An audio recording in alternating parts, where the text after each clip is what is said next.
Welcome back, everybody, to another episode of the Bellied Up Podcast. I'm here with my friend Charlie Berens, and we are at the Old Town Tavern. The OTT. You down with OTT? Yeah, you know me. You down with OTT? Yeah, you know Steve. I know Steve. My name's not Steve. We're in Appleton, Charlie. They got a beer claw here, Miles. It's a beer claw.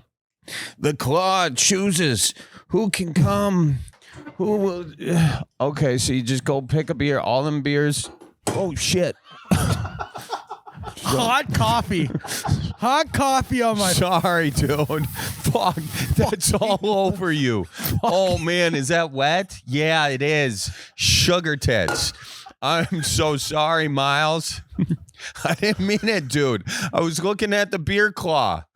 Oh, that's going to stain on that nice sweatshirt, too. I am so sorry. Let me help you. Shoot. Sorry.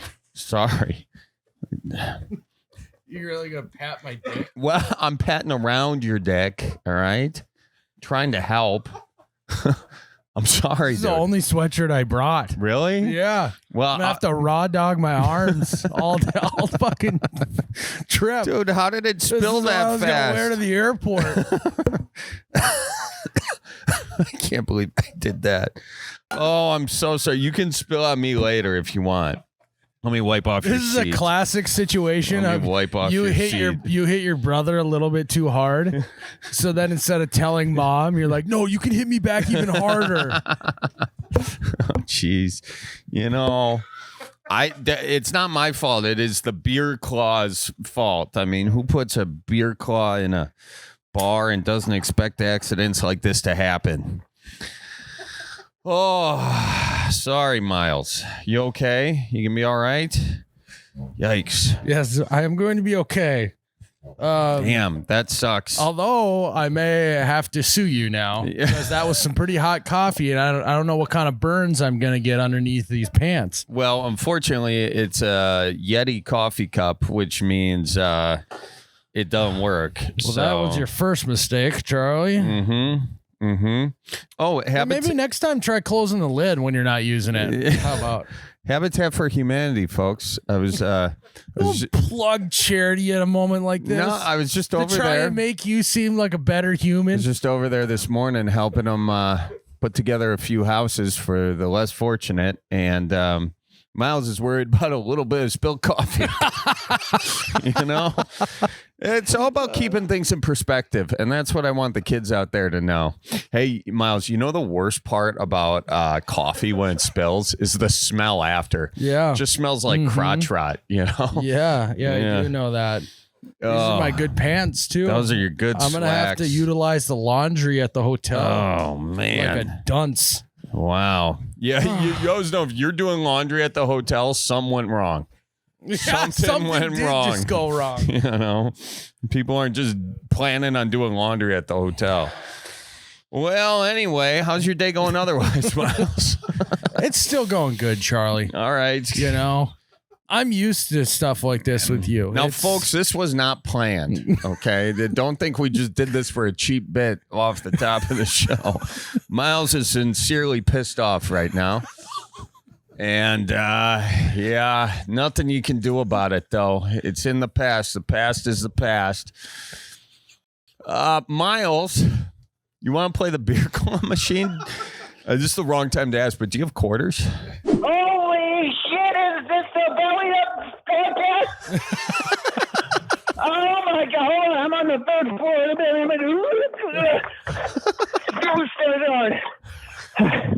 What's up, boys? How you doing? I'm doing fantastic. How are you guys? Oh, fantastic, too. Yeah. That's great. What are you doing right now? You sound out of breath. I'm at work where I'm the foreman, but we're safe in the truck. What were you, if you're the foreman, what were you doing out of the truck? You know, I'm a fool. I had my bags on. I should have known better. What do you do? What do you do for work? Where do you work at? I'm an electrician. I'm an electrician in Missoula, Montana. Oh, we got a Sparky on our hands. There we go. When was the last time you electrocuted yourself?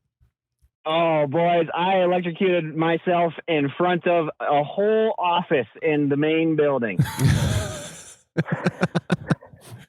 Were you on something tall? Did you fall with it too? No, luckily I was making up a switch and I was just trying to get it done and doing it hot. And I accidentally touched the live screw and I did a jump and I made a and the gal behind me and the behind the desk goes, "Oh my goodness, are you okay?" She wanted to call the cops on me. He touched a hot wire and turned into Michael Jackson. Ow! So, are you wearing a quarter zip Carhartt sweatshirt right now? You're close. I'm wearing a blaze orange Carhartt sweatshirt. All right, there we go. The quarter zip Carhartt sweatshirt is a uniform for all electricians. I swear, Charlie. Yeah. That's exactly right. And the really expensive hard hat because we just make all the money. That is true. You guys have someone. You have a limo driver pick you up and take you home from work every day too. It's not a limo driver. I bought a Ferrari and I have my chauffeur drive me. That is a baller move. You buy a Ferrari and don't even drive it. Oh man. Well, Connor, why don't you belly up with us? Connor is, like you said, from Montana, and he is wondering how he can convince his wife to let him buy a snow machine. Is that true, Connor? That's exactly right. Me and my wife just learned that we're pregnant just in time for snowmobile season. Congratulations. Hey, thanks. Well, she already... That's on the sex, by the way. Yeah, good for you. I've done it at least once. We can prove it. Well, not yet. If she's just pregnant. Yeah, could come out not looking like you. As you know, if it comes out anything other than redhead, I'll be suspicious. Yeah, I got a kid with blonde hair and blue eyes, so I'm pretty suspicious as well. Hey, I have blue eyes. Charlie, watch it. I think you were facing the wrong direction. You should have been facing east. You're probably facing west. All right. So your wife doesn't want you to buy a snow machine, huh? That's exactly right. I have enough to get a snow machine, but she says that paying the hospital bills to pull this baby out of her is more important. Well, here's something to keep in mind, all right? First and foremost, Ferraris are not known for driving in the snow very good. So you got to have a snow machine to get her to the hospital. That is true, yeah. And the hospital bills can take care of themselves after the fact, all right? I agree. I've been trying to tell her if we get a freak snowstorm, my Ferrari won't make it to the grocery store, but a snow machine sure will. Yes. That's right. Yeah. And it's much easier to put a car seat on the back of a snowmobile than in a Ferrari. Yeah. Yes, it is. Oh, yeah. You just I got enough tie downs. I could make it work. There you go. He ratchet straps the kid on the snow machine. That's kid's not going anywhere. That's not going anywhere. Your wife can ride behind in a toboggan. No, I mean, I think, what's the going rate to have a kid these days? Shoot, Miles, it sounds like you'd know best. My wife is a nurse and she has hospital health care, but it sounds like the going rate's about a double deductible. So it sounds like it'd be about $6,000, which would be a slick sled. Yeah, what? That sounds about right. That sounds about right. Yeah. I mean, in reality, it's like, why can't you just have both, you know? Yeah. Yeah. I know you're an electrician and you have expensive tastes, but just maybe get a used snow machine that's a little cheaper. Yeah. And buy now, think about it later. That's the American way. All right. Put that baby on layaway. Shoot, I forgot I have a credit card. Yeah. You're totally right. Right. Right. Rack it up. Yeah. I imagine that after he had done the deed, you get that post-nut clarity. Mm-hmm. Immediately afterwards, he was like, oh, I just lost my snow machine. He's like, He's just sitting on the end of the bed smoking a cigarette going, God, what could have been? head in the hands, just looking out the window. When my wife asks what's wrong, when my wife asks what's wrong, I just got to say nothing. Don't worry about it. Yeah. Honey, we're pregnant. Damn it. Now, what you have to do to convince your wife is to prove to her that a snow machine is not a sunk cost. It's an investment in your fatherhood. Yes. You are going to be so much more relaxed as a dad. You're going to be so much better of a parent by having this snow machine in your life. And from a very practical standpoint, it's an escape vehicle. If you guys get a lot of snow out there in Montana, what if a grizzly bear comes knocking, tears apart your Ferrari? You guys have nowhere to go. You need that snow machine. Oh, absolutely. I think you hit it on the head. When I become a dad, I'm going to have to fall into one of the dad categories, and I can't play golf for shit, so I'll be the snowmobile dad. That's right. Exactly. You still could do the golf because a lot of us still can't play golf for shit, and that doesn't stop us. So yeah, you could do golf on a snow machine. Have that be winter golf. Yeah. Have that be your golf cart. Just paint the golf balls neon orange. Yeah, you can even do like golf polo on the snow machine, like that would be fun. That's a whole new sport. That's how you pay for it. That is the best redneck sport I've ever heard of. Yes, and we just invented it here. Okay, so get the snow machine. It's winter now, and start shooting videos of you playing snow-lo. That's snow polo, and you're gonna. You are going to be a multimillionaire, my guy. And then you can have all the babies you want. Mm-hmm. Oh, that is genius. Okay. Do you think the YouTube handle Snowlo has been taken? No, not a chance. No, this just came out of the dome. Yeah, and this comes out later, so you have time to get that handle. Yeah, get the handle and start shooting these videos, man. You got money to make, and say, babe, think about all the kids we can have when we're multi-millionaires. Does she want more than one kid? She wants the one, but I keep telling her either 2 or 4, so we don't end up with the oldest, middlest, youngest syndrome. I got news for you. That syndrome exists no matter how many kids you got. I'm one of 12. We've just got like 10 middle children. We all have attention issues. That's why I'm on this podcast right now. That's a great point. Now, one thing to think about too, save some money on the hospital bills. Just your wife's a nurse. She's got to know what to do. She knows how to do it. Have a home birth. Yeah. You guys got a good bathtub? I got a bathtub. We can do that. I see. She gets cold really quickly, so I would have to be just filling the water and emptying it and keeping her warm the whole time. We could do that. Yeah. But I think the difficulty would be more on my side for that kind of a pregnancy. That's too much work for me. Well, get yourself a midwife. Costs money, Charlie. Less money towards the snow machine. We'll give the midwife free snow machine lessons. You brought up YouTube.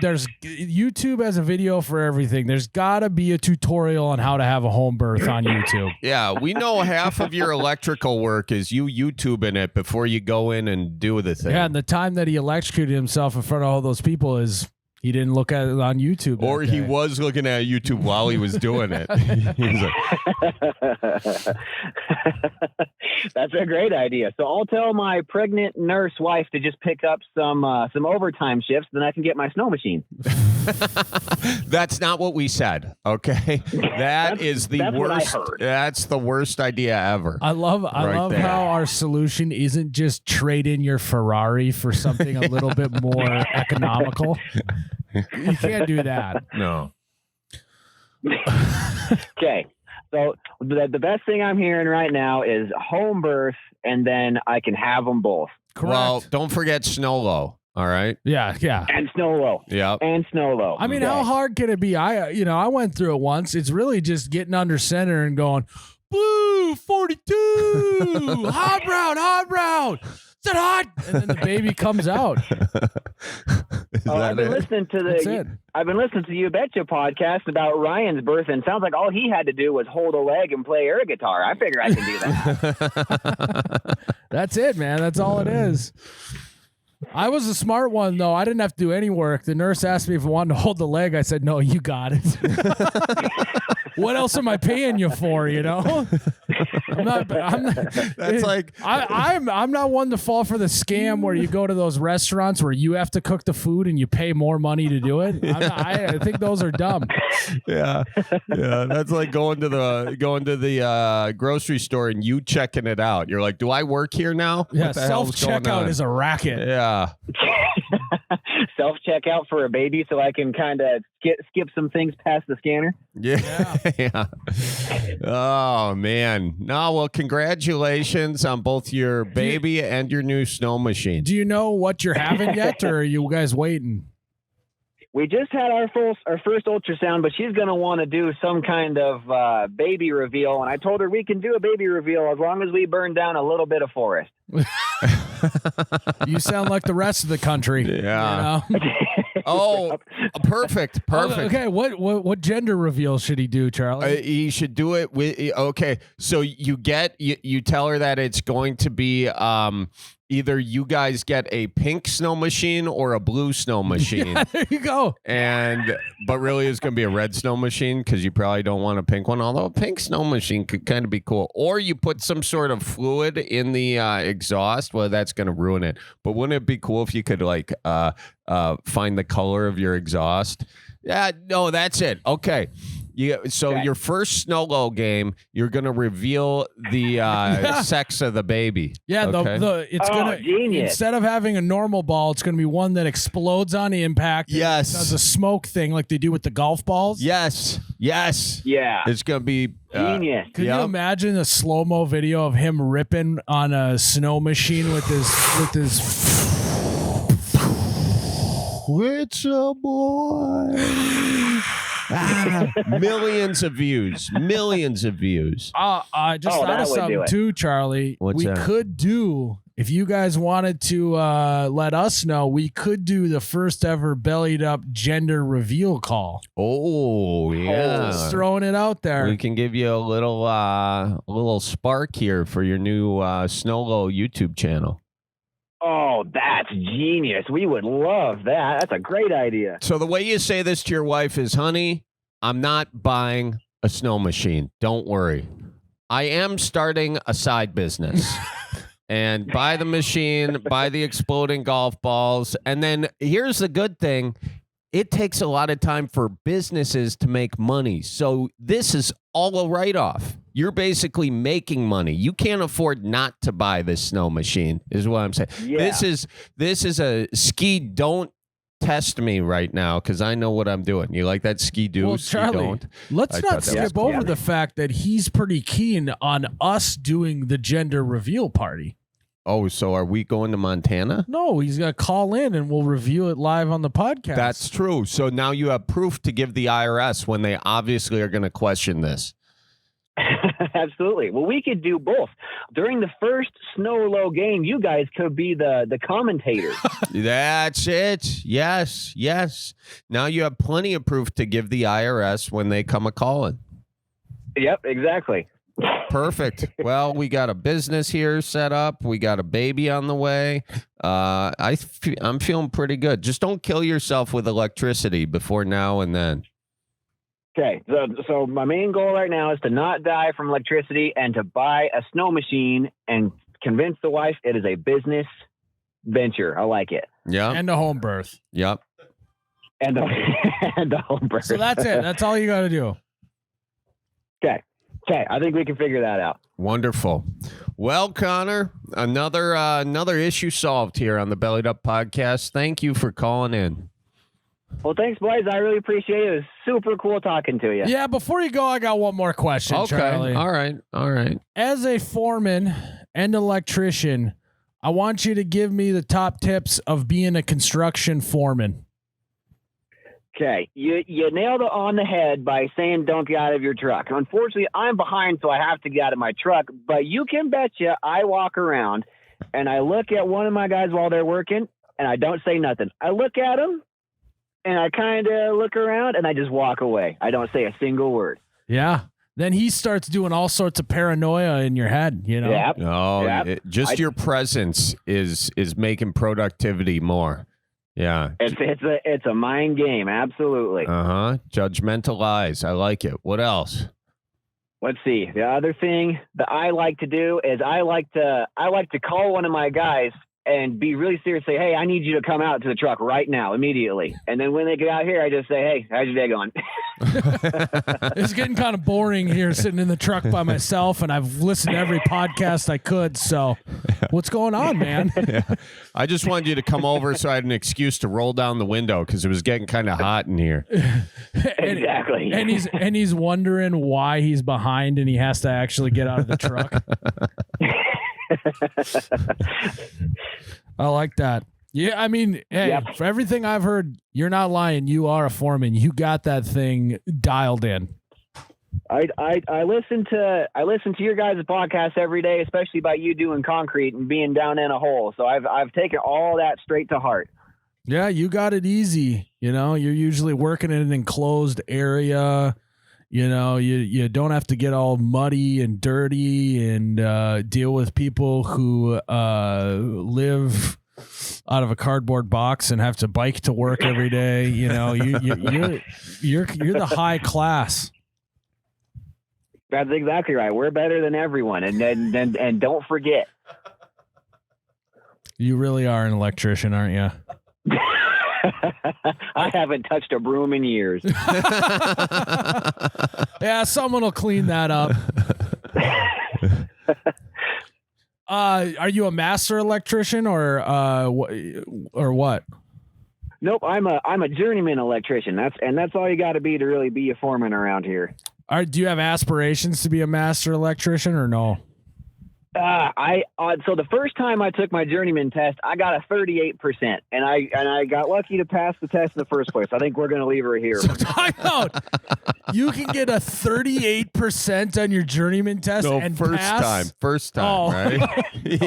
He had to then go pass it.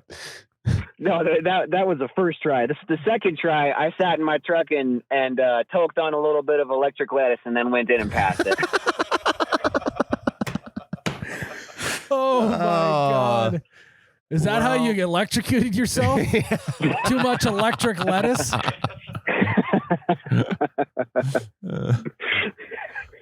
We keep things interesting around here. We gotta make it fun. Yeah, that's good. I like this though. He knows his ceiling. He's like, this is as high as I go. Literally. Oh man. Well, thank you, Connor. We appreciate you, my guy. Yeah, thanks for talking to me. You boys watch out for deer. All right, you too. Congratulations too, by the way. Yeah, congrats. Hey, thanks, guys. I'll talk to you. All right. Good one. Oh man. He's great. Yeah. I would love to work for him. He sounds awesome as a boss, you know. A lot of good energy in that one. You ever electrocute yourself, Charlie? Yeah.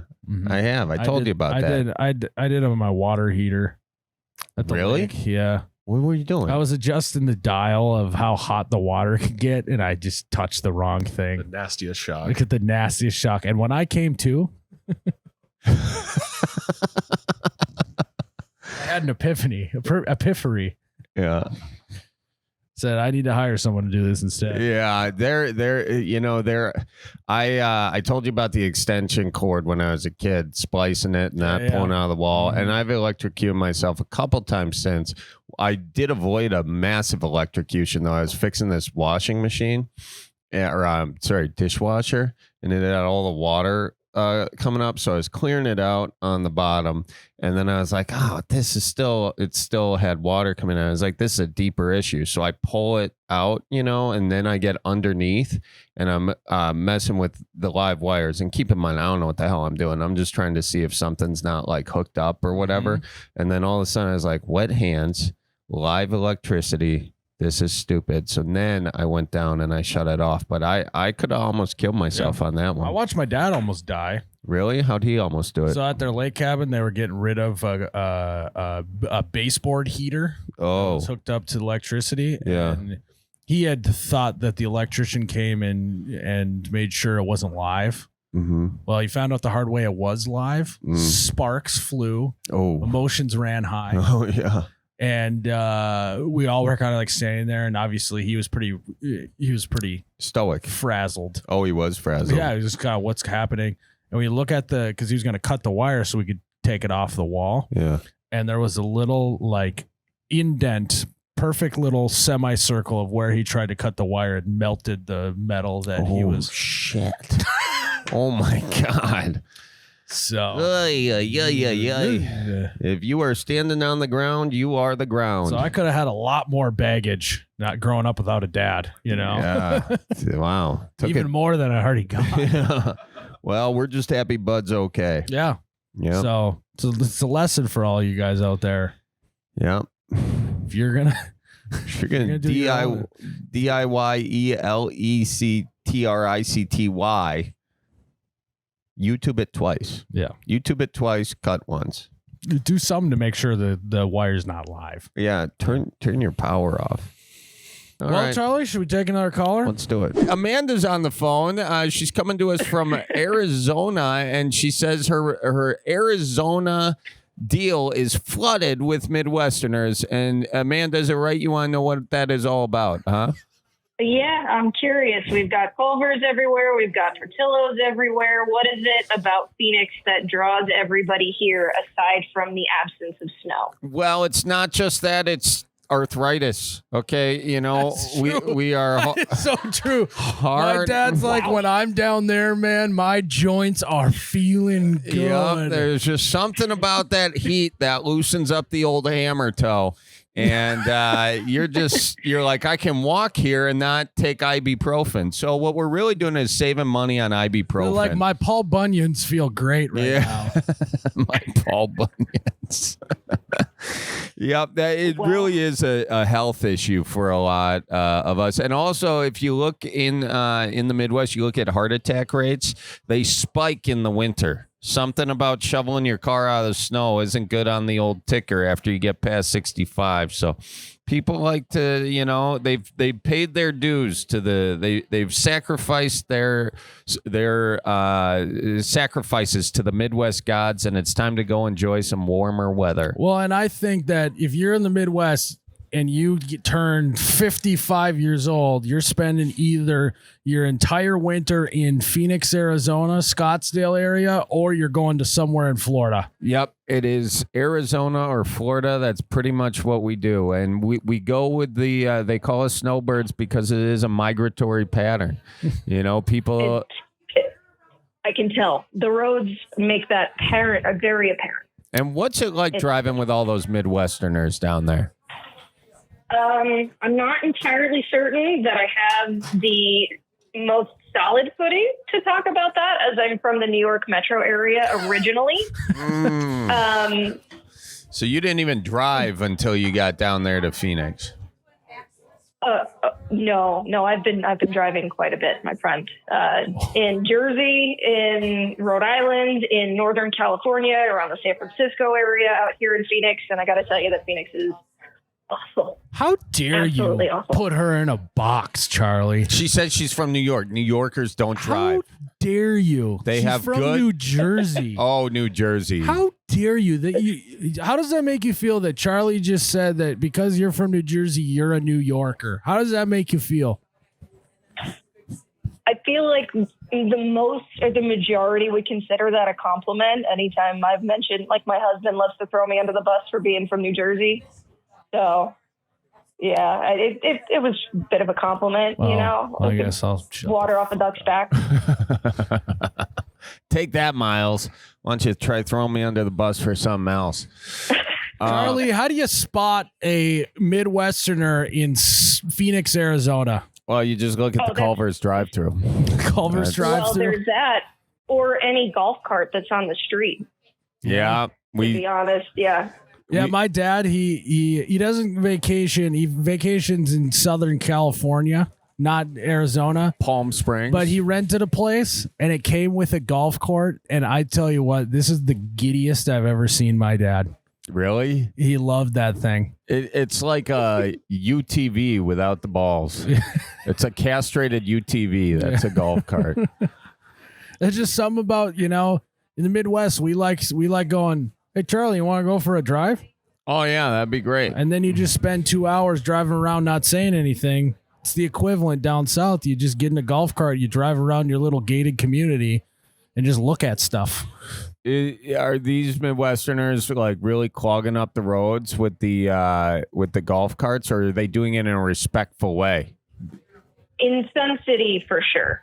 There's signs specifically. So I mentioned earlier that I'm baking. I have a small French macaron bakery, which is exactly what I'm doing right now. And one of my farmers markets is out in Sun City. And I got to tell you guys, if I'm running late because childcare doesn't show up in time, it's an exercise in patience for certain. So you're a professional baker? Yes, sir. I knew yes, sir. I knew you baked on a professional level. You have that kind of warmth. Where she's doing it in the background right there. What are you chopping up there? Carrots for the carrot cake? Money. Huh?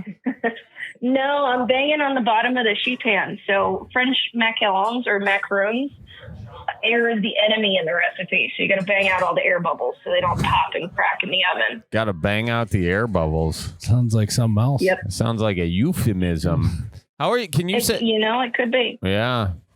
Are you going to send us some bakery? That would be really nice. If you guys have a P.O. box, I would love to. I have Italian grandmother syndrome. We don't have a P.O. box, but I can give you Charlie's home address. It is. How about we don't? Get that beeper in here. What is obviously you live down there and you're clearly a little bit annoyed at all the Midwesterners coming down there. What is your biggest gripe to pick with the Midwesterners snowbirding in Arizona? I don't mean to beat a dead horse here, but honestly, it's just the driving. It's really just the driving. I love that everybody's so thoughtful and sweet and you can have a conversation with anybody. That is lovely, to be fair. But just the driving, man. Just the driving. Well, we're waving at you, so we're not impolite. We're just going 5 to 10 under the speed limit because, we got nowhere to go. And honestly, where do you got to be other than the precious present, living in the moment? We're teaching you to slow down in this fast-paced world. If you don't look around once in a while, you miss it. I do appreciate the lesson, and there is something to be had in that wisdom. But my friend, time is money. Oh, there's the jersey coming out. Hey, get out of the way! I'm trying to get some macaroons sold here. You just screamed that in this bar and in my ear. That was you good. Also just quoted me verbatim. All right, well, as someone from New Jersey, what do you think us Midwesterners can work on? Being a little more assertive. Okay. A little more aggressively assertive. There's a time and a place for politeness, absolutely. But just a little bit of urgency, man. Just a little bit of urgency. Okay, so that's the only thing I got to harp on. Yeah, little knees to chest. Get her moving. Keep her moving, as Charlie likes to say. That's where it all comes full circle. Well, Charlie, let's try it here. Okay. All right? Yeah. So I own a bakery. Hey, Miles, how's it going? And you're here to buy some macaroons from me. How are you? Hey, what can I get you? Man, it smells good here, doesn't it? Yep, we got macaroons. So what can I get you? We got a long line here, sir. Macaroons. God, Lord, how much are they now? $4.50 per macaroon. Yeah, it's for two. Oh, so really, two of them. $2.25. How many do you want? 2, 3, 2, 3, 2, 4. How many do you think I should get? Well, I would recommend 4. All right, I'll do 2, 3. $9. Okay. All right. Hang on what here. What flavor you want?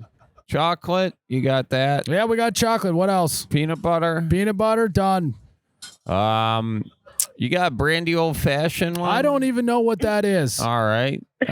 Sir, really, please, just make a decision. There's a long line behind hang on. you. I left my wallet in the golf cart. I'll be right back. Hey, how are you doing? Tony, hey, I saw you the other week over at the filling station, Sir, right? Sir, honestly, you can just have these macaroons for free if you just keep the Are line you kidding moving. me? Sure. Yeah, here you go. Hey, I got a twofer. You guys want to try one? No, they're paying customers. Don't give away the free ones. All right. Well, I'm going to go drive 4 miles an hour home. I'll see you later. What should he have done differently? Him or you? Hey, this is not about me. You're a bad New Jerseyan. I was the straight man. You're a bad New Jerseyan. Okay, well, what should I have done differently? Was I still too nice to him? Am I permitted to use some choice language? Sure. 100%. Jesus fucking Christ! What is it that I can get for you? Come on. No, you can't be taking the Lord's name in vain like that. First of all, his middle name was James. Second of all, I'll see you in church, all right? I'm going to light a candle for you right there, okay? Believe it or not, I was raised Irish Catholic, so both my grandmother and my grandfather just rolled over in their graves at that. Yeah. Well, jeepers cripes, and we I got tell a you fellow what. Catholic. Peace be with you. Yeah. And I And will also with you. raise you up on eagle's wings. Melted up by the breath of dawn. Hail to the rise of the sun, and hold you in the palm of his hand. Well, you weren't going to join in with us? No, no notes. No notes, gentlemen. Okay. Dance then wherever is he. I am the Lord of the dance, said he, and the Thanks in the dance of the Lord, said he. Well, we got to go to church. Clearly, we haven't been there in a while. That's Miles. that's what all Catholics do anyways. They don't actually sing, they just mumble and move their mouths. That's what my dad does. Yeah, that's true. Mumble, move your mouth, put the dollar bill in the basket, take communion, go home. Don't miss that. Don't miss that. In and out, in and out. Shake a few hands. Peace be with yous, and also with yous. Well, Amanda, all I have to say to you. Amanda, we like to ask our Catholic listeners: are you a? How do you like to receive communion? I was gonna ask her if she was a tongue gal or a hand gal, and I figured that was gonna end badly.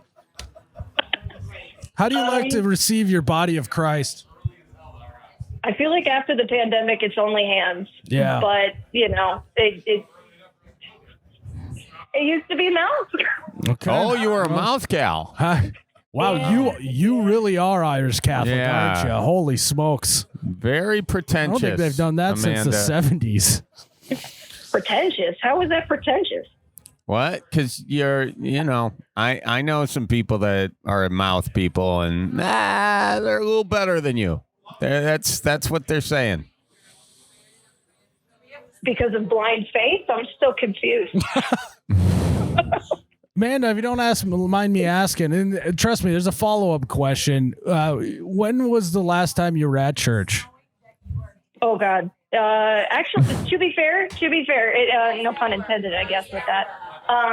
Last October for a Catholic wedding. Okay, so it had been a minute. Do you remember when they changed the whole routine of they just decided that we were going to do church a different way? Do you remember that, Charlie?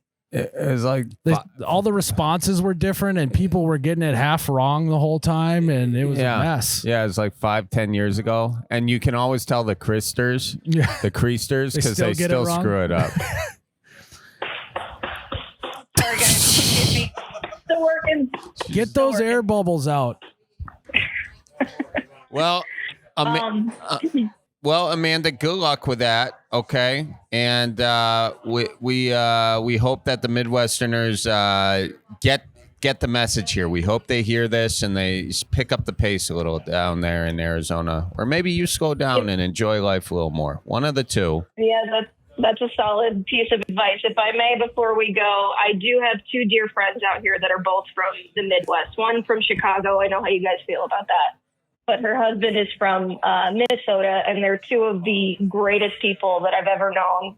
We went through pregnancy together. Our babies are 2 months apart. We vacation together all the time. They're just salt of the earth human beings. So if they're representative of where you hail from, then y'all are good people. Wow. What's their names? Can we give them a shout out? Sure.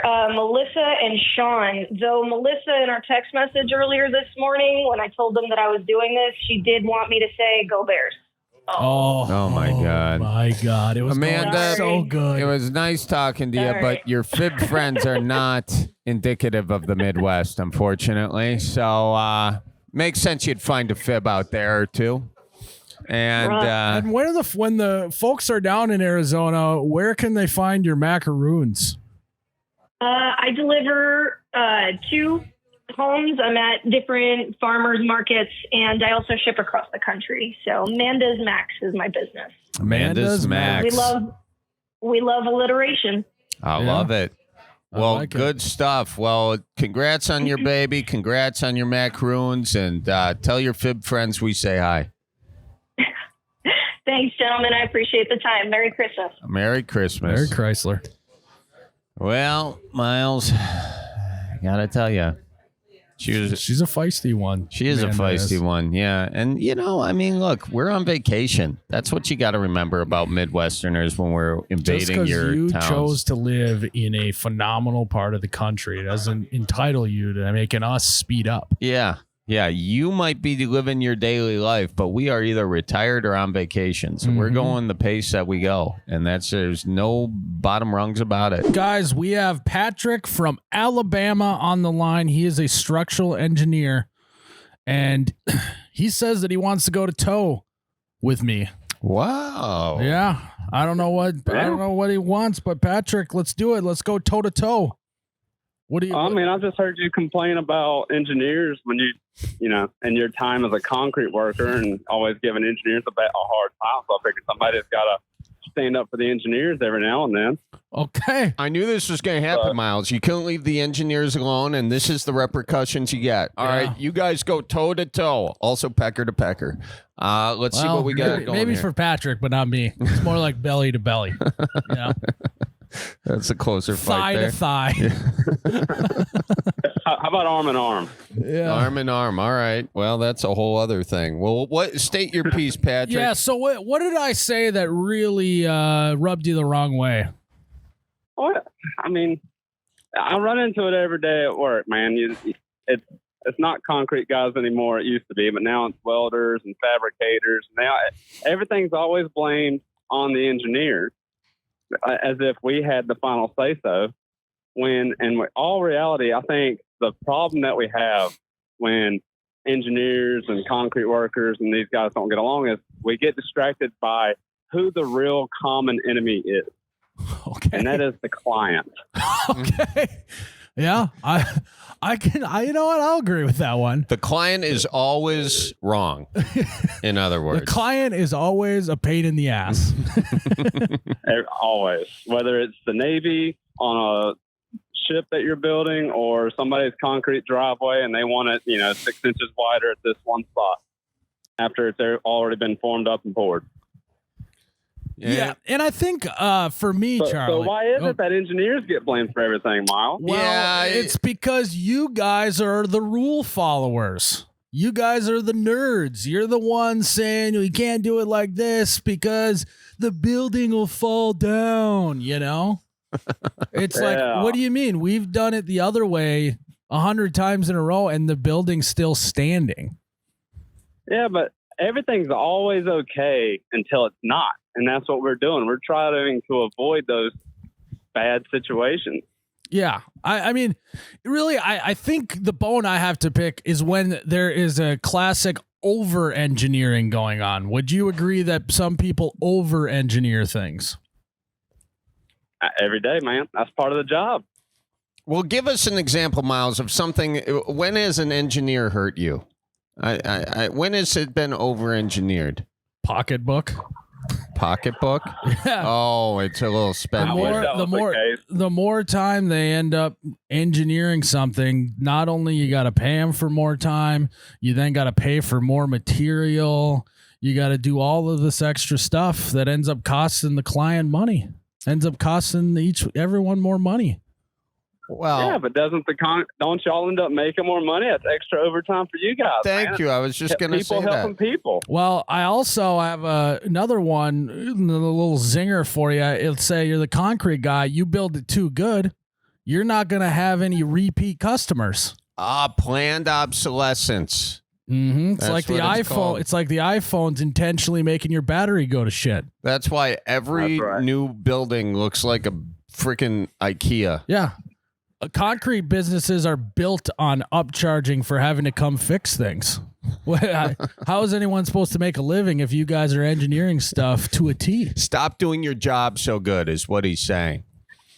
All right, I'll make sure our buildings start falling down so you guys can, have a little bit of No, we did rework not say that. We did not say that. I mean, we didn't. So you're writing all this down, right? We just want you to make sure that it just has enough structural integrity to not fall down, not in the worst case scenario. Patrick, I got to tell you, from an argument standpoint, you're winning right now. Oh, yeah. Yep, in the debate. Okay. Yep, he's currently winning. You're going to have to buckle up, Miles. You're going to have to give him a little bit more because he just said that also, who says pocketbook these days? In my pocketbook. Do you still balance a checkbook, Miles? Yeah. You kind of look like you do. No, God. I had a checkbook in high school, though. Did you? Have a checkbook in high school? I did. Patrick, do you have a checkbook? I did, man. I thought you had to pay rent back in the day. You couldn't do cash or credit card. No. Had to be a check. God, nice accent, by the way. Where are you calling in from again? Man.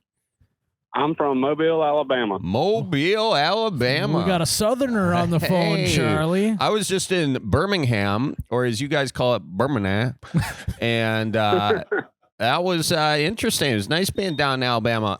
But do you guys have a Buc-ee's around there?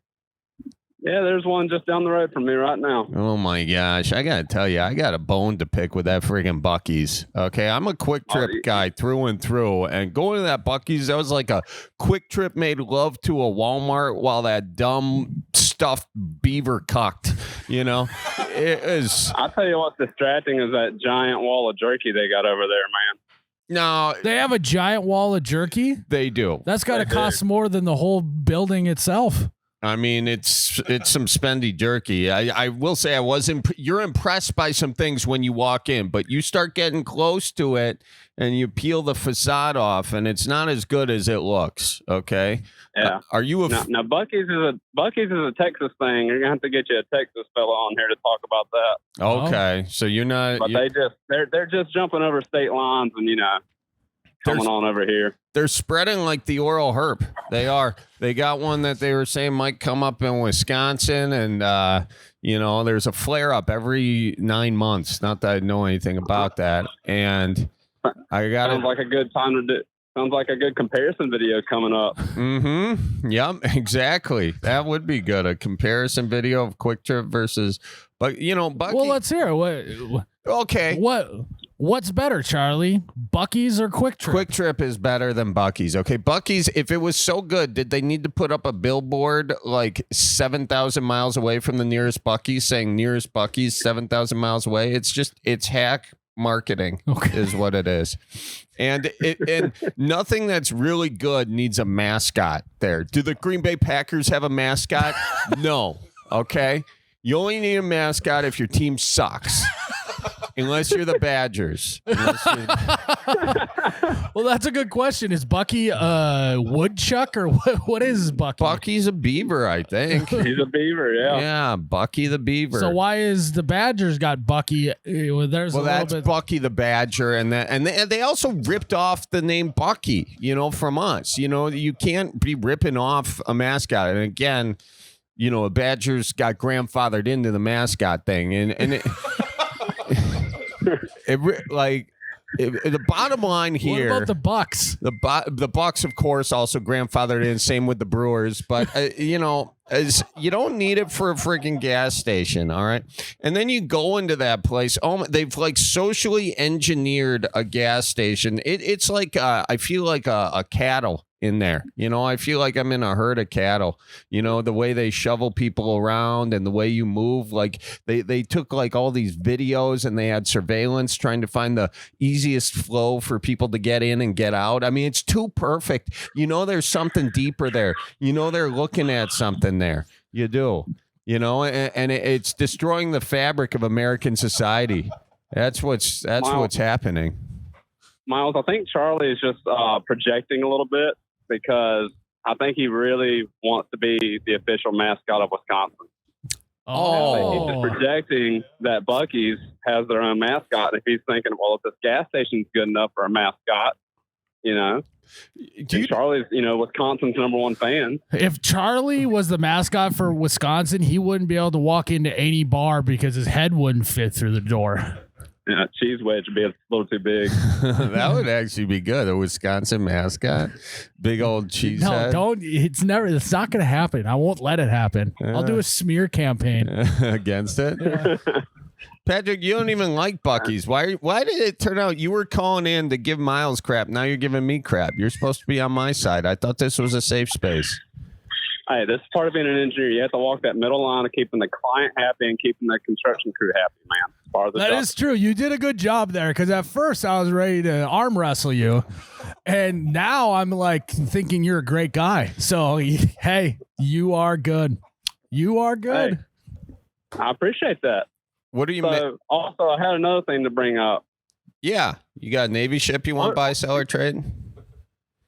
Man, I don't think we can swing that right now. There's a lot of contracts and a lot of legal jargon involved. It's above my pay grade. All right. But the Midwest nice versus Southern hospitality. Okay. What's the defining line? Like, I hear you guys talk about the Midwest and Midwest nice, and I'm from the South and I've lived this Southern hospitality. So where's the difference? I think the Midwest and the South are pretty much one and the same. Let me just say this. We're not one and the same. There might be similarities, but the whole Southern hospitality, it doesn't hold a candle to the Midwest nice, all right? Exactly, yeah. Hey, it's pretty easy to have nice hospitality, Charlie, when it's sunny and 75 every day. Yeah, have you guys ever erected the windshield wipers before a sleet storm of your loved ones or just kind of liked ones in the neighborhood? I think not. Erected. Have you ever been on your way to work, saw someone in the ditch, and derailed your whole day to help pull them out? No. I don't think so. Have you ever been sitting in an ice shanty, okay, and your buddy is outside, and he goes, flag, and I'm like, Miles, don't call me that, and then I run out and I go, oh my gosh, I got a northern on, and Miles told me that my fish was biting the hook. He could have gone taken that fish, but no, he alerted me. Mm-hmm. Have you guys ever done any of that? Ever done any of that in the South? Absolutely. Really? You've shoveled your neighbor's driveway before? So hear me out. It's the same coin, it's just different sides. Y'all have these winters that are just so terrible and brutal, you don't even want to step outside because the air hurts your face. Mm-hmm. Our summers are so hot. When you walk outside in the morning, you can hear the sun. You can hear the sun cooking you alive. So what do you do that's nice? So what do you do in that blistering heat that equals our Midwest nice? It's the opposite of the same coin. Y'all bundle up, we shred it, we take off layers. That's not hospitality. You're taking off other people's clothes. This sounds honestly very Southern of you. Yeah, I'm going to be honest, Charlie. I think I kind of like Southern hospitality now. Well, Miles, you guys got Hooters down there? What's that, Miles? Nothing. Well, what do you guys do in the heat? What do you do in the heat to help other people?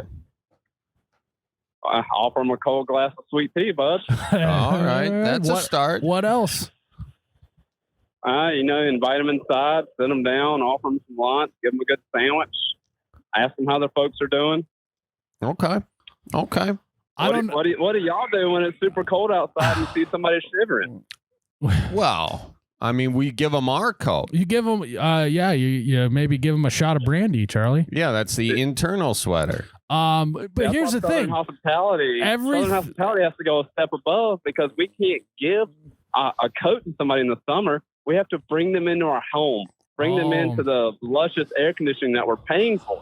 Well, it turns out, Charlie, that everything they do for Southern hospitality, we also do up north. Yeah, it gets swampy up here in the summers. We got some ice cold beers instead of sweet tea up here that we offer people. We welcome them into our home and say, "Hey, a walleye biting out there or no?" Yeah, and we say it's not the heat, it's the humidity. Yeah. You know? Mm-hmm. We say, yeah, it's hot enough out there for your, balls to stick. So, I mean, what I'm trying to say, Charlie, is we do all the stuff that they do, but I've never heard of someone in Mobile, Alabama, shoveling their neighbor's driveway. Have you ever shoveled anyone's driveway?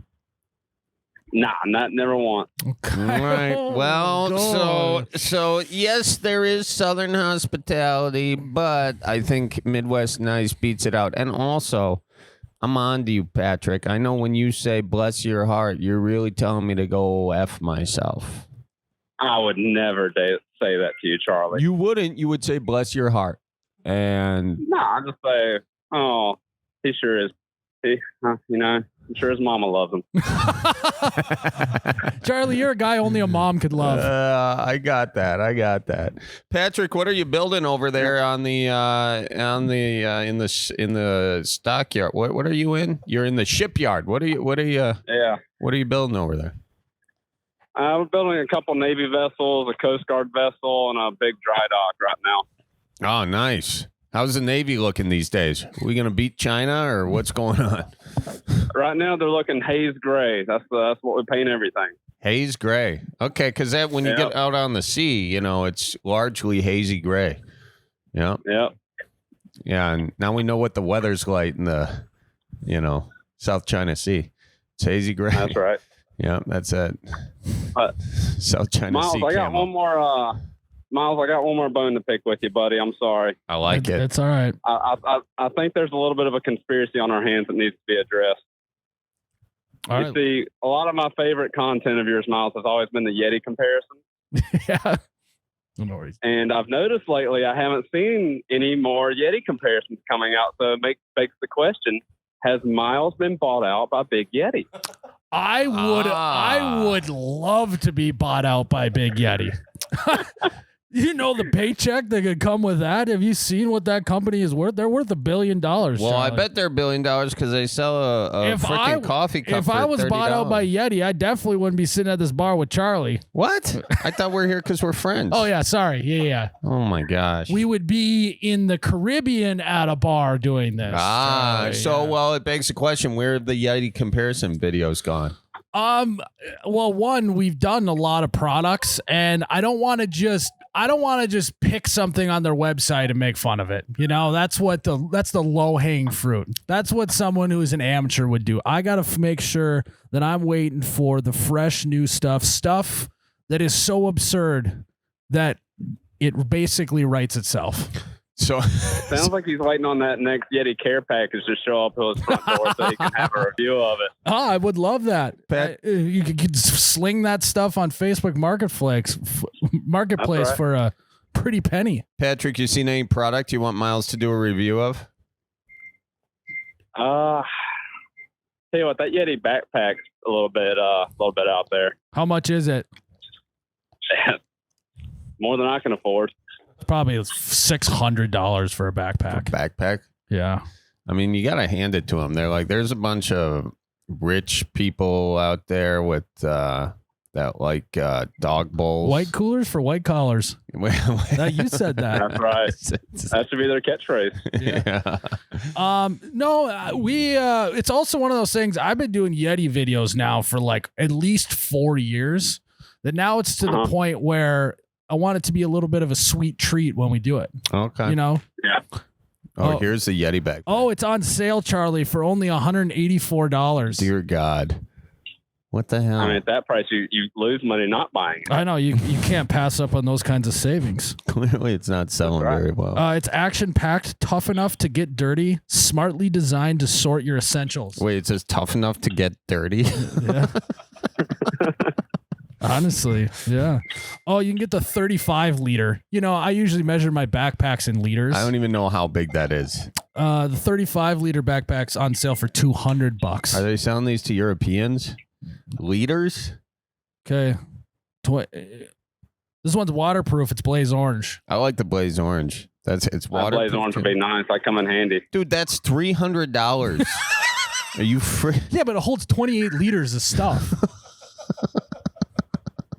So, yeah, God, I would. Hey, if you know, how many liters in a case of beer, though? Oh God, okay, carry the one minus the 2 divided by 4. 4 liters. I don't know. Let's Google it. We're in America. All right. Yeah, we use freedom units over here. Exactly. Thank you. Thank you. How many things are measured by liters on that ship you're designing? Exactly 0 liters worth. 0 liters worth. See that?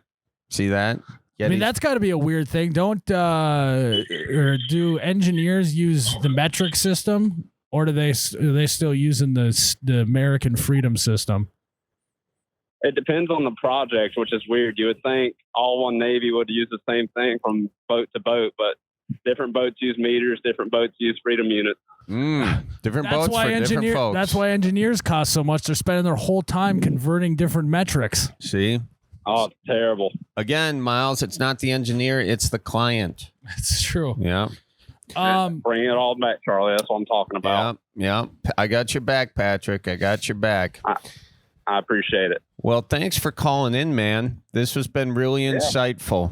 This really has been insightful. Miles, any final questions here? Yeah, if you know anyone who works at Yeti that wants to send me a care package, I need to sling that on Facebook Marketplace because I got a kid now, so I got to pay for stuff. Oh, yeah. So send Miles a free backpack. He'll sell it. I'll do a video. First, I'll do a and video. Then I'll sell it. Then it'll be on Facebook Marketplace for a whopping $200 for a 30-liter backpack. Mm-hmm. We'll know when Miles gets that Yeti gig because he'll have a Yeti wallet finally. Yes, 100%. You know, I'll start wearing like gold chains and stuff. You know, $200 bill fold. I'll show up in a black Suburban that's the windows are all tinted. That's when you'll know I took the bag from Yeti. Yeah, I didn't know they had a $200 wallet. Good God, have you done that video? No. Oh, you gotta get back on. That was just my idea. See, Patrick, I think now if you do this video, Miles got to send you a little check. Actually, I was gonna ask for some royalties, giving them all these good content ideas. Yeah, smart. This actually comes full circle, Charlie. Why? Yeti's whole motto is over-engineering something. Oh. And so, honestly, this sounds like the perfect marriage for you, Patrick. I think if this whole job you got now don't work out, go work at Yeti. They're going to love you. Well, at Yeti, if you're listening, Miles will give you my phone number. They got to go through Miles to get to Patrick. Well, Patrick, thank you for calling in, my guy. Absolutely, fellas. It was a blast. All right. We'll talk to you soon. Good luck on the ship. Appreciate it. Bye-bye now. I actually am a little disappointed, Charlie, that I've never gotten one contact from Yeti ever. Well, you built your career trashing them. Why do you think they're going to call you? Yeah, I don't know. I mean, the Vikings fans spend their whole life trashing their own team, but that's they true. Still appreciate the fans. That's true. So, are you low-key a Yeti fan? Do you own any Yeti stuff? Well, so here's what I do own Yeti stuff, but it's all the stuff that I bought for a video. Oh yeah, and then it's like you have the receipt, and then it just never gets returned. Yeah, but then it actually has come in handy because we've used it for future videos. Oh, okay. But you've never actually used the Yeti stuff. I mean, I have buddies that have Yetis. Okay, but yeah, right. I actually don't own a Yeti cooler. I own a bunch of the Yeti cups because people send them to you You for got promo. it as a gift. You got it as a gift. I got it as Yeah. a gift. Yeah. No, I have a lunchbox. I have a bottle opener, a ice bucket. So if you want to do the ice bucket challenge at any point, let me know. I got one. Miles, you ever get out there with your UTV and roll it and pretend like you meant to? I've done that. You've done that? Like, oh yeah, the struts weren't good on that thing, and there's not even really struts to be spoken of anymore, And there you are, just sitting there, looking at the thing, and you're like, shoot, I'm injured emotionally and also physically. And maybe you can sue the hell out of the ATV company. You never know. Maybe it was a user error. Either way, you don't just take that lying down. You call Nicolay, right? Yeah. You first peel the ATV off of you. Mm-hmm. Peel it off. You call. And you say, shoot. And you make sure you get checked out. Because if you roll an ATV, first of all, dry them safely. But if you roll it, well, then you never know what could be happening. You could be bleeding from the inside. So you got to go to the hospital. That's going to cost money. Are you going to pay for that? I don't know. I think someone else should, Miles. Right? So what should they do? Call Nicolay. Call Nicolay Law, ladies and gentlemen. 1-888-1855. 1855 Nicolay. Hi, this is Nick. Nick, how you doing, my guy? What's on your mind? What's your rant? Let us hear it. I didn't think I was gonna get through. This is awesome. So it's like I got this girlfriend, right? And for some reason, she likes to FaceTime me like every minute possible. And it's just like I don't want to listen to like your Dunkin' order that got messed up. I don't care about that. You know what I mean? I think that you are every man with a significant other. That's a rant I think we all have. I will say the technology, man, it's a different level. It used to be a phone call. Text, kind of got a break from the phone call for a while. Yep. But then the FaceTime, if she's FaceTiming you that much, I don't think she trusts you a whole lot, personally. But that's a whole other situation. Well, no, because my wife does the same thing. She'll just text me. She doesn't FaceTime me, thank God. Condolences to Nick here. But she'll just text me and be like, I had a bagel for breakfast. Really? And then she'll be like, I'm watching TV, or I ran an errand to the gas station. And that's it? It's just boom, boom, boom. And I don't even have to respond. They just keep coming in. Oh, so she's one of them one-line texters. Oh, yeah. There are people who texting like just one lines and then people who like do a whole paragraph, And Nick, what's so wrong with her FaceTiming you every other minute? It's like on my commute to work, I drive far for work. It's about like an hour, So it's like when I'm exhausted, I'm working outside all day, and I get in the car, I just want to listen to my podcast, listen to my music. But no, it's just like as soon as she knows I'm in the car, bang, I get a call, and it's like I'm just sitting there, and it just makes me more tired on my drive back. Like I'm sitting in traffic, that's making me tired. Now I'm listening to her, and it's like, well, now I'm about to fall asleep. And what, it's like that's where it's like too much. I think we've uncovered maybe the deeper issue here, my guy. I think you might be in the wrong relationship. What do you think about that? I've thought about it. It's like he's like, honestly, I would ask you to marry me, but you just call me way too much, and it makes me want to gouge my eyes out. If your girlfriend is Pretty constantly, much, man, I'm definitely waiting. You're definitely well. If she's constantly putting your life in danger by putting you to sleep while driving, I feel like you could just not answer. What would happen if you just didn't answer? Yeah, well, then she'd text me, and then like I'd rather call than text. But I don't like being on my phone.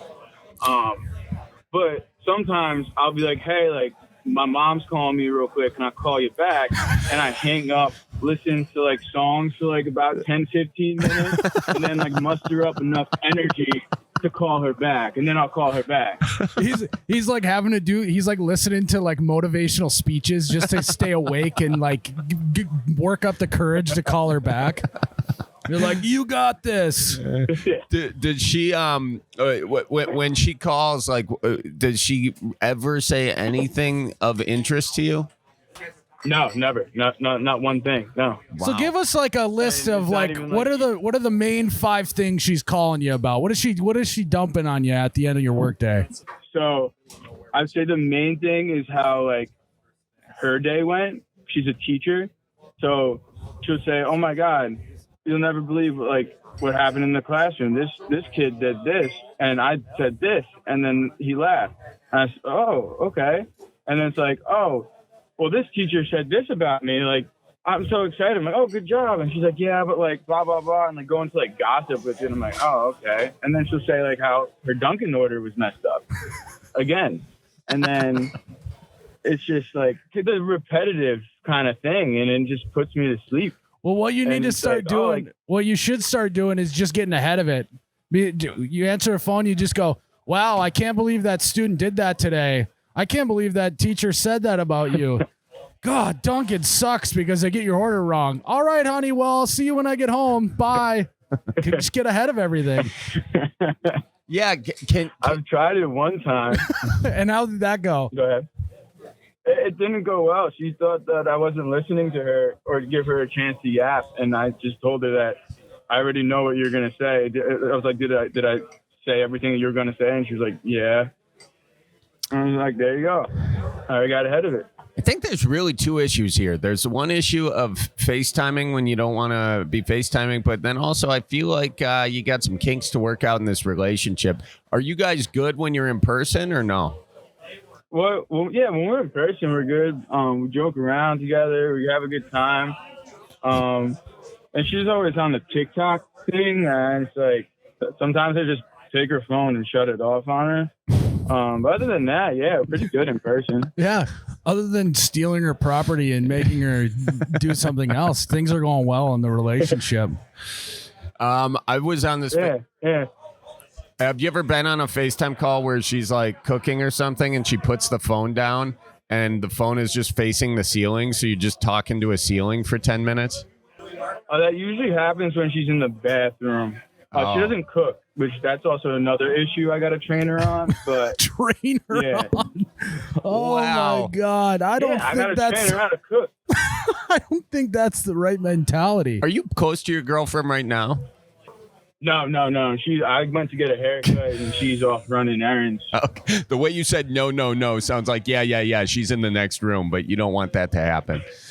So okay, here's a question. I'm in my truck. You called into our podcast today. You seem like you got a lot of energy going on. What's the difference between talking to us on the phone and talking to her on the phone? You guys are more enjoyable to talk to. It's like I talk to her every day. I don't know. You guys are. This is my first time speaking to you guys. And like, I don't know. It's just different. Then why don't every time you just imagine that you're talking to Charlie and I? Yeah. Just don't carry that over to other aspects of your relationship. Yeah. Otherwise, you might not be able to perform, if you know what I mean. Or maybe you would perform better. I don't know. I don't want to judge.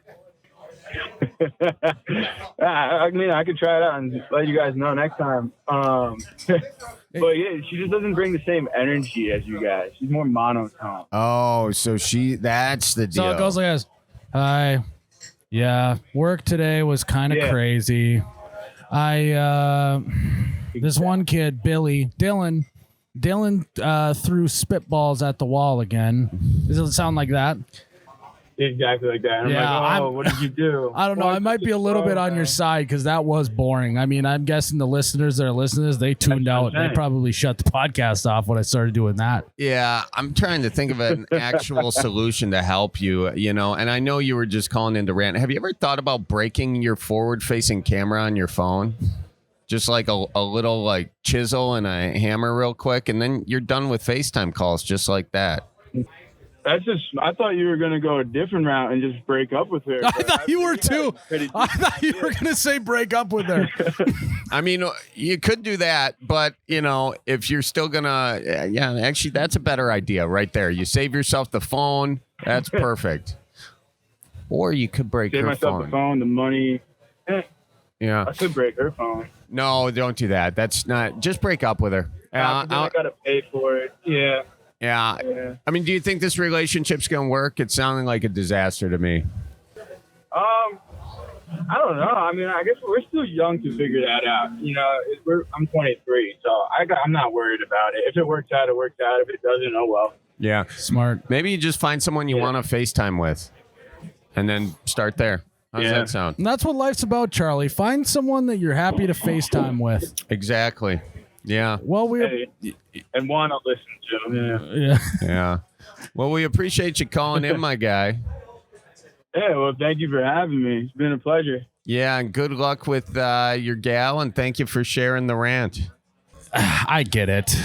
It's mine. I don't get FaceTime, but Ann will text me a lot during the day, and I'll be in meetings or shooting a video or something, and then I open my phone and I got 36 unread messages, and you think something's wrong.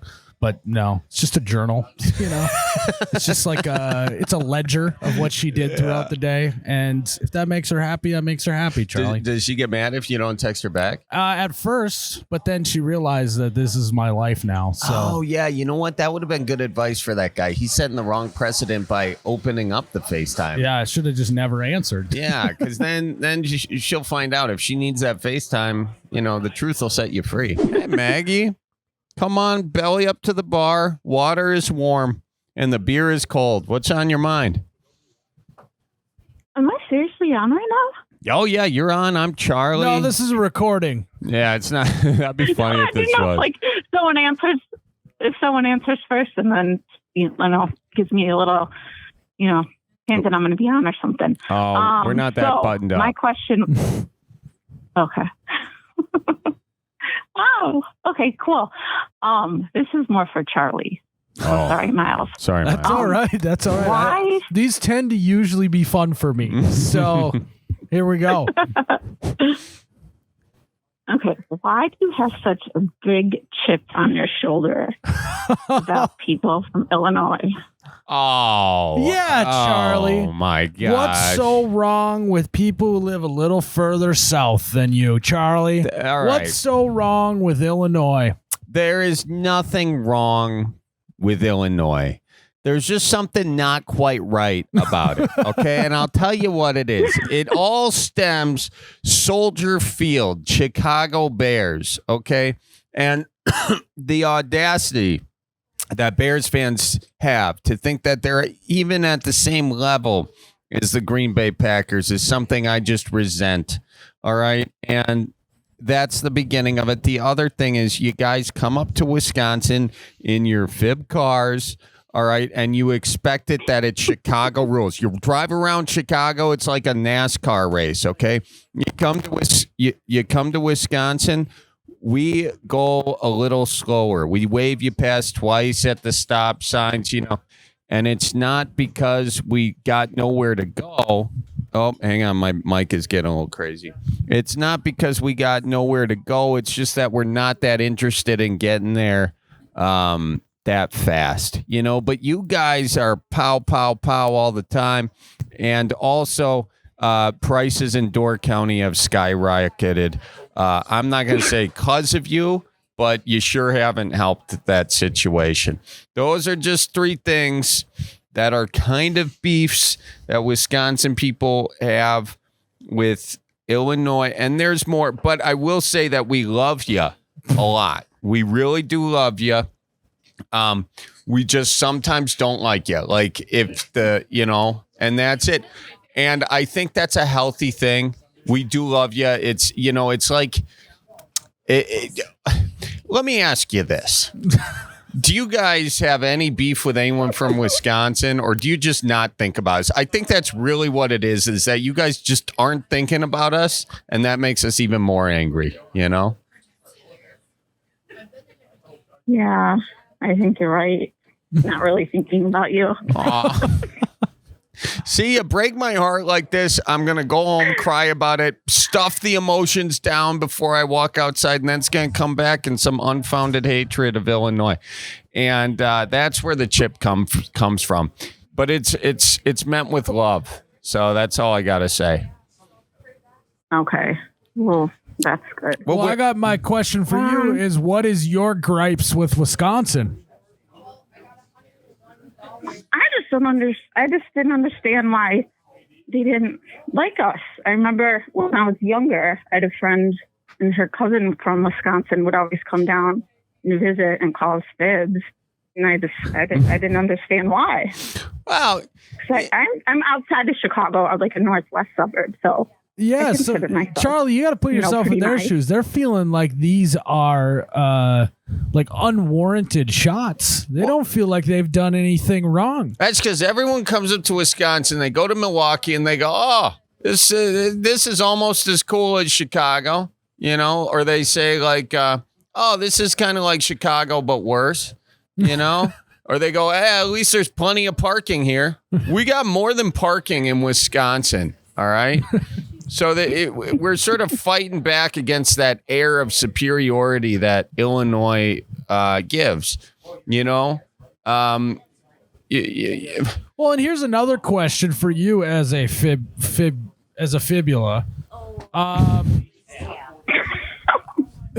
Yeah. Charlie's got a bone to pick with you fibulas. Oh, that's funny, Miles. Because tibula's a bone. What is so wrong with just slowing down a little bit once you cross the border?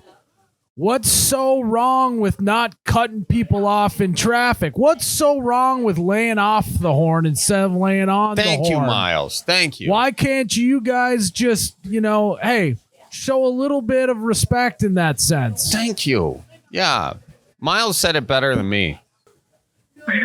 I guess we're just angry about stuff. Well, what are you angry about? I don't know what. Let's unpack that. Yeah, let's do therapy with the whole state of Illinois here. What's wrong? Who hurt you? This is kind of stupid, but when I drop my kids off at school, there's like a line, to drop the kids off. Yeah. And they keep telling me that there's a sidewalk, move up, move up, move up. And, don't stop the car and let your kids out. Just get them out. And I don't know why, but it infuriates me. And it's so stupid that people don't pull up and they get out of their car. They unbuckle their kids. They let them out of the car, wave goodbye, and I'm waiting between two cars and I got to get out of there. I got to get to work. I don't have time for that. So that's the problem right there, Charlie. I honk and yell at them, Yeah, that's the problem right there. At them. But then when people from Illinois spend their whole life saying, I don't have time for this, and then they realize they didn't spend any time doing anything other than trying to get more time. Wow, that's profound, Miles. Mm-hmm. That's a really stupid reason to get mad about something. It is, isn't it? But that is stupid. It wears on you. And then you take out your pain and your emotion on the poor people up north, and you buy the land and you jack the prices up. God dang it! And then you're in our slow lanes going 85. Well, if I just want to park here and enjoy the fall colors, darn it, that's my prerogative. I mean, the oranges and the greens and the Taco Bell purples. I mean, you gotta sit back sometimes and just enjoy the colors because you really got nowhere to be. Life is not about the destination; it's about how slow you can get there. Okay, and that's what you get. So if waiting in that line is an issue, your kids got bikes, right? Put them on those horses and send them to school. Or get your doors, take off the child protective lock on them. Teach your kids how to tuck and roll. Yeah, do a drive-by. Exactly. It'll build character. So I hope you know that this isn't with you personally. It's just with the state that, you're unfortunately living in. And, yeah. But I do thank you. I had another question. Oh, yeah, go ahead. I don't want to interrupt. So, you have your chip on your shoulder, and you explained why. Now, have you or would you ever date someone from Illinois? And if you did, how would your family feel about that? Oh, God. Well, I wouldn't tell my family, first of all. I mean, I would lie. I would say that, she's from Bellied, something like that. I mean, if they found out that I was dating a Bears, I mean, you've seen Romeo and Juliet, right? This ends with a double suey, over at Soldier Field. I mean, I hate to say it, but I'm drinking that poison right after you, So it's a tough goal, but love is love, and you can't help it. The old double suey. Oh yeah, this is a classic double suey situation, Charlie. Yeah, she was from Illinois. He was from Wisconsin. We see this 5-7 times a year at least. Classic double suey. Yeah.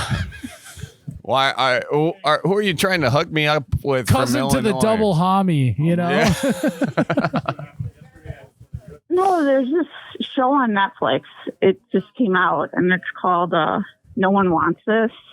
And it's like this Jewish rabbi guy, and then this girl that's just like a hot mess, and she's not Jewish, and it's just like a feel-good movie. It's got a guy from the OC on it, Adam Brody. Adam Brody's still alive. You fall in love. Wow, I gotta give that a watch. He's hot. Yeah, are you trying to get with Adam Brody? Is that what I'm getting here? I'm married. You're married. So you're saying that if a guy, if someone from Wisconsin was dating another person from Illinois, it would be like a rabbi and a girl who's kind of a mess dating, is what you're saying. Who's the rabbi and who's the mess? Well, I listen to your guys' podcast when I work, and it just, I don't know, I just saw it and I thought of how much Charlie has a dislike for people in Illinois. Who's the rabbi and who's the mess? In the movie or the show? No, in this Wisconsin-Illinois situation. Is Charlie the rabbi or is Charlie the mess? No, neither of them. It's I don't like all their friends and family. No one wants this. Well, I'll tell you this. Let me say this. Romeo and Juliet, like everyone else. Let me say this to you and all the people of Illinois. I love you. Okay? I do. But sometimes I'd like you if you just slowed down a scotch and you bought land in Michigan instead. Come visit. I guess I won't be heading to the Mars cheese factory. No, come on. I'm teasing. I'm pulling your leg. Get up here. We love you. We do. And here's the thing. I came up to see you at the... Sorry. No, don't say sorry. God, you are so Midwest. I got to tell you. Let me wrap this up here. And just tell you that we do love you and we need you. We need you. Okay? We need your love for the Bears to transcend. It gives us something to talk about. Because if we don't have this unfounded hatred for you, we might have to start feeling our feelings, and that is not something we're about to do. And without Illinois, Charlie, it's just go Packers. Yeah, it's so much funner to say fuck the Bears. Yeah. So there's no punchline to that. Yeah, there just isn't. Go Packers. It's boring. Yeah, I mean, we thank you because without you, we wouldn't have all your losses against the Packers, and we just wouldn't have as much fun. So thank you for being you. Without the Bears, you wouldn't be able to start the season 2-0. Thank you very much. Yeah, well, we appreciate you calling in today. Thanks for the love. Thanks for tuning in, and yeah, thanks for calling in. Don't forget to tip your bartender. Yes, tip your bartender. Thank you very much. Go Packers and F the Bears. We'll see you soon. Bye-bye. Bye. Well, Charlie, is that another solid, good episode of the Bellied Up podcast in the books? ITB, Miles, in the books. CBA, could be anything. Could be anything. Could be anywhere. Could be anyone. Hello there, guys. This is Josh. Hey, Josh, how you doing, my guy? Josh, where you from? I'm from Southwest Louisiana, in a little bitty town that nobody knows of. Southwest, the heel of the boot. Right? Does Louisiana look like a boot? Yeah. Yeah, it does. Yeah, he's Just from a boot to your mitten. Josh. What's the capital of Louisiana? Baton Rouge. Baton Rouge. Do you hear what Miles said? He said Baton Rouge. Get it? Do you hear what If you Josh get said, though? technical, it's Red State.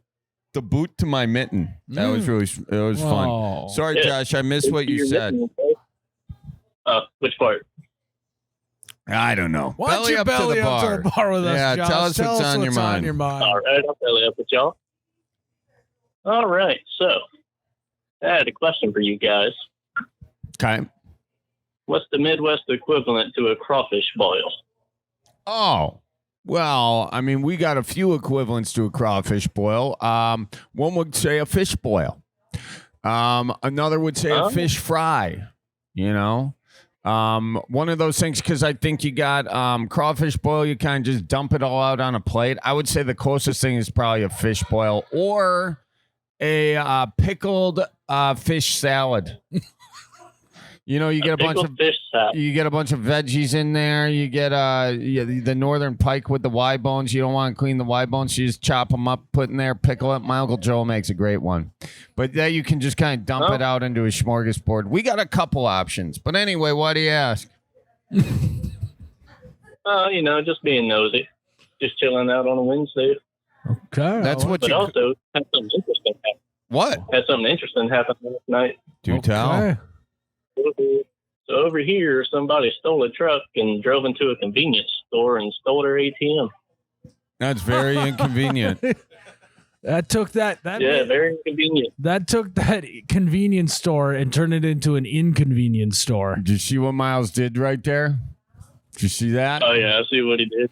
Oh yeah, I'm gonna head That down was to the the thing right there. I'm gonna head down to the inconvenience store. You gotta go through all the rubble to get inside. Probably pretty convenient for them, though. You think they got a good haul out of that, or did they get pulled over by the pokey? I was a stolen truck and they crashed it in a ditch not far from my sister's house. Okay, so this has got to be the talk of the town. Sounds like you're in a small town. If something like this happens, It's got about 800 people in it. yeah. So I mean, this has got to be the talk of the town. Is it the talk of the town? You probably know it did. Oh, we got a picture right Jake here. pulled up. Holy. Well, I mean, I can. it looks like a clean break right through. Yeah, they knew the weak spot. Oh, my God. Oh yeah, y'all found it. Yeah. So what? They just backed up into it, threw the ATM in the back of the bed of the truck, and drove off. That's pretty much what I'm gathering. Yeah. Who did it? We don't know that much yet. This is a classic whodunit case. Yeah. Who do you think done it? You know everyone in the town. I don't know everybody, but if I had to guess, it's probably someone who stole that truck. Okay, that's good detective work. Like, have you, Do you think there was any meth involved? This seems like a meth-ridden accident. smells a little methy. Oh, definitely meth involved. Oh yeah, Yeah. most robberies do have meth involved. I've seen the case. I had a buddy who got robbed by a bunch of meth heads. Meth. Stole. Oh yeah, that's pretty much how it goes. Yeah. It's not the breakfast of champions. I'll tell you that much. Well, what else is going on in your town aside for the lack of one less ATM? I think the rest is just the normal. Well, People going about their business, wondering about that ATM. listen. I understand your where you're coming from of just like, well, an ATM got stolen and that's kind of that. This is an unsolved crime right now. All right. And you're just sitting there on your ass in the boot of Louisiana, not solving the crime. It's time for you to start contributing to society. This is your calling. Get up out of the lazy boy. Go to where that truck was found and start looking for clues. You know, they might have left something in, maybe some footprints on the grass over there. You never know. Do you track a deer ever? No, but I've tracked some ducks before. All right. You got to start looking for droppings. You got to look for to see if there's any meth sort of droppings. Yes. They're like rabbit pellets. Just looking for beer cans, boot prints, used needles, anything like that. Anything. You start getting through the woods, seeing what, and that's the best case scenario. You find the worst case scenario. You're getting out in the woods. You're enjoying life. You know, best case you solve a crime. Worst case you see a new woodpecker. Well, Charlie, I do like woodpeckers. Since we're now a true crime podcast, I have a question for you. What's that? I'd like you to tell me what you think the perfect crime is. I mean, I think we've witnessed a perfect crime right now. They definitely got caught. They didn't get caught. Oh, they haven't been caught? That's why I told them to go figure it out. They're at large? Yeah. Okay. Well, I mean, perfect crime so far. Y'all know the crazy thing about this? What's the craziest Crazy thing about this is that the chief of police owns that store. Oh. We've gone from a classic whodunit to a full-gone conspiracy. Josh, I think that this was an inside job, my guy, and I think that's why it hasn't been solved yet. Because the chief of police, kind of weird how much they're dragging their feet. Yeah. Now, Miles, how you gonna let your own store get robbed? Yeah, and at this insurance money. This is an insurance Miles, scheme. stop talking. At this point, from a journalistic standpoint, because obviously we're journalists, we have to say allegedly before any accusations. Well, this is probably an alleged. This is for sure alleged possible insurance scheme. One could see how someone with police connections could figure out how no one could figure out who stole an ATM, collect some insurance money, and also take the atom. How did they get the ATM? Was the ATM still in the truck? I think, it was in the bed of the truck. It was broken into. Oh, so they broke in, they got the money, and they, take the money and run. All I know is when this inevitably goes to trial, the lawyers better make sure no one tries on a glove, because that could be disastrous. Yeah, because you know what they'll say: no glove, no love. No, if it don't fit, you must acquit. Someone will stop taking their medicine so their hand gets bigger. Yeah. That's how it goes. So we have, this is a conspiracy theory. We have chief of police involved. He owned the convenience store. Mm-hmm. How does the chief of police own a convenience store? He probably bought it with his money. Well, I think he inherited it. Oh, he inherited it. See, that's what I'm talking about. It's tough to get a convenience store on a police chief's salary, I think. Yeah. I don't know that they... Yeah, I would assume so. Yeah, so tell me, what are some of the murmurs that are going around the small town right now of maybe who did it? Seems speculative that the police chief owns the store. What? Are there any rumors going around right now? Not that I'm aware of. I haven't really talked to anybody about it yet. I just got told about. My sister told me about it because truck crashed by her house. So that's about all I know right now, boys. What do you do for a living that's more important than solving this friggin' crime, Josh? I'm a school bus monitor. What do you mean? All right. So I ride with the substitute drivers and keep an eye on the kids and help them with directions. So you do ride-alongs with bus drivers? Pretty much. Freaking awesome. So that's where all our government money is going? We're paying 2 bus drivers? For 1 bus? It's just going on with the new drivers, Miles. You can't just send... Are you kidding me? This is a great way to spend public funds. You can't send a new driver out with a bus full of kids.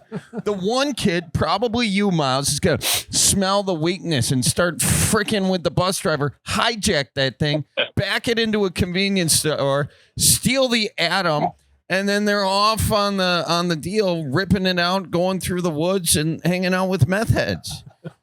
I mean, how dare you question? I think you hit I think you know that there, Carter. Yeah, I did, Josh. Don't worry. Hey, I am in full support of you doing this job right now. I know. And the reason Miles was questioning it is he was that kid that would have been hijacking that school bus. No, lots of spitballs. Yeah, it would have started off Yeah, as spitballs, but you sense. I've dealt with a few that would be what he's being. Yeah. Spitballs is a gateway drug to stealing ATMs from convenience stores. It is. Right. Yeah, it all starts with one spitball. It's a slippery, spitty slope after that. So, what are some of the stuff you got to deal with as the bus monitor superintendent?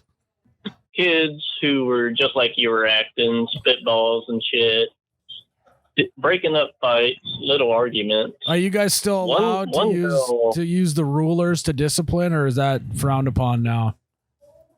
Hold on, guys. Talking to my dad. What's up, Dad? I don't know.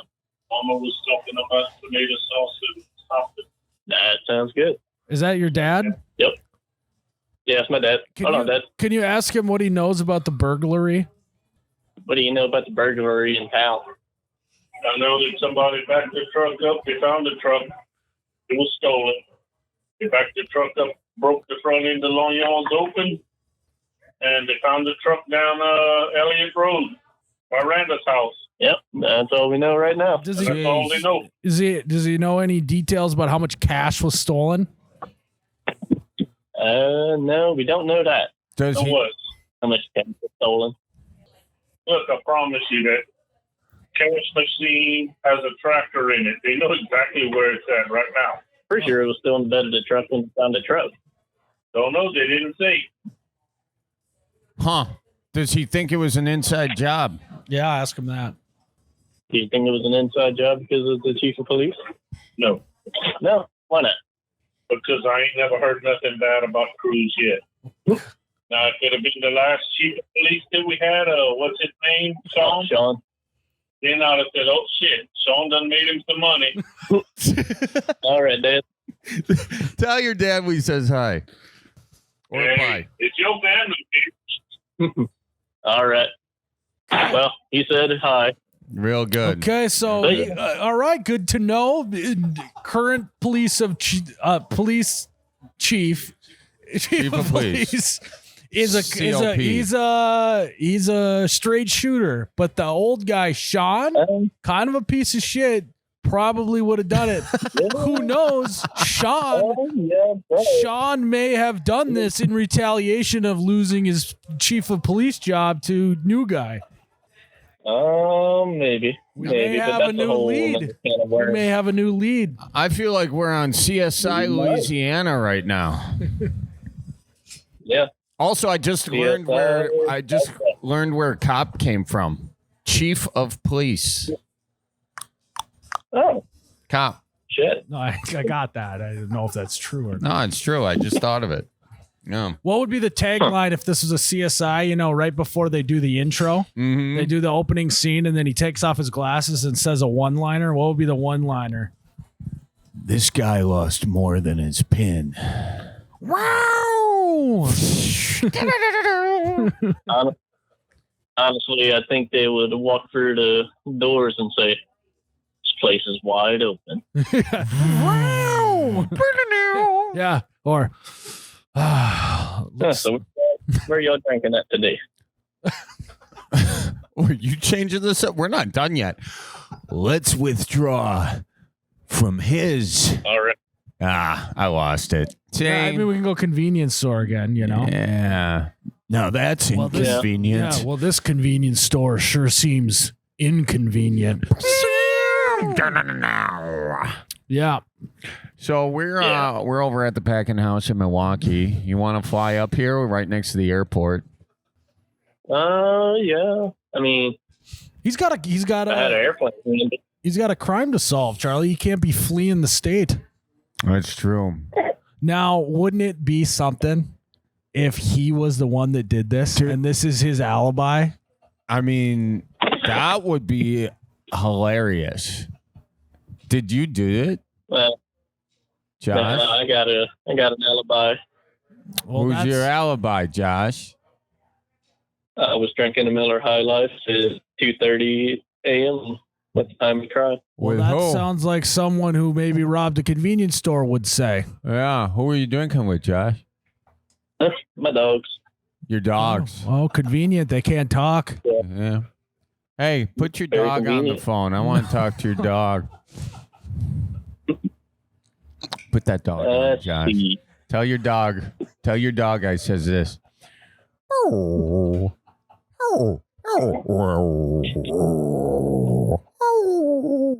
make sure to relay the message. You better do it just like that, Josh. That dog's going to go homeward bound on your ass if you don't do that deal, okay? He's going to be running his way to Wisconsin to tell me the real freaking culprit. You better have been drinking High Lifes with that pooch. He's a blue healer. He's going to get distracted by a cow before he makes it to Milwaukee. Josh, I got to tell you, you're not giving us a whole lot of hope to think you didn't steal that ATM. Well, I didn't steal no truck. But your dad might Sounds have. like something someone would say who didn't want us to think he stole a truck. Yeah. And maybe you are telling the truth, but your dad might be in on it too, Josh. Yeah.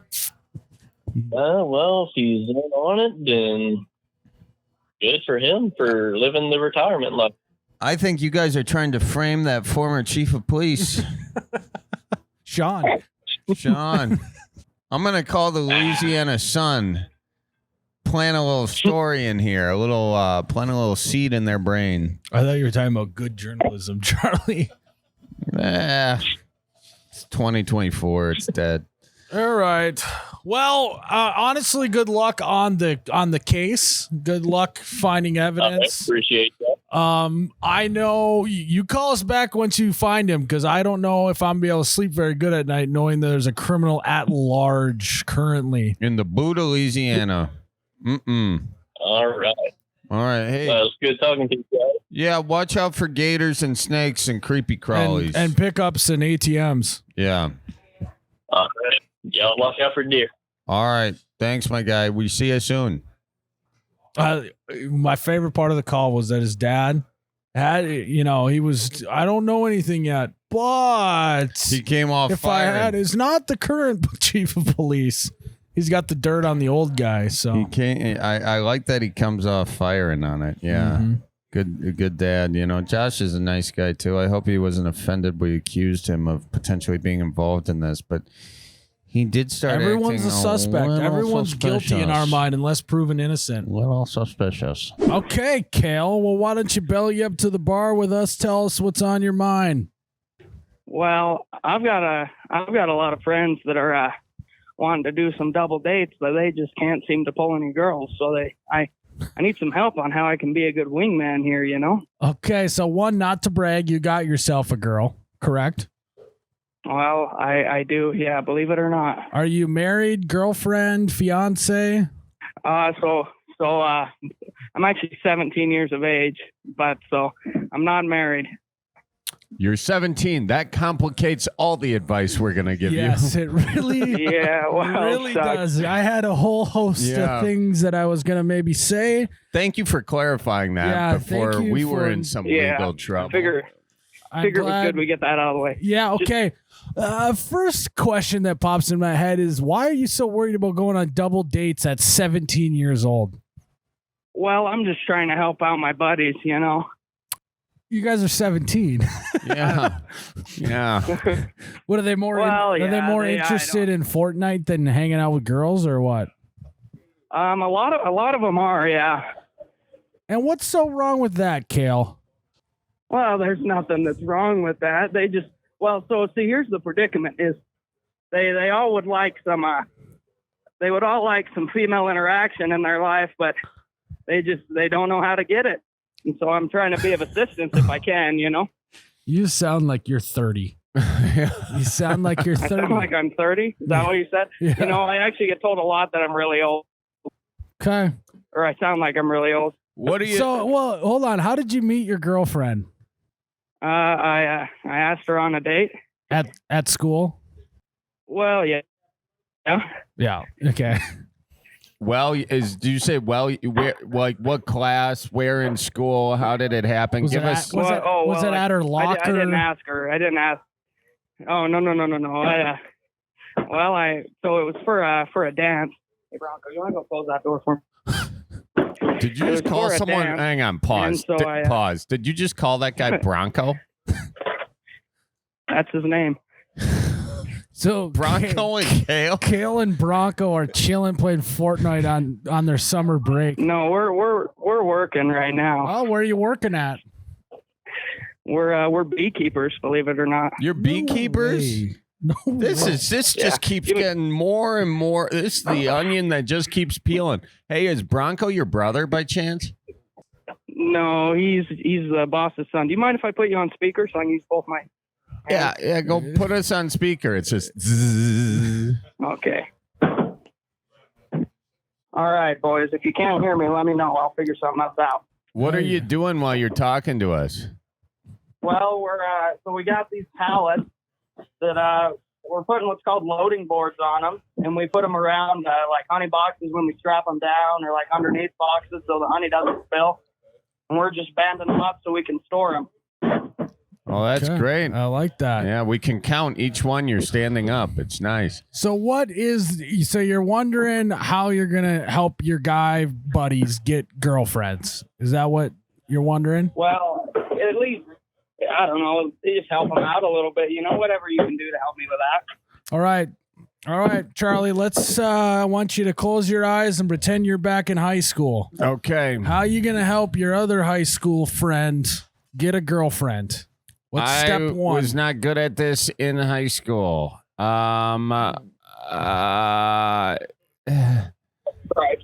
Cripes. Yeah. Okay, I'll go. What? You're going to No, start. I just dropped something, but it does suck that you weren't good at that in high school. Yeah, you weren't good at it like Cale is. Cale pulls. Clearly Cale is with Cale- the game that He's reeling and dealing in high school. Yeah, a name like Cale, you're gonna. So if I'm in high school and I'm trying to be a good wingman, I am probably starting a rumor that one person likes another person. Remember that? It was so and so. I like the way you're thinking. Charlie likes Miranda. I heard that. You're maybe in the at lunch in the cafeteria, and now you just spill that information out. Plant the seed. Yeah. Yeah, I do like that. Now I've got to ask, with all the technology going on, do kids still write notes? I honestly, I have no idea. I can't confirm or deny that. What do you mean you can't confirm or deny it, dude? You're in school. Who are we going to get? Well, I don't have enough. I don't know if people do that. I don't know. Okay. Maybe. Not that I've seen. You're not writing notes You're gonna anymore. accidentally send a Snapchat to the wrong person saying that Charlie likes Miranda, right? That's you guys use Snapchat. Okay, I see what you're saying. I don't, but a lot of people do. Well, you're giving us a lot to work with here, Cale. I'm trying my best, boys. No, you keep putting those pallets on. The honey is serious business. So I'm gonna think back to when I was a high schooler. If I was with my girlfriend, I wanted as much alone time with my girlfriend in high school as virtually possible. And you're wanting to go on double dates. What's the real root of this? That's true.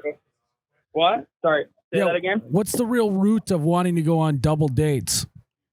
I don't know. A lot of my buddies just have very strict parents, Do you have non-strict parents? I don't know. I wouldn't say non-strict, but they're very, very loving and forgiving parents. So you're having the parties at your house then, is what you're saying? Yeah, pretty much. Okay. All right. Charlie, were you allowed to have parties growing up? Oh, God. I had 12 kids grow up. The house was never empty. That's true. I think a party with a friend would be a party with the whole family. Yeah, that's true. Exactly. So listen, you're trying to get your motivation here. How long have you been dating your girlfriend? 9 months. 9 months. And we cut you off before I cut you off. Where did you guys meet? So there was a school dance, and I asked her to it, and then she asked me on another date, and that's how that happened.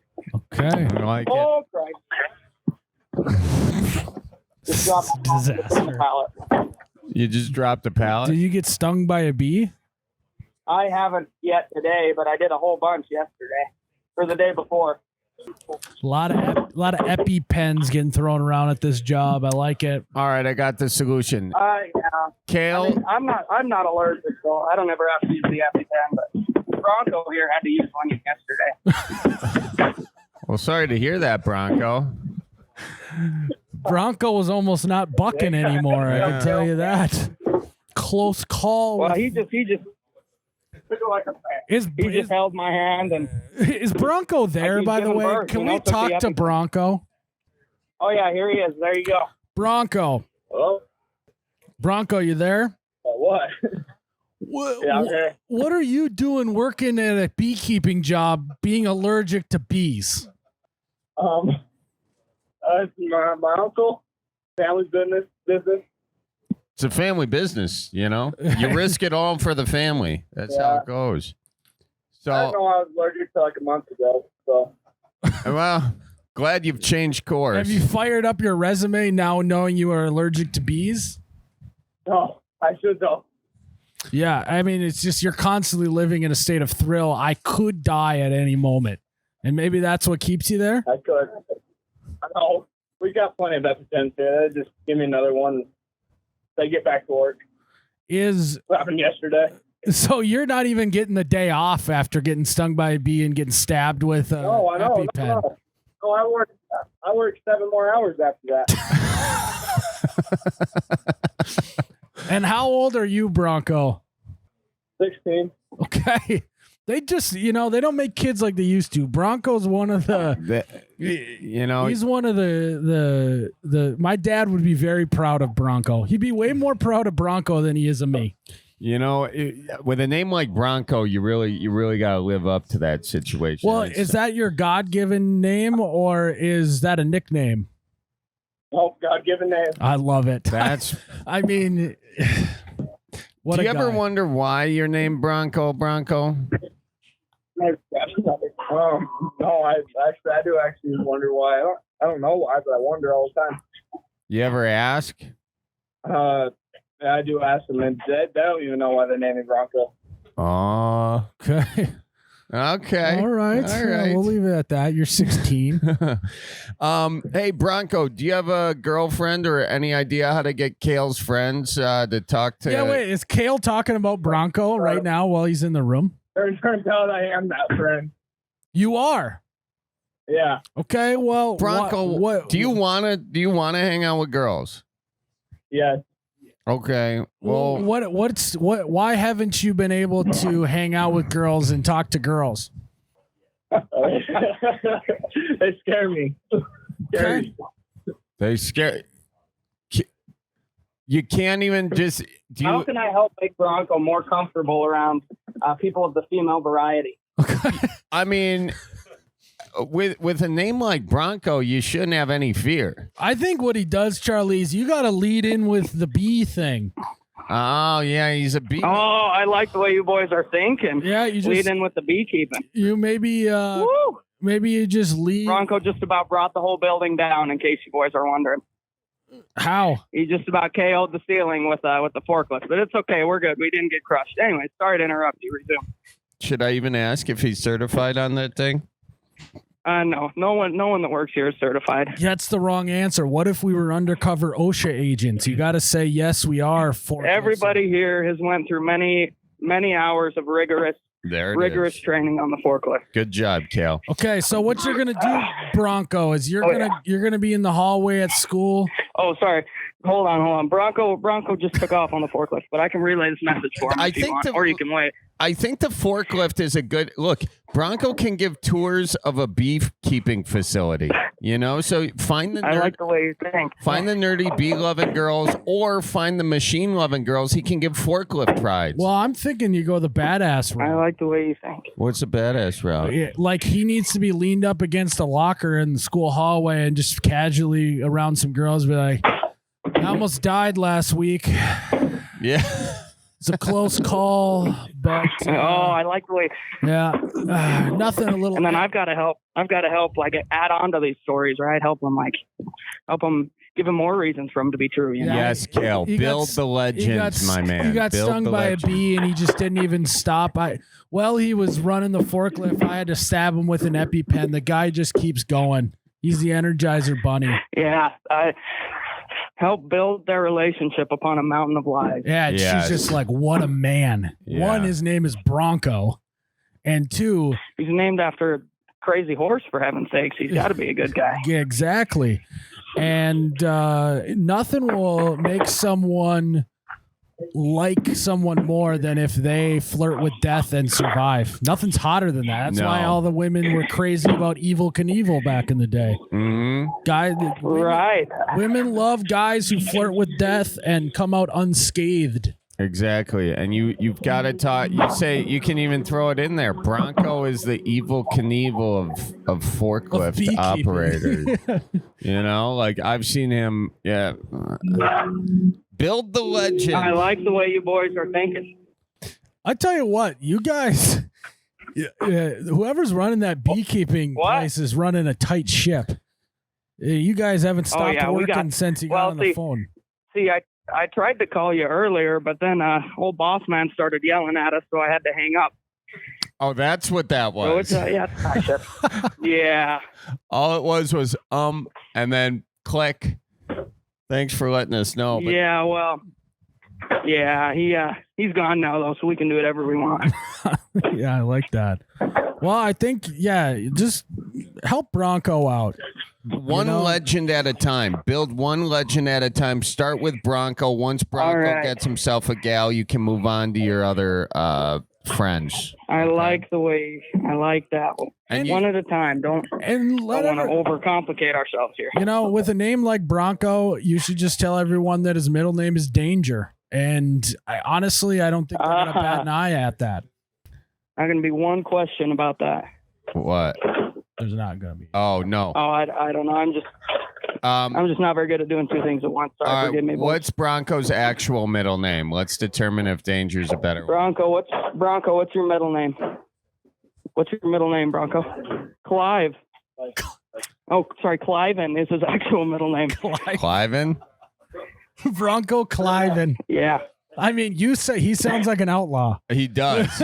Is that there Bronco Cliven? Yeah, he does. We're building a lot of lore behind this guy. I like the way this is going here. He's going to be running through ladies like it's nobody's business here pretty soon. You guys, and by running through ladies, we mean lots of hand stuffs in movie theaters at age 16. You know, right? There'd be no inappropriate activities, of course. Absolutely not. Hey, you guys take your money, get Bronco a leather jacket, work on his lean against the locker. Before you know it, one friend will have a gal, and then it's just domino effect from there. Okay. I like this plan, boys. All right. Well, thanks for calling in. Get back to work and watch out for bees. Hey, I appreciate your advice. I'll try not to get stung for you the rest of the day. Real good, Cale. We'll see you soon. All right, you boys watch out for deer. We'll see you. All right, my guy. Bye. I like it, Miles. That is not where I thought that call was going, Charlie. No. But we are here, and it's very funny. It's like high school relationships don't matter. No, not it. I didn't have the heart to tell Cale that. No. I usually wait till their early 20s to say, it's not going to last. You do say that a lot. Yeah. Just for funsies, you know. And if it doesn't last, I was right. And if it holds that test, that just, whatever doesn't break it makes it stronger, you know. And we know what I'm having regrets about, Charlie? What? Is that I didn't name my kid Bronco Cliven Montplaisir. I mean, dude, it's just when he said his real name. We already got a social security card too. It's gonna be a lot of paperwork to change it. But you know what? You're gonna do the right thing. I know. Yep. So he's no longer August. He is Bronco Cliven. I mean, that's. Should we take another caller? Let's take another caller. Oh, hi. What's your name? I'm Patty. Hi, Patty. Where are you calling in from? Wisconsin. Where in Wisconsin, Patty? Be more specific. Delavan. Oh, Delavan. Beautiful this time of year.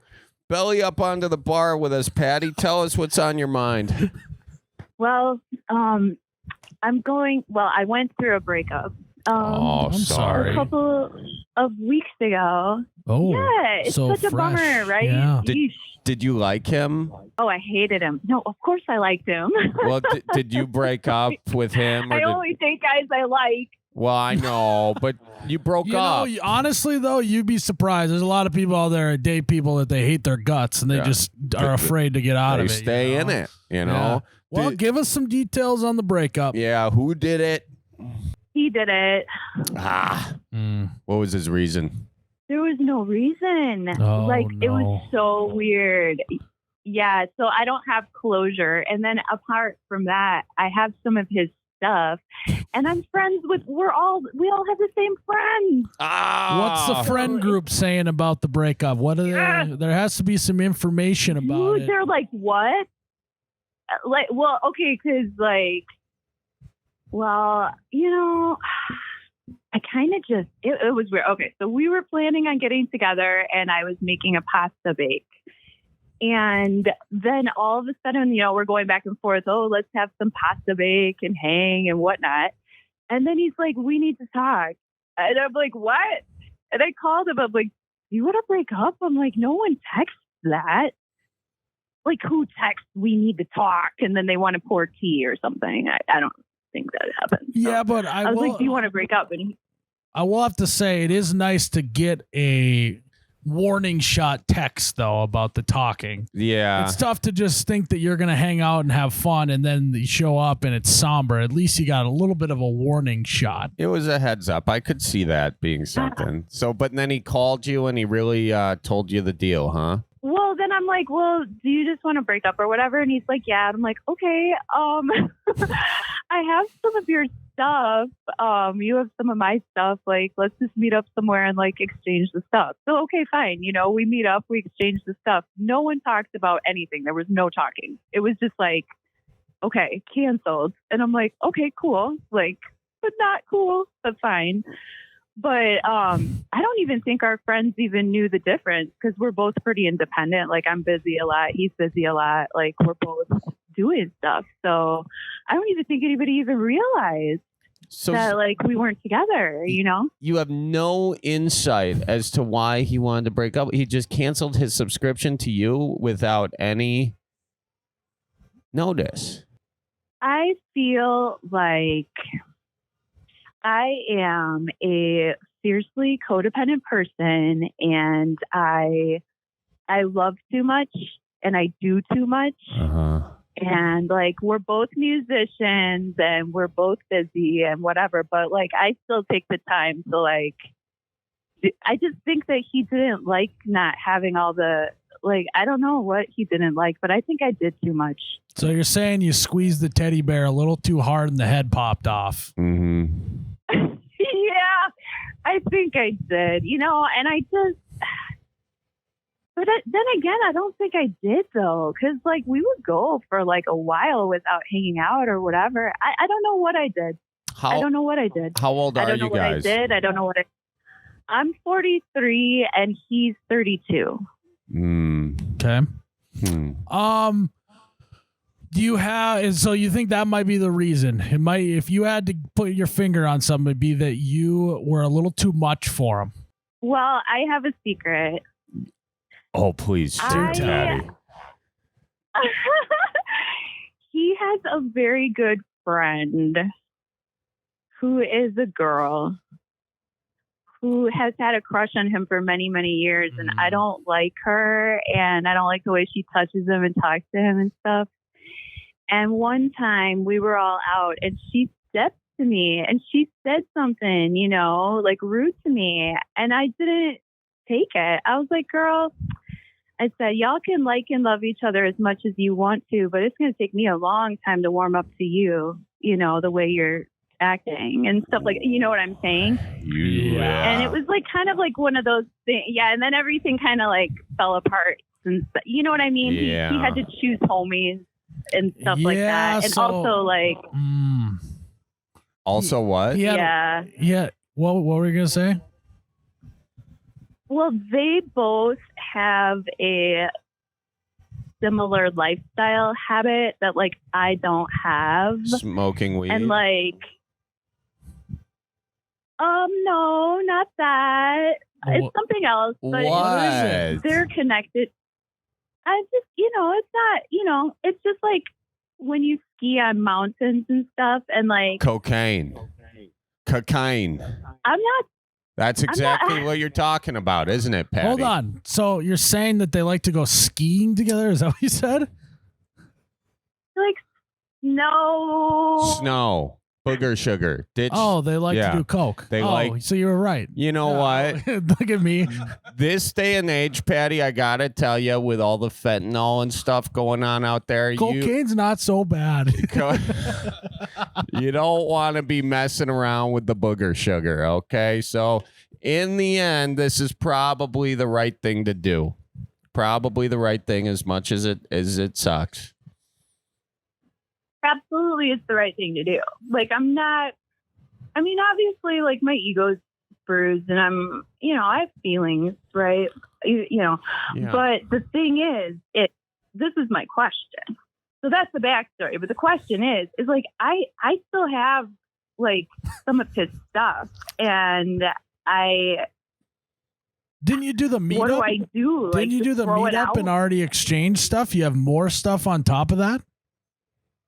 Yeah, it was too short notice, and I had, and then too, some of the stuff that he gave back to me, it didn't belong to me.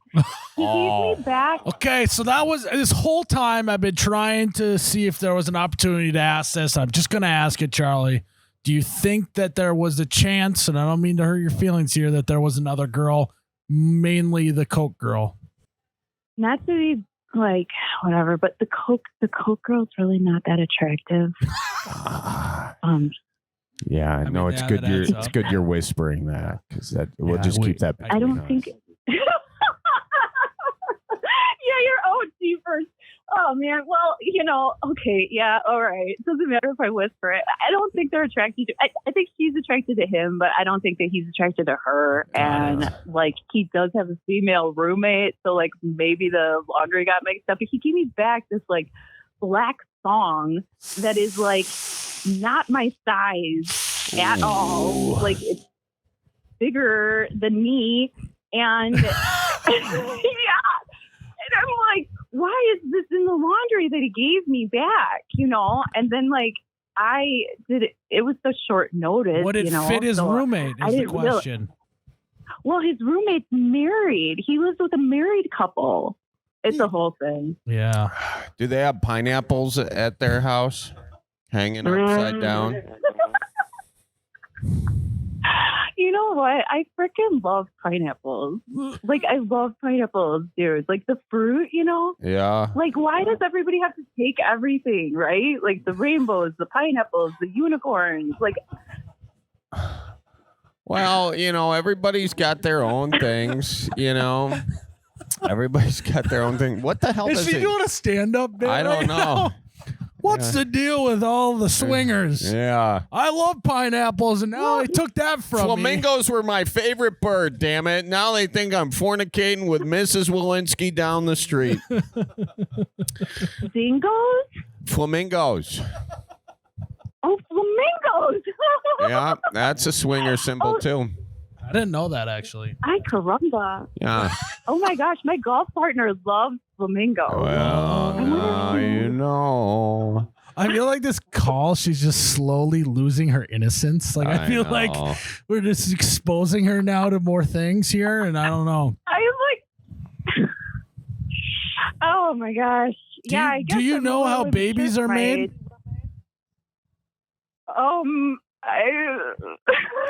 I've practiced a couple of times, but I don't really know. Okay. Well, so the thing to answer your question about your mutual friends is that, were you guys mutual friends with them before the relationship, or did one of you become friends with them after the relationship? No, it's worse. Like, we kind of, like, we both play music. We both work in the same sort of scenes. We both go to the same festivals. Like, I'm going to bump into the guy, and I'm going to bump into all the friends. Like, the friends are beautiful. They're so beautiful. Everybody is so beautiful except the one ski buddy. What kind of music do you play? And, whatever the F I want, Charlie. Oh, she's a punk rocker. Seriously. F you, I won't do what you tell me. Okay, I see. Pretty much. You wonder why I got broken up with. I mean, no, throw it back at me. I'm sorry, you didn't get to do your pasta bacon chill. That was unfortunate, but you don't need to blame me for that. I feel like you have two different personalities. Yeah, here. and we're seeing them both on this. Just sweet Patty, and then the Patty. F you, don't tell me what to do. Yeah. I'm just teasing. I was just kidding. So you're in I punk play rock? the keyboard. You play the keyboard? No, I'm not a punk rocker. But I am punk on the inside, I think. I'm kind of punk on the inside. You heard what I just said. Like, I was kind of punky. What genres of music? I don't know a lot of punk people that go, you know what, I'm kind of punky on the inside. Is it bluegrass? You play bluegrass? Sometimes. Or sometimes. I might play bluegrass tonight with my friend because he plays the banjo. Do you know my buddy Adam Gruel from Horseshoes and Hand Grenades? Your buddy probably knows my buddies, but I know his music, but I don't know him, I don't think. Okay, are you guys at the same festivals? Blue Ox and all that? I didn't go to Blue Ox. I don't play. Like, I'm a vendor at these festivals. Well, I might play. Wait, are you a musician or a vendor? I'm confused now, Patty. I read tarot cards as a vendor, but I also play music. So depending on the scene, I might be playing music or I might be setting up a tent and reading people's tarot cards. Wow, this is just getting deeper and deeper. Explain to me the reading of the cards. Well, there's 78 cards in a deck, and you pull some, and then they're like flashcards. They're like Rorschach ink blots or something. Like, it's like archetypes, and it sort of sparks people's intuition. I just want to give people a tool to kind of like help themselves spark their own intuition. Like when you go to flip a coin and you're like, okay, heads or tails, I'm going to go drink a PBR today. And you obviously want it to be heads because you want to drink your PBR, and yeah, okay. It's similar to that can we do it here on the show with Charlie here? Can we do something similar? Yeah. You want your tarot card? Yeah. Can we pull me a tarot? The phone? Oh, I could pull. Yeah. Well, I mean, are you being sincere? Like, do you sincerely have a question, or should because seriously, like the card, like I try to be real sincere when I do it. So, like, do you really have a question? We are very, very curious on how this all works, and we'd like to do it with you.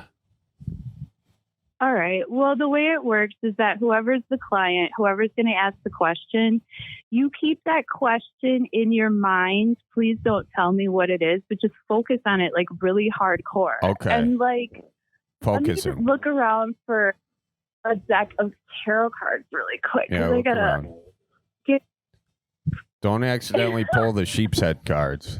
Can Charlie tell me the question? No. Well, I mean, it's up to you guys. I'm not telling you my question. Come on. But, No, you're going to make fun of me for like 4 episodes. No, I won't. Yeah. oh my goodness, stop. Not giving them any more ammunition, Patty. Do you find those cards? No or? mas. No mas. Yeah, I'm shuffling them right now. Oh, Okay. let's go, dude. Let's go. All right. Let's get into Charlie's intuition. Thank you so much, by the way. My tagline is thank you for fine-tuning your free will and intuition with me. So thanks. Oh, I love it. Hey, let me know when you're... Shout out your tarot business, Patty, for all the folks who are curious. Well, I'm called Esperanza Bense Tarot. Esperanza Benze Tarot.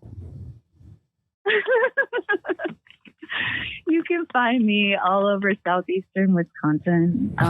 I'll be reading in Janesville on Saturday. Okay. All right. There you have it, folks. All right. Well, I don't know how much I want to say. Like, this is all over the internet and stuff. Like, it's just so, like, random and weird. Ugh. But I do want your advice. And I'll give you some advice, too, with these cards. So let me know when you're ready, and I'll throw the 3 cards. Okay, I'm ready. Okay. he's got his question in his mind. That's what he should be doing right now. Oh, cool. You got the High Priestess. Oh, my gosh. You got the Lovers And you got the Hierophant. Holy moly. You got 3 major arcana cards all at once. That's like pulling 3 aces in a Yeah, baby. Card. Look at you. Let's go. What does it mean, Patty? What do you think? Okay. I'm going to have to take a picture of these beautiful cards and send them over to I don't know, Bellied I wish Up. you could see. Take a picture and All right. tweet them at us at Bellied Up Or on Instagram too. or on Instagram, whatever. Okay, cool. I would love you to see these beautiful cards, so I will do that. I don't know when I what get off. any of this means, Charlie, but I am so psyched right I know, now. dude. Yeah. I pulled 3 aces, man. I won. Dude, I am also very psyched. I am also very psyched, man. So check this out. All right, the High Priestess, dude. Okay, so she is a card that represents a character who is really in tune with her divine feminine intuition. She knows what she knows. She doesn't always say what she knows, but it's like a card of having that higher guidance from a feminine perspective. So look what you're doing right now. And then the card of the that's in the middle of the spread, because the High Priestess and the Hierophant, see, that's crazy too, because the Hierophant is whereas the High Priestess is more the spiritual woman of the occult, the Hierophant is a priest, somebody who's in an organized religion, like a church, so that's the 2 sides of the same coin, and they make a really good couple. Duality. Little duality there, Charlie. Yeah. Yes, they make a really good couple. And then in the middle, it's the Lovers. And obviously, duh, we all know what that is. And the Lovers is also, as well as being a card of a soulmate path, the Lovers is also a card of choices. It's strong Gemini energy, and it's a card of choosing to take that path with another or with yourself. If you choose to take a soulmate path, going after your passions or creativity or whatever it is. So, you can tell us or not tell us what your question was. No, I'm not telling any of you guys. Really? Yeah, hell no. What was the point of this? It's my own spirit. It's my own spiritual journey, Miles. It's my own spiritual journey. No. Come up with a different question then that you could tell us. I want to know if I was going to get a buck this year. Apparently, you're going to get a dang good one. I'm going to get bucked this year, Miles. Boom. Get bucked, baby. Look at that. Bangarang. So how do you determine that? Well, I just think that these cards are just so lucky. All 3 of them. They just all pop. Come on. That doesn't even happen. You're going to get a buck. Yeah, Patty. Hey, did you even shuffle that deck or no? Dude, I totally shuffled the deck, man. She's a pro, awesome. dude. That was offensive. See, of course she shuffled the deck. No.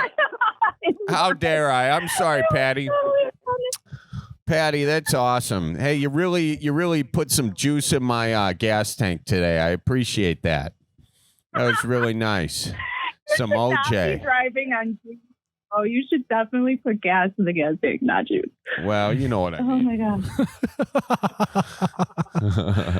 Oh, that's pretty that's slick. awesome. That's great, dude. We gotta. Hey, we gotta. Do I just throw the t-shirts away or whatever in the song, or do I make a point? Hey, here we go. Let's pull some more cards and determine what you're gonna do with his clothes. Maybe I should pull a card. Determine what I'm going to do with my No, she's already moved back on to what she's going to do with the ex-boyfriend stuff. Oh, yeah. Keep up, Charlie. I know you got buck fever now. I'm a little, I'm a buck and rut here. Also, let's pull some cards. Yeah, and hey, I just want to ask you, Patty, did you intentionally not give your boo thing everything back because you kind of want to leave a little handkerchief behind, maybe a reason for a second guess in his life, No, it was so fast that I didn't realize that I had his shirts in my laundry, and then I tried to give them back right away, and he just freaking disappeared, and I mean, they have a weekly gig at this one spot where I also would be there usually, but I'm just like avoiding the scene, you know? But this one girl that works there is like, dude, I really wish I would see you, you know, and blah, blah, blah. So I was like, all right, well, maybe I'll just drop it off to her when I know nobody's going to be there. Well, let's see. Let's pull some cards and then you'll know what to do. Let's do it. Shuffle that deck now. Oh, I want you to hold that question in your mind, but don't tell us. well, duh, I just told you. Oh, well, Let's just see what let's see what the cards say. let's see what the next card in the deck is, and that's going to determine the outcome here. So it's like, all right, my question. Oh, jeepers. I'm getting potential spam is calling me right now. Ew. Ignore it. Or merge the calls. You want to merge the call? Ooh, okay. I got, is the call merged? Oh my gosh. No, I don't think I did. Oh, I got King of Pentacles reversed. You got what? So King of Pentacles reversed. And what is that? Does that king got big pentacles? Explain to me as if I don't know anything about this, which I do. They're but for the definitely audience. reversed. Jeepers.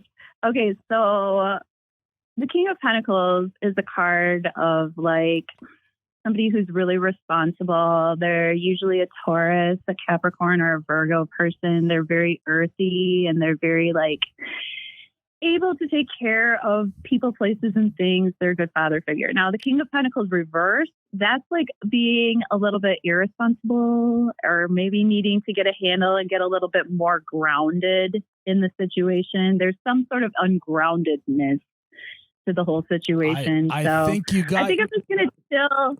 I think you got your answer. The first thing you said. Yeah, I'm just gonna chill. I'm just gonna put the bag of crap in my car, and then like if I ever happen to just like bump into him or anybody else, You're reading it wrong. You said earth in the first part, and you said grounded in the next. The cards want you to bury this shit.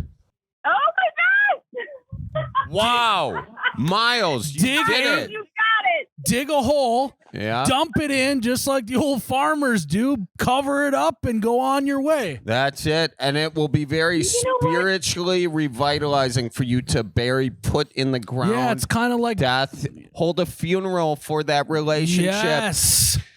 Say your own, you. what do they call it at a funeral? The eulogy. Say a eulogy for this relationship. This whole time you've been looking for closure. Have a funeral for the relationship. Dump the clothes in there, and then don't let it suck any more of your energy. Right. And you better do it quick before the ground freezes. Oh my goodness! Yes, I thank you. Thank you very much. That's actually really good advice. You know what, Patty? Thank you for calling us today. And we're happy that we could help you and you helped us. Okay, I'll take a picture of those cards for you. That'd be awesome. Please Also, do. you gotta let us know where we can get a deck of cards because now I'm addicted to the advice life. Oh my gosh. Well, there's so many places to get cards. And if you ever need a reading, you know how to find me. So Okay. Thanks a lot. Patty, thank you. This was great. Bye. Bye-bye. Bye. Well, Patty was a great What a gal. way to end that episode, Charlie. Yeah. You're getting a buck. She's I'm going to getting dig a hole. I mean, and Miles, can I just say, dude, I am impressed with you. I mean, We look are at both you. flying. You're a Toro card reader and the whole deal. I mean, I got to frick. get myself some Toro cards. Hey, do you know if you're a Vertigo or a... I'm an Aries. Oh, I'm a Taurus. Yeah. Anne's a Taurus, actually. Is she? Yeah. And so that must be how you select your life partners. With the cards? No, by Yeah, you're my life partner. Yeah. I'm a Taurus guy. I'm attracted to a nice old bull. I'm your work husband. Yeah, You know? you really are. So, well, folks, I mean, you never know what you're going to get here on the Bellied Up podcast. That's for gosh darn sure. Hello, this is Sally. hi, Sally. This is Miles and Charlie from the Bellied Up podcast. Hello. How's it going, Sally? You having a good day? Yeah, I'm having a great day. How are you guys? Doing Doing great. We're good. just bellied up to the bar. Yeah, I hear you have got some resolutions you want to chit chat about. One of the things I want to accomplish is using chopsticks a little bit more. You got You know- chopstick ambitions, Sally. You woke up 2024 and you're like, you know what? 2025, that's going to be the year of the chopsticks. But the thing is, That's right. but it's not even to learn how to use chopsticks. It's just to use them a little bit more. You know? Well, actually, I have to learn how to use them in the first place. Oh, okay. You know, Okay. I found a couple of sets in the junk drawer. Okay. And that's what really inspired me to say, hey, these are a little dusty. You know, maybe they're under the set of keys that I don't even know what the hell the keys are for. We got some batteries in here and shit like that. I'm like, chopsticks. This is good. And I want to use them for various foods, not just Chinese food. Yeah. Or Sushi, you know, too. I mean, Korean barbecue. I mean, you know, I'm like, they're going to waste here in the junk drawer. Let's get some good chopsticks and learn how to use them. Yeah, I'm very proud of you. I mean, that's not the typical New Year's resolution we hear. Did you look up a YouTube video on how to properly use chopsticks, or did you find a friend? No, I just found the chopsticks in my junk drawer. That's So the whole story here, huh? That's about it. Now, since then, we've had a lot of leftovers in the fridge. So we haven't ordered Chinese food. So, you know, don't have any soy sauce in the cupboard. But yeah, that's one of my New Year's resolutions, and I have all year long. You know, it's not like I have to use them by January 13th. You know, I have them. I have them, and that's the first step. Well, and honestly, the first couple months is all mental work anyways. You know, you're thinking about how you're going to attack it. What's the first food you're going to try with it? I have a very similar New Year's resolution. I want to solve a Rubik's Cube without any help whatsoever. So in the corner. Yeah, I'm going to put myself in a room by yourself in the corner. Yep, I am. Miles. Wow. That's impressive, Miles. I don't know what's harder, to figure out the chopsticks or a Rubik's Cube, because everyone can kind of use chopsticks, but to use them the way they're supposed to be used, I don't even know if I'm using chopsticks. You want to right. know what my wife does with chopsticks? Does she poke it? What does she do? You know how like the wood ones come where like you break them apart? Yeah. She doesn't break them apart. She just separates them a little bit and just pinches stuff. And just pinches it? Oh, that's a cheater. I know. That's a cheater there. My first Grounds step for with divorce. chopsticks is I'm going to move them. I'm going to move them from the junk drawer. I've already done this step. I moved them from the junk drawer, 2 sets, to the drawer with the spoons and the knives and the forks. So you look at them every time you want to eat. Every time you're reminded, hey, I got a year to figure out this whole chopstick thing. Correct. That's very ambitious. Do you have they're still wrapped in that paper? So I mean, they're still clean. Take the next step today. Take that paper off. Hey, don't rush her. Don't rush I'm not trying to rush her, but for God's sakes, we're months into the year now. It's time to take off the gloves. Okay, all right. All right. Little tough love from Berens over here. I'm just telling you. Wow. You want me to use chopsticks with a glove? Oh gosh, that's not going to come till like October or November. Is that what I heard you say? No, I said take the. Well, yeah, you. I would like to see you just at a tailgate wearing gloves, using your chopsticks on some communal food there. That'd be great. I mean, honestly, this is something that would crush on TikTok. You just go like day 1 of attempting to learn how to use chopsticks, and then it's you just fumbling with them and not being able to use them, and then by day 40 you got it down, and then people lose their mind on it. Here's what would be funny: if you're tailgating and you're wearing the snow gloves and you're at the Green Bay Packer Stadium, you're using drumsticks for chopsticks. Oh yeah, yeah, that would be funny. Like, how are you gonna? I don't know. No, I like it too. Don't lose faith in that idea. That's a good bit right there. Yeah, you got the big gloves on, you know, the insulated ones, and you got some drumsticks. That's fun.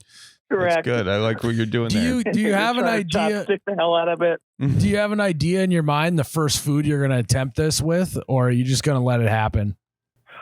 Well, it's not going to be Cheerios. I'll tell you that much right now.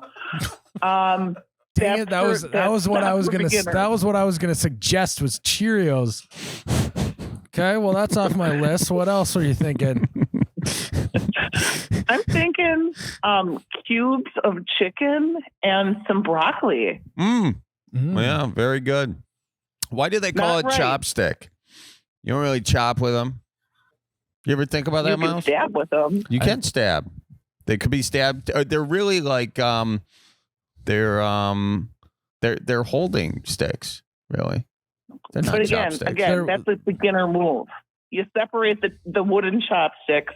You stab your chicken. That's not using chopsticks. No, they're not stabbing sticks. But what I'm saying is that you're not chopping with the damn sticks either, right?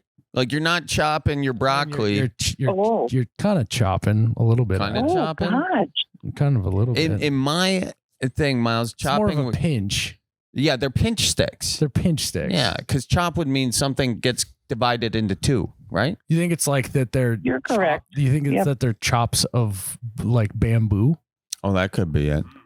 Like they like chop it and then make them into the sticks? It's also translated from Chinese or Japanese or right. So maybe the you know, it's probably some. I want to figure out.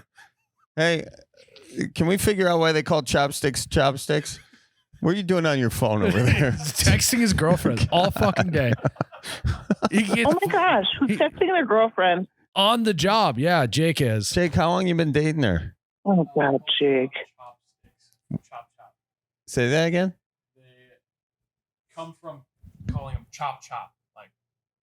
They come from calling him chop Cheerio. He's been no help. Did you just Google it? Is that what the AI Sally. on Google says? Because that's all right. Anyways, you keep digging on that. So you're going with cubes of chicken. All right, I like that. Actually, nope. I just changed my mind. Okay. I'm good. going with deep fried cheese curds. There we go. Once I learn how to use chopsticks, my very first food after practice will be a deep fried cheese curd from Culver's, and I'm going to dip it. Oh, wow. In some sauce. Okay, you're getting crazy. This is now. ambitious. Oh my God. Is this your only New Year's resolution? No, I had another one, but I forgot what it was. Oh, I remember. Yeah, I remember too.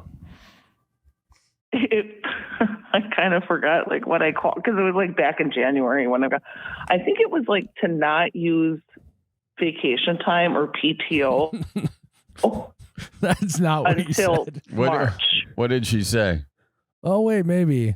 Nope, that's not. You want to learn how to moonwalk, Sally? That was what you said. That was the other one. Yeah, because I couldn't remember for the life of me when I finally got your text message, and I was like, "Holy smokes!" I did call in about 2 New Year's resolutions, and I remembered the chopsticks, and I couldn't remember the first one. I was like, "Was it not to use PTO, or was it to learn how to moonwalk?" And then it came to me the other day, and then I second guessed myself. But anyway, yeah. Yeah. That's my number 2 resolution. Yeah, I'll refresh your memory. You said that you got a wedding invite. Actually, you got a save the date magnet for your fridge. That's overkill. And you said, holy smokes, I have to learn how to moonwalk. Is what you said. And you said, I want to be the cool aunt who can do the moonwalk on the dance floor at the reception. Well, there you have it. I got to be honest with you, Sally. If you can both moonwalk and use chopsticks, I mean, you're going to have a whole different life ahead of you. And that's a full 2025 right there. Yeah, new doors will start opening up. If you can laugh, use chopsticks, and moonwalk in a day, that's a full day. Mm-hmm. That's what Jimmy V said. And I do have my step number 1. on the moonwalk is I got the Michael Jackson Thriller album vinyl for my record player. All right. And so I got that. Have you listened to it yet? Oh, heck yeah. Okay. All right. Well, I got a pretty sweet record collection going on right now, and I listen to it now. What I also have is a hardwood floor in my kitchen, and that is my surface. I'm looking at the surface, and I'm playing Michael Jackson on the record, and I'm just what I'm doing is you just walk backwards. That's how you start. So you just try that out. And then you get on socks. And then you walk backwards in socks, and you just build on it. You just build on it. You just start walking backwards, and before you know it, it's walk backwards, ? Moon landing, smiley face. I like how much mental prep work you do in this. Yeah. First, it's just looking at the chopsticks in the paper. Then she's going to open it up and look at the chopsticks raw. Mm-hmm. Just like that, she puts the record player on. She's just getting a feel for the surface that she's going to be moonwalking on.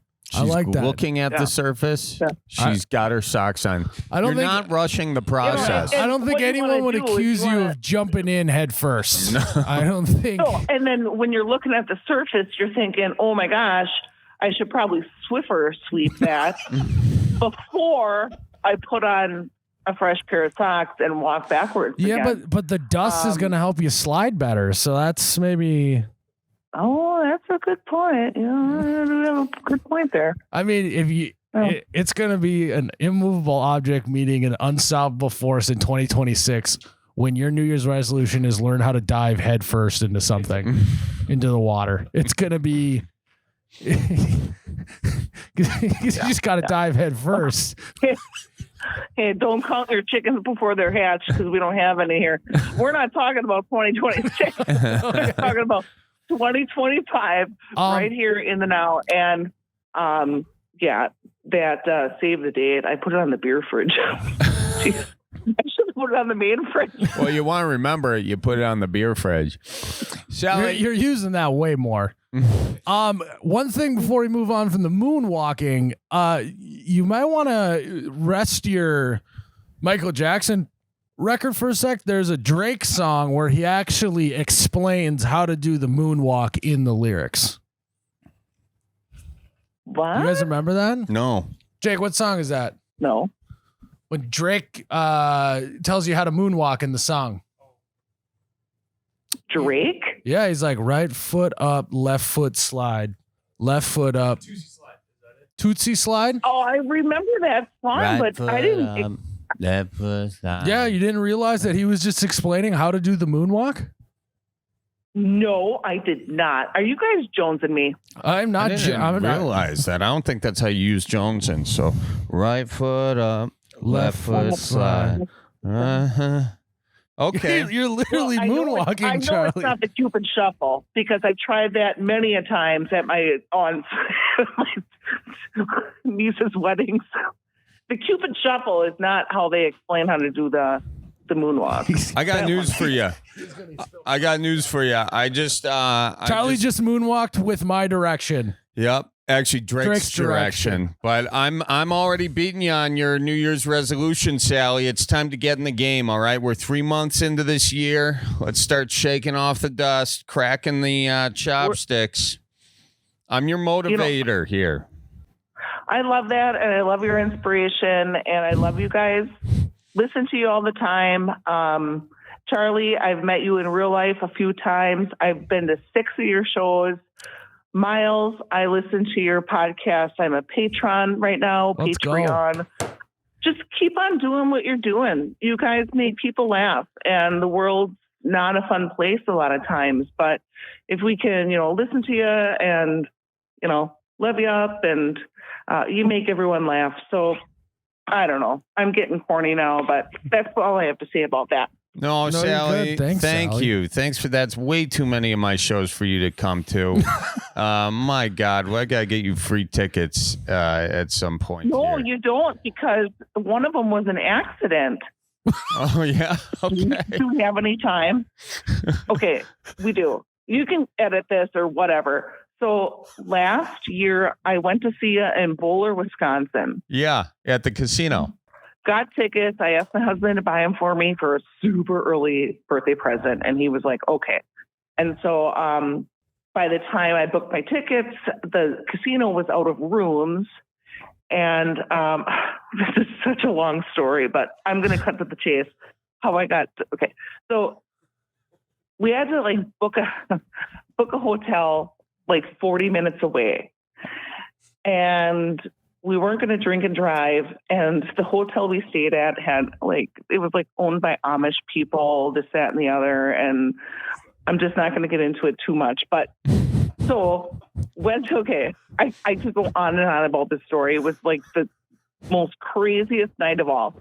But the reason part of the crazy part is I got to see you twice that night because I got tickets for the 10:30 show, and we went to go get some merchandise before that show. No, I got tickets for the 6:30 show. And anyway, so we went to see the 6:30 show, and it was great. And we had great seats, got some merch, blah, blah, blah. I'm walking out of the venue into the casino, and this lady grabs me by the hand from behind, grabs me by the wrist, and she's like 60, older lady. And turns out her name is Brenda. And she's like, hi, me and my wife bought tickets for this show and for the 10:30 show, but my wife is too drunk to go to the 10:30 show, so I put her in bed. Will you come to the 10:30 show? And just grabs me out of the blue, and my husband is a few steps forward, and he stops, he turns around, he's talking to this nice older lady, not hearing the conversation. So I'm like, okay. And she gives me the ticket, and she's like, let's meet back here. And she's drunk. Sounds like it. Okay. And I'm like, okay. So I go back to Sean, and I'm like, you'll never guess what? This really nice lesbian gave me a ticket to the 10:30 show again. He's like, are you sitting me? I'm like, no, here's a ticket. All right, so we go gamble. In the meanwhile of gambling before the 10:30 show, I see, are you sitting down? I picture Charlie standing up. I see Miles sitting down right now. I was standing up. I sat down right before you said that, though. I see Grandma Sue. Oh, you saw my Grandma Sue?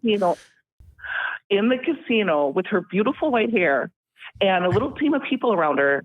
And I'm like, are you kidding? I'm trying to find my husband because he wandered into the casino not knowing that I got a free ticket. And on the way to find my husband, I see Grandma Stu, and she has a little team of people around her. And, and I wasn't sneaking. I wasn't anything, but I'm like, that is Grandma Sue. Your grandma's got a posse? She's got a whole team? My grandma was gambling up a storm that night. She won $1,800, I think. I think that was the night after she lost all her money. But you found her there. And then what happened? I didn't say a word. I didn't say a word, but I saw the posse as we said. And I'm like, I'm like kind of like keeping my distance. I'm like, oh, there she is. Oh my gosh, I love her so much. I've seen her in so many pots, and I was never going to say anything, but she found her slot machine and sat down, and I walked behind, and I was looking, but I wasn't looking, and I wasn't creeping, but I was creeping, but I was, and I just walked. I'm like, oh my gosh, my night is 100% fulfilled. You were stalking my grandma? And so instead of going to the 10:30 show, you watched Picasso paint at the slot machine, and she just put on a show and won $1,800 in front of you? No, I didn't watch her. I was on my way to find my husband to let him know I got a free ticket to the 10:30 show, and I saw Grandma Sue on the way. So you didn't say hi So or I nothing. get to the 10:30 show. Okay. So it's not over yet. So I get to the 10:30 show, and Brenda is waiting there for me. It's right, like we said, she's even drunker now. And we walk into the 10:30 show, and her seats were better than mine. I mean, there's not a bad seat in the house. Her seats were better than mine at the 10:30 show. So I'm like talking to her, and I'm trying to talk to her and stuff, and I'm just like, oh my God, Charlie's so close, and oh, this is so great. And I look over at one time, and Brenda is tipped back. Her neck is tipped back, and her mouth is agape, and Brenda's snoring. And I'm like, Jesus Christ, Brenda. I'm thinking to myself, I am your second date because your first wife is like too drunk to attend this show. And you're staying in the casino? Like, this has some respect. Yeah, Jesus Christ, Brenda. Oh, so I put her to sleep. I put Brenda to sleep, huh? No, it wasn't you. It must have been the Charlie Berens brandy. I don't. Oh my God, that's hilarious. Okay, so then I gotta get Brenda back to Cindy in room 506. So what, you fireman carried her through the casino or what? I just left her. I'm like, Brenda. You left You just left her? No, I stayed for the whole show. But of course it was going to. But then it was like, okay, how am I going to get Brenda back to Cindy, her wife that was too drunk for this show? What's I your got her back to her. Oh, go ahead. I was say it could have been a weekend at Bernie's situation. You could have put some sunglasses on her and put her at the door. Yeah. So I did know what her room number was and her name, and so I kind of like wake her up, and I take her by the hand, my wife date, get her back to room 506. We're banging on the door. Cindy opens it up. You guys were banging on the door? Wasn't me. I had to be responsible. I mean, Jesus Christ. She gave me a free ticket to the Charlie Berens show. It's like, pass it on kindness kind of a thing. Get her back to the freaking hotel room that her wife is at, and she answers the door. She's drunk again. I'm like, can you just take her? Here you go. All right. So then I got back down to the casino, found my husband, and I didn't even tell you about the ride. The ride from this awful hotel that we were at was like 40 minutes long. Hubby couldn't find an Uber in Bowler, Wisconsin to get us to the casino in the first place. It was like a 30, 40-minute ride. So he finally finds some people that are not Uber, but they do kind of taxi cab, but they weren't that night of Charlie's shows. What the hell are you talking about? He finally finds one, and they Uber us back and forth to the casino. And their cab smelled like the devil's lettuce, like you wouldn't believe. Like they had gone to the farmer's market and beyond. So we hop in the Uber in Bowler, Wisconsin for like $40 to get us to the casino in the first place to see Charlie. My husband's like, oh, the devil's asparagus. I just don't, I'm like, it's okay. We're at the farm. And I'm like, they're getting us there safely. Okay. They agree to pick us up on the way back. So after I bring Brenda to Cindy, I find my husband back in the casino. I'm like, okay, let's call that Uber people, whatever, to get back to the hotel. And he said, okay. And so we hopped in the car. They showed up. And lo and behold, they had been grocery shopping again at the farmer's market. And so next thing you know, we get back to the hotel. And my husband out on the window with his cheek like this and his mouth is like this. Once again, I was like, thank you for the safe ride. And I have to like help slap him across the face to get him in the hotel room that night. It's like my job wasn't done. So anyway, man. Well, it was a great night. Yeah, sounds like it. My gosh. I think your husband got a little contact high there on the way back. Well, thanks for coming to see the show twice. My God. 6 times. 6 times, but twice that night. One of them was in Sheboygan. Really? Oh, yeah, at the Weil Center, huh? Yep. Stephanie H. Weil Center.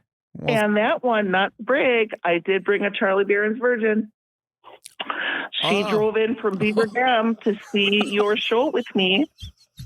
And that's my best friend. I didn't know that's what they called them. I lost my Charlie Berens virginity in, what was it, 2022, maybe? When we first met? Yeah. No, that 2019. I didn't see a show for a couple years. Oh, when you saw the show. Yeah, that's what a Charlie Berens virgin is. Yeah, I thought you meant when we met. Miles did time on my show. Tell Miles he should do stand-up.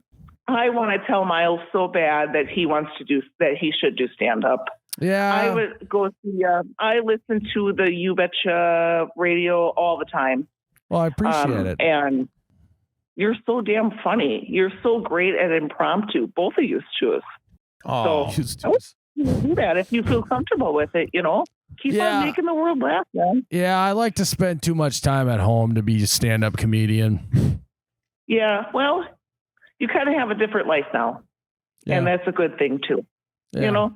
Yeah. Yeah. It's a good thing, too, Miles. All right. Well, we better slap the knee. Unless you guys want to go on. I mean, I got time. I took PTO this afternoon just to race home and talk to you guys. So much for that resolution. Yeah. I went way bad on that.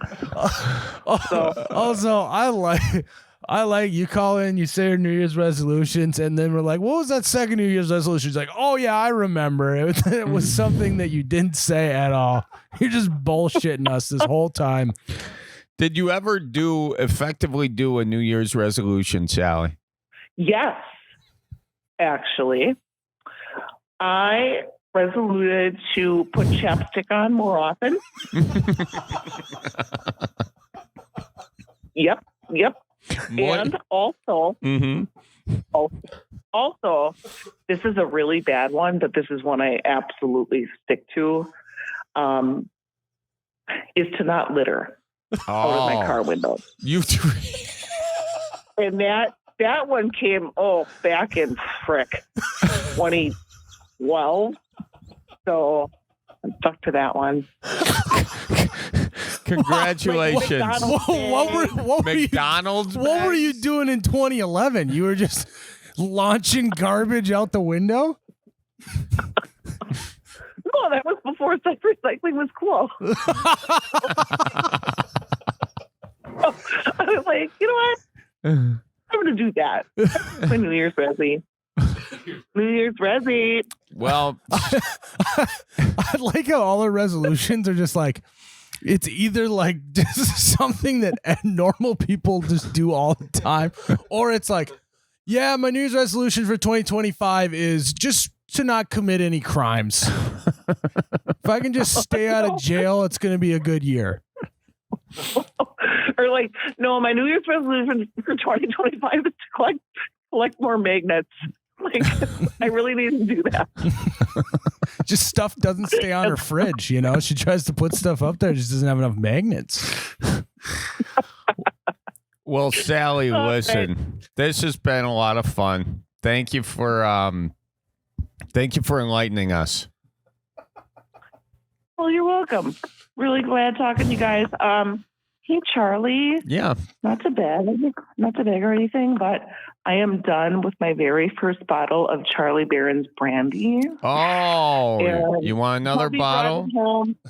Hubby brought it home for Valentine's Day. My first bottle ever. it wasn't at the normal discount liquor store that I go to, but he found it at Festival here in Sheboygan. And he brought it home for Valentine's Day with flowers. And I was like, I am putting this in the booze cabinet and I'm not going to touch it. You drink a bottle of Berens brandy in 5 days. It is delicious. It is so delicious. And I have this teeny tiny glass that says, Oh. And so that's how I taste tested it. So we were, and then there's Valentine's Day in there, you guys. But okay. What is that all about? I would love an autographed bottle of Charlie Berens brandy. Hey, you've been to 6 shows. I mean, I don't have George Clooney autographed tequila like Miles does. So I mean, what was I supposed to do? That's all I had on me when I ran into Clooney was a tequila bottle. And I felt bad. His friend was standing there not signing the bottle, so I had him sign it too. Well, Sally, we're going to get your address. We're going to send you an autographed bottle of that brandy, all right? Awesome. I'll keep it forever. Thanks, guys. All right. Let it last more than 5 days this time. Okay, I'll try. Next New Year's resolution. Until 2026. Make a bottle of brandy last 6 days. Thank you, Sally. We appreciate you. Yeah, you too. All right. A good one. Watch for deer. I have so many things to say. Number one, you gotta have her record your intro to you going on stage. I don't think I'd ever get on stage. No, no, I mean how Midwest her accent. Oh is. my God. PTO.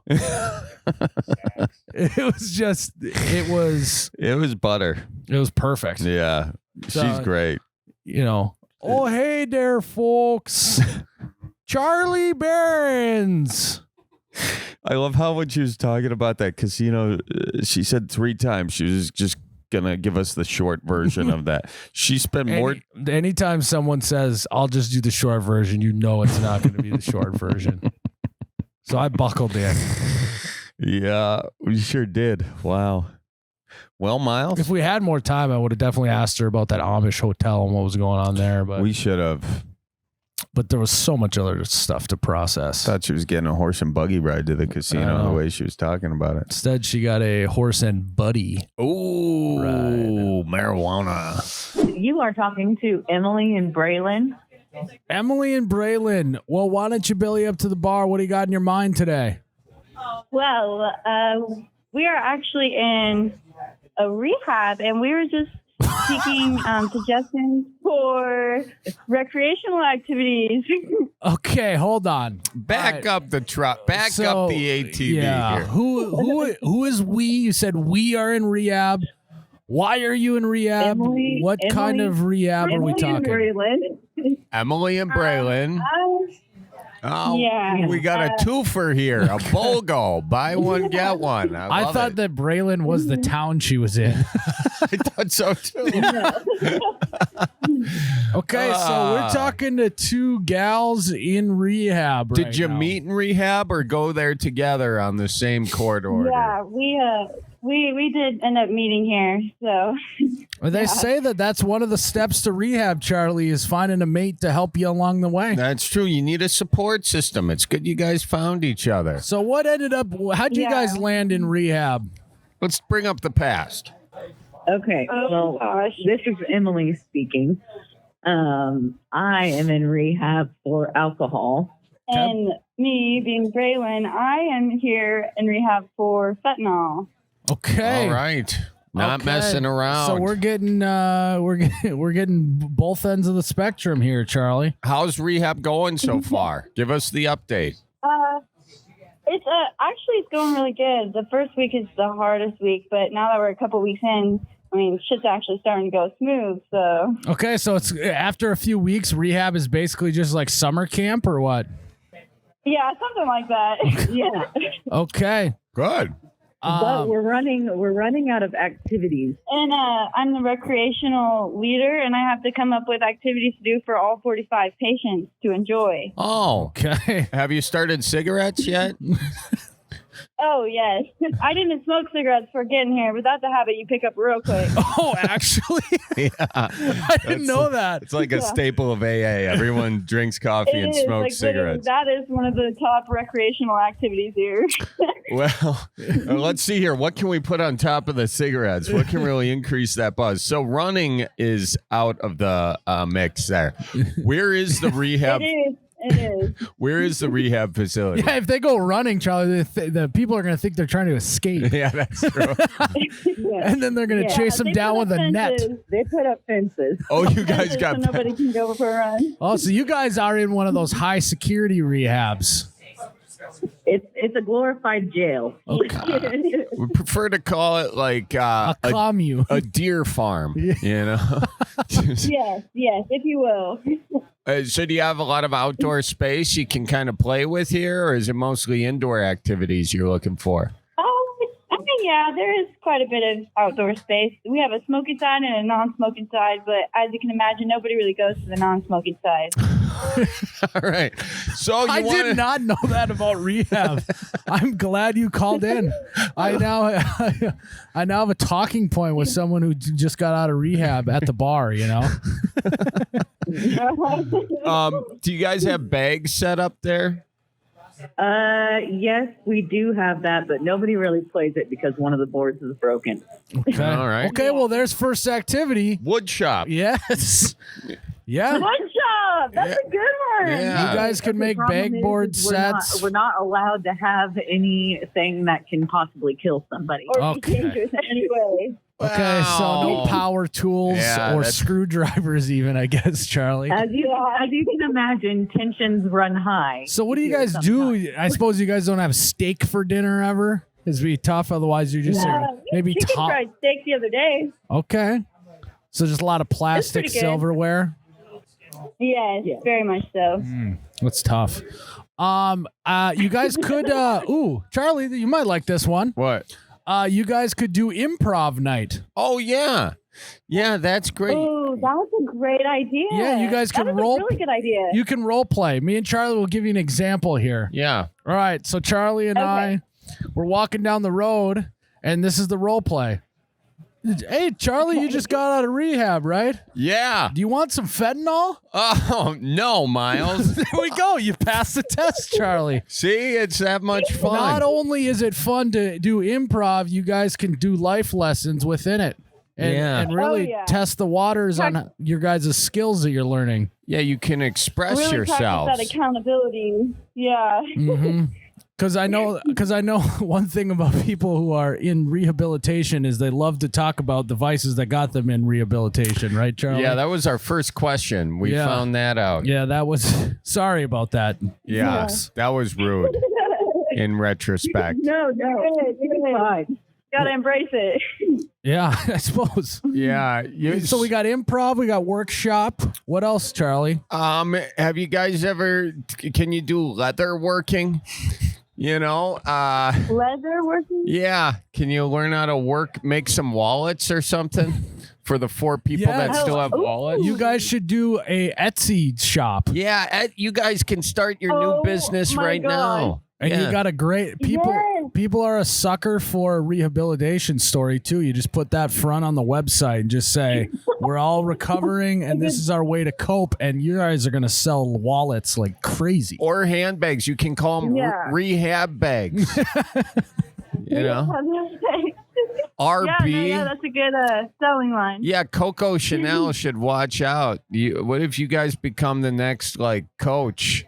Or is Coach the cheap Well, one? yeah, and I mean, we already, all of us here pretty much learned how to make bracelets of every kind of, any style you can think of. So yeah, we could start with that and move on to purses and wallets. Yeah, that's there we really go. cool. Etsy shop. That could be good. Yeah. There is one problem with recreation on Sundays is we all fight over which game we're going to watch. Oh, the game? Yeah, I feel like I'm not at rehab. I'm at a bar. Close second, but we're also fighting about the game here. Also, now to think about it, Charlie, you should probably stop calling into podcasts named Bellied Up to the bar. It could be a part of your rehab. That could be frowned upon. Well, they're no. They're I've watched you guys forever. Okay. Well, so rehab isn't going to stop me. Okay. I like that. Thank you. Do they ever make you pull landscaping duty at rehab? We actually just cleaned out and pulled weeds in the volleyball court. Really? So is this a rehab that you pay to go to, or that you like are sort of they have state warrant? Yeah. What's the funding system there? Well, you pay for it, but insurance covers a lot of it. Pay for it, insurance covers it, but do they make you do the labor? How does that work? No, we just did it because we were bored and we didn't have anything else to do, so we started pulling weeds. Oh, start a community garden. Oh, that could be good. Yeah. Oh, that's a really good idea. Yeah, and we then could even do fruits and vegetables. Fruits, vegetables, hemp. Hemp. Charlie. Hemp can work. Hemp is there's no chemicals. Carcinogens? Yeah, I didn't say marijuana. I said hemp. Well, you guys start growing hemp. They can grow tobacco though, and then you guys can learn how to roll your own cigarettes. That is true. Yeah, then we won't have to spend $10 for a pack of cigarettes every 2 days. Jesus. Every 2 days? You're worried about that? Actually, that's a half a pack a day. Sometimes it's a pack a day. So Depends how many breaks you get throughout the day. Yeah. Are people smoking more acoustic cigarettes, or are they going on the vape train? The vape train. Ugh. Yeah. Yeah. Yeah. What's the dress code like in rehab? No bellies, no butt cracks, no shoulders. No shoulders? Is this a Mormon rehab? What the hell's going on? In Utah? Kind of feels like it. Yeah, it kind of feels like it. Okay, sorry. Are there rehab hookups? That's what I was gonna say. What's the dating scene like in rehab? Personally, I'm actually on a behavioral contract because they don't encourage fraternization, and I accidentally and intentionally partook in fraternizing. Wow. Sorry, Cale. Back that Sounds like fraternization. someone talked to their lawyer, Charlie. Yeah. Unintentionally / intention. What happened? We were making out in the kitchen. How is that We were on dish unintentional? duty. You were on what duty? Well, we have chores. We get chores, and so we were on dish duty. You and guys- it just happened. I And was let's trying just say they clean his got glasses. down and dish dirty in the kitchen, Charles. They did. Was it just making out, or were there any hand stuff involved? No, oh my gosh, no, only making out. Okay, that's How long were you guys on dish duty together before you started swapping the old saliva? Tonsil hockey. Yeah. 2 days. 2 days. What's his name? Not last name. Just His name is Miles. Miles. No way. Yeah, she's going with a fake name. She's going with it. That's good. What'd you like It's about not a him? fake name. It's really his name. Oh, it's really. This is Emily, and it's actually not a fake name. That's real life. That's good. Yeah. So, what attracted you to him? Was he just like a really good scrubber? Like, see them forearms, those veins popping? He's getting down and dirty with those dishes, arm to. I imagine was like, it's. okay. I imagine it started like the flirting started when he was spraying the dishes, and then just turned the hose towards her and sprayed her a little bit. Yeah. Next thing you know, You get a little wet shoulder contest. Yeah, yeah. Yeah, something like that. Something like that. Who made the first move? Actually, he did. How'd he do it?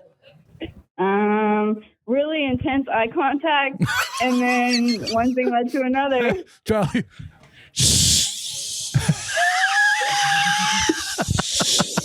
Miles is doing an improv act out of your first date, and I'm starting to get turned on. my So gosh. please, Miles, if you don't want this to end up the same way, we better hear the end of this story. So now that it's forbidden, do you want him even harder now? Yeah. Isn't that crazy how that works? When you're not allowed to do something, you want to do it even more. I mean, that's how you guys ended up there. Yeah, exactly. Did they catch you making out? somebody did. I don't know who. I think it was one of the kitchen staff. One of the rats, huh? So you're Yeah. you're making out in the kitchen. You get ratted out, and now are you guys separated? Yeah, they transferred him. They were going to transfer me too, but I begged for a behavioral contract. I was like, Oh look, I didn't even get a warning. Wow. That's intense. Do you have any contact with Yeah. him? There's no. I mean, this is a write a country song about this. I met yeah, him for in sure. rehab over by sure. the It's in the works. dishes. They said we couldn't be calling us misses. Yeah, something like that. Oh my god. Yeah, there's a song in the works. We'll Okay, sing well- it for you the next time we call in. Is this like the movie Grease situation where you guys are just hanging out for the summer, or like you really like this guy, or is it just a summer fling? Rehab lovers having so fun. Da-na-na-na. I Touching do really my like him, but you can't put all of your eggs in one basket, you know? That's Oh, she's playing the field outside the rehab facility. okay. What's the other guy you got your eye on at rehab? I know that now that Miles is gone, who's next up? Oh man, how did you know? Oh my gosh. His name is Wyatt. Wyatt? Damn. That was the name I was going to pick right there. Wyatt. Tell us about Wyatt. What's he in for? He actually has the same drug of choice, so he's in for fentanyl. Oh, well, you guys have a lot in common. Yeah, I know, right? It's a good starting conversation. Yeah, you guys can be a good support system for each other.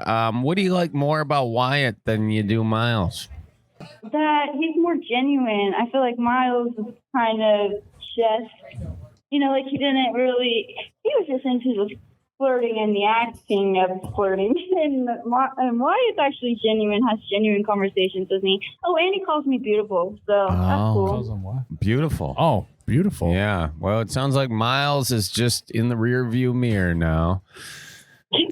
And it's all Yeah. about Wyatt. So how are you flirting with Wyatt knowing you can't, do you think Now that Wyatt... you're on a behavioral contract. Yeah, are you slipping them notes? Well, that's how it started, and then I got my phone back. You get your phone back after a week, and so now we just text, and then we still have the intense eye contact, but it's just texting our conversation. Okay, so you guys are just sending photos back and forth. Essentially.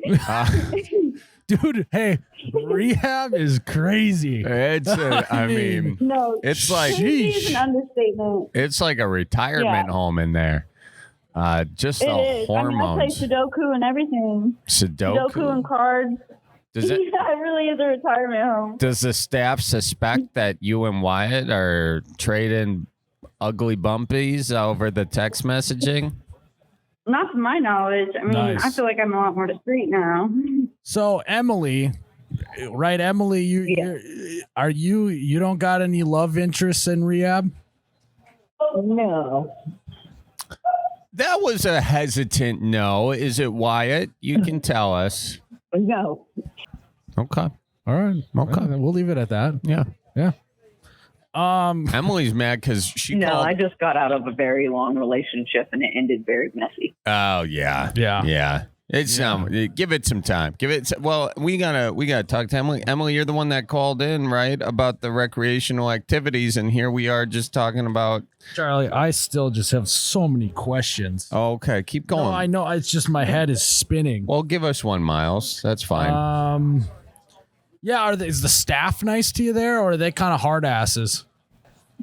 Depends on the day. What would make them get really Depends on mad the at day. you besides making out in the dishwashing area? For me, it's always being late Where are you going? because I just have to walk from my room to the lecture hall. But for some odd reason, I'm always late because that's just who I am. And so I always make the excuse of, I'm sorry, I hit a deer on the way here. And they don't find that funny.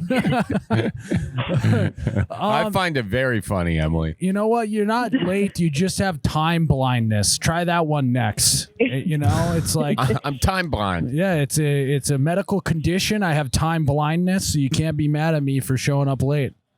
What are they going to do? Exactly. Oh, well, man. they can make me stay here longer. Oh, they can? Oh, so you got that's the leverage. I was wondering what the leverage was. How long are you in for? Yeah. I'm in here till the end of this month. Okay, so you only got a couple weeks left. Yep. Is there, is there people that have been there, 3, 4, 5 times, have they done a few tours of rehab now? Are they kind of the... Oh, yeah, this is actually my second time. Okay, so is there respect in the rehab community of someone who's been there multiple times to where they kind of have they know the ropes? Yeah, they got a crew that they lead, Is it like that? Basically the people that have been here before just kind of takes the lead, if that makes sense. Mm-hmm. Yeah. Kind of like the team captain, if that. Yeah. Rehab team captain. Put that on a resume, actually. Yeah. That is perfect. Yeah. Well, I think that, we've got the gardening. That could be the non-hemp gardening and, the woodworking. If we could have some tools that didn't involve life-threatening conditions, that would be good. God, I'm trying to think what else. I think we did a good job, Charlie. I think they got some good. They can't do it all at once. They're gonna start with those and go from there. Yeah. How's that sound? We actually had a fire drill the other day, and my counselors didn't think I was too funny, but I shouted out. I was like, "Well, we're all outside, no gates. Why don't we all just run because they can't catch all of us?" They didn't find that very funny. Yeah, that's smart. You don't have to be the fastest one running away. You just can't be the slowest. That's true. Yep. It's tough and though. There's a Milo field right across the way, and I was just like, everybody head in there. Stay as low as you possibly can. Yes. Nobody will see you. Yeah, smart. Run and hide. Don't just run a long ways because you guys all got smokers' lungs anyways. You ain't getting far before you're keeled over. Exactly. Yeah. So you got to think smarter. Yeah. Well, we appreciate you calling in today. Stay strong in there. You're almost done. And, if you need a sponsor this is actually my second time. Okay. This is my second time talking to you guys, and I don't think I made the actual video last time that was posted on Facebook. So hopefully this one makes the cut. Wait, why? I think it's gonna. What were we talking about the last time? The last time I was asking for relationship advice, and we talked about going. I said that I'm a football fan, Chiefs fan, and we talked about how a first date would be a Chiefs game. Oh yeah. Oh. Yeah. Yeah, I remember that. Did that not make the cut? Yeah, Jared. Are you That made the cut. Are That you made the bullshitting? cut. No, I'm looking Are at you Jake right bullshitting? now. No, I do remember that. It might not have made a clip, but I think it's at the. It's on the podcast. I'm not. But I didn't see it on Facebook.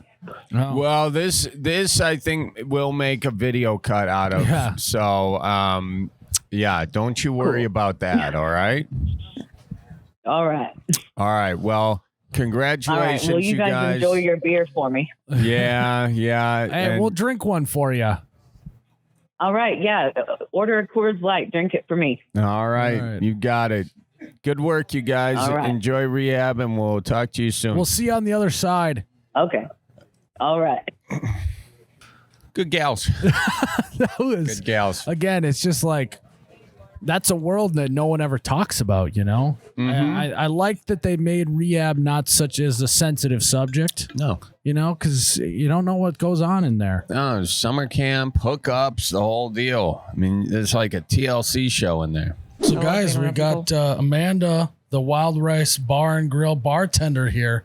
Now, what I like about you is literally yesterday we were just discussing that a good small town bar has got a sassy bartender. I think that's you here. Honestly, I'm probably the mild one. You are. Okay. Absolutely. My sister Bree and her best friend Des are definitely worse. by far. Like, you will probably leave offended, and they're okay with that. Well, that's part of the small town bar Yeah. experience. Yeah. Who got who the job here? Who? Actually, so my sister's best friend started working here a little bit over a year ago, and then my sister did, and I come down to Moorhead during the summer when my kids are out of school because they're really bored up by Canada, and so I picked up some hours to work over the summer. Yeah. That's Here we awesome. are. I love it. So you said that the polka is coming in here. At 3 o'clock At today. 12 minutes, the polka squad's going to get here. I'm just telling you, it's a party. I'm getting ranches ready. You never know. What's that is true. It's What's what does the polka crowd usually look like? Exactly what you would think they Average would look age is 82. All right, so there's a bus 82, from the yeah. nursing home getting dropped off. What here. do they like to drink? Things that I don't serve. A lot of old fashions. I have to say no to that because I don't muddle things. Oh, you're not muddling at all here? I'm not muddling. You no. got brandy though? Yeah. Oh well. Well, you do North Dakota old fashioned. It's just basically just brandy. I was going to say, I've seen at other establishments that they just do the brandy and the ice and just throw the cherry and the orange in it. They don't really do much else. But I feel like that's not doing old fashioned justice. So And he's the old fashioned guy. If I can't do it justice, I really shouldn't put it in a cup. I honor the fact that you have that much dignity when it comes to, if I'm not going to make it right, I'm not going to make it all. But you're also like, I'm still not going to make it at all. And I don't even have the right equipment, so it would be an injustice to the drink. That is true. It's the same thing with like food though. Like when you guys were ordering earlier, like I'm not gonna.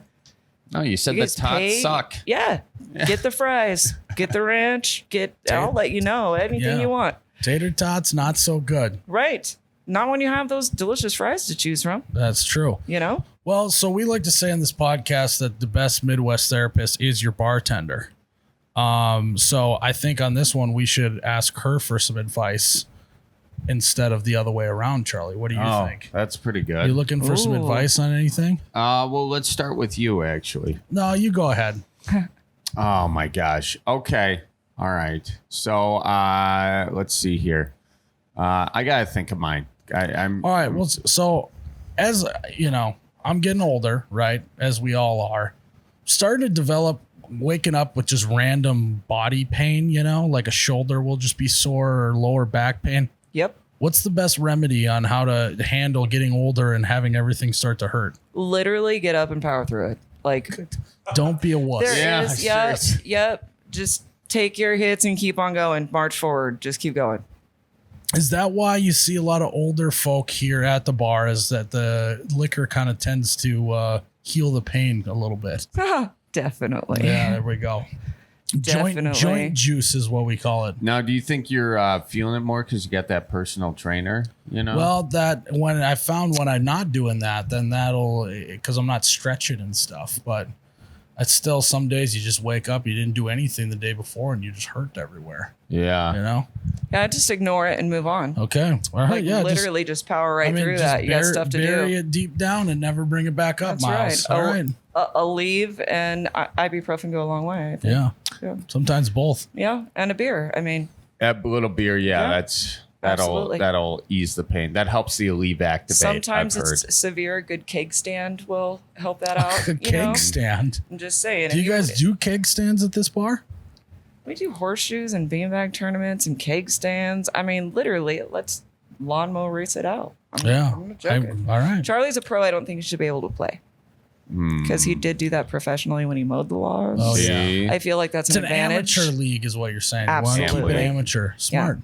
All right. My question is: let's say that there is a person you are interested in, 3 bar stools down, okay, and you're sitting here drinking by yourself. They're over there drinking with friends.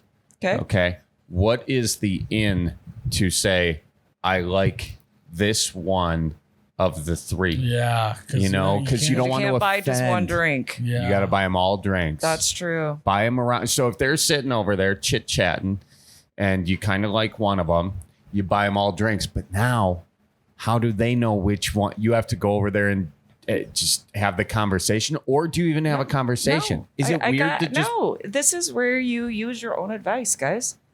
trust your bartender therapist, and you say, "Hey, Amanda, so the one on the 3rd is the one that I'm really I'm kind of into and like to maybe get to know a little bit better."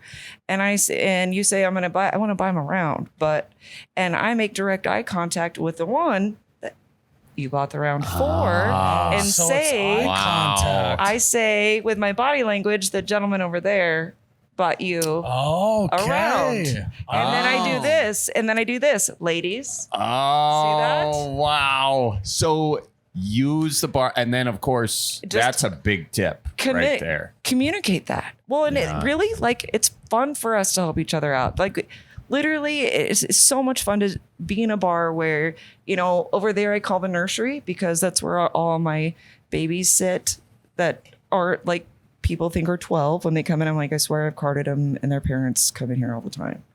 And then over here you have people that have so much money they don't know what to do with, and to see them interact without knowing who each other are or what they come from or any of that, it's amazing. And communicate with your bartender, man, and like literally they will lead you to the promised land. Well, let's say you did that. Let's say you said it to the one that I happen to be interested in. Deadlock eye contact. Hey, that fellow over there bought you guys all around, but you're just still locked eye contact. I would say bought you around, and with dead eye contact, and then I would say ladies, and then span the rest of the group. So at that point, do you then just stay in your seat, give a wave, and do not go over there and say hi? What's the guy do after that?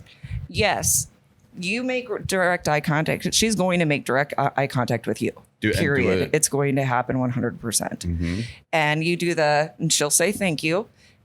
She's either going to do the giggle, smile. Oh my God. You're going to know that with more of her physical body language back, that if she's making eye contact more and more and more, there's your in. There you go. Okay, and then it's on you to walk over there and say hi, or do you wait for her to walk over and say something?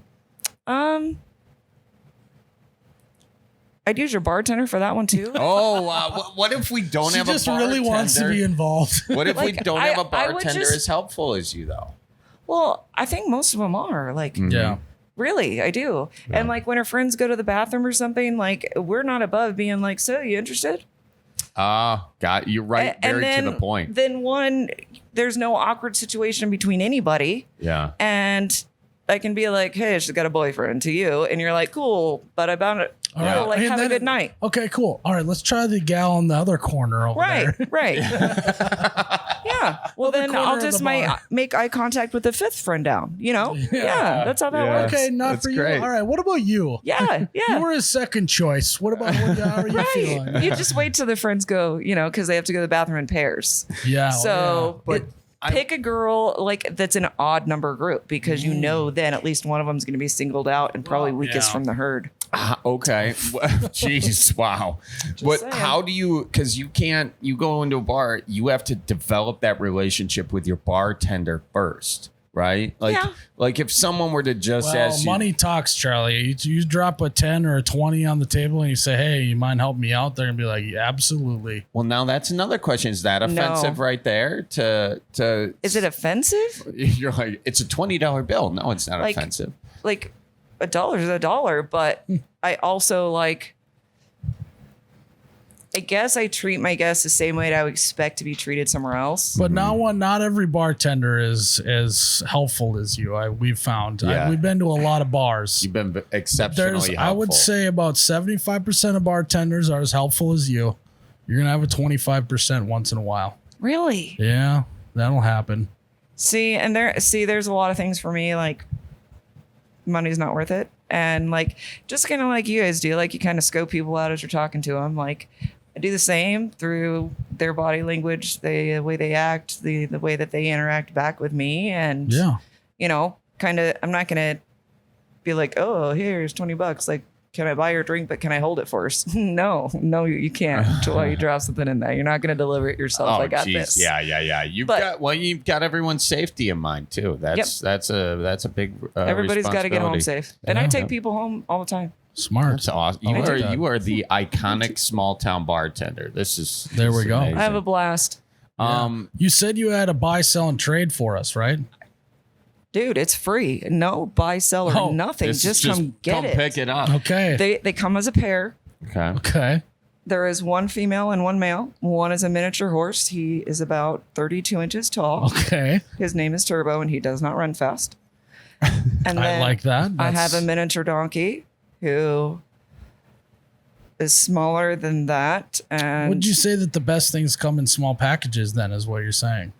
no, or I wouldn't. Sorry, pal. I would not be keeping. I wouldn't be getting rid of them for free. I know, but we want someone to come pick it up, so we need to make it. Oh, we gotta- they're so together. They're wonderful. That's why amazing. you got to take them as a pair. And I got them last year because hay shortages, and I felt bad, and people couldn't feed their own animals. So you got a mini horse and a mini donkey. Yep, that are absolutely a married couple in love that weren't together to start with, but now are. Okay. Well, if you're listening to this and you're in the market for a mini horse and a mini donkey, because you got to take them both. That's right. Okay. I mean, their happiness matters. What do they need to sustain them there? These are not house pets. No. The pasture of grass. I mean, they wouldn't you less than an acre. Less than an acre. Less than an acre of Miles, you got grass easy. about an acre at your place, right? Yeah, I guess we do. You want to help me put up a fence then, or what? I'll watch a video of first time They stay in a hot wire pasture just fine. Okay. Do they? Yeah, that's not bad. All right. That's pretty cheap Well, right there. Yeah. I don't imagine they can jump over a fence or anything. At, like at this that, so. at this point in time, I would probably come do the fencing for you and do this. Oh, the wow, supplies. Like, yeah. So if you're in the area, come to the Wild Rice Bar and Grill. Ask for Amanda. She's not here. They'll take a note or they'll call her or whatever. Say, I'm looking for a mini horse and a mini donkey. I got the perfect situation. She's got you covered. It's not even it's just free. Yep. I'll even deliver Yeah. And delivery service. as long as it's a good home. Yep. Oh, that's All right. great. Oh, and you're going to vet the home a little bit. You're going to talk Absolutely. to the folks. Yeah. Yeah, that's smart. Well, good on you. Yeah, don't Yep. be a serial killer or one of those. And the crazy little people. pony, I will give them all of the tack that it came with, the saddle and all of its fancy All right. riding things. Children do ride him. This is a sweet deal, honestly. It is. And Did you buy a farm? He looks like a little tiny Hidalgo paint horse. You bought a farm. Haven't closed yet, Oh, unfortunately. Oops. You know, listen, if When do you close? can you take I mean, are they self-sustaining for the most part? Absolutely. So you can leave them out there a week and they're going to be fine? Oh, yeah, As long as absolutely. they have water? Water and access And- to grass. yeah, Yep, access absolutely. to grass. Oh, I shoot. think that, yeah. Why don't you throw them in the bed of the truck on the way home? And the hot wire fencing, you get a solar panel Yeah. for it. And so that- you don't have to use your own electricity or worry about wiring, anything like that. Oh, that's perfect. And yeah, they're great. They All don't, right. they stay fat and happy and they like kids and Oh, yeah. That's Yeah. awesome. All right. So There you got it. Yeah. If you're looking for a mini horse, mini donkey, Amanda's your gal. just give me your address and I'll drop them off. There we go. Appreciate you letting us come and hang out at the you've been Wild amazing. Rice Bar. Anytime. This is great. Thank you so much. No, thank you guys. Watch out for deer. Watch out for mini horses. Yeah. Watch out for mini horses and donkeys on your way home. That's true. And because, I mean, if you want to come by, I work Thursday and Friday. I could bring them with if anybody wants to check them out. All right. You know, Okay.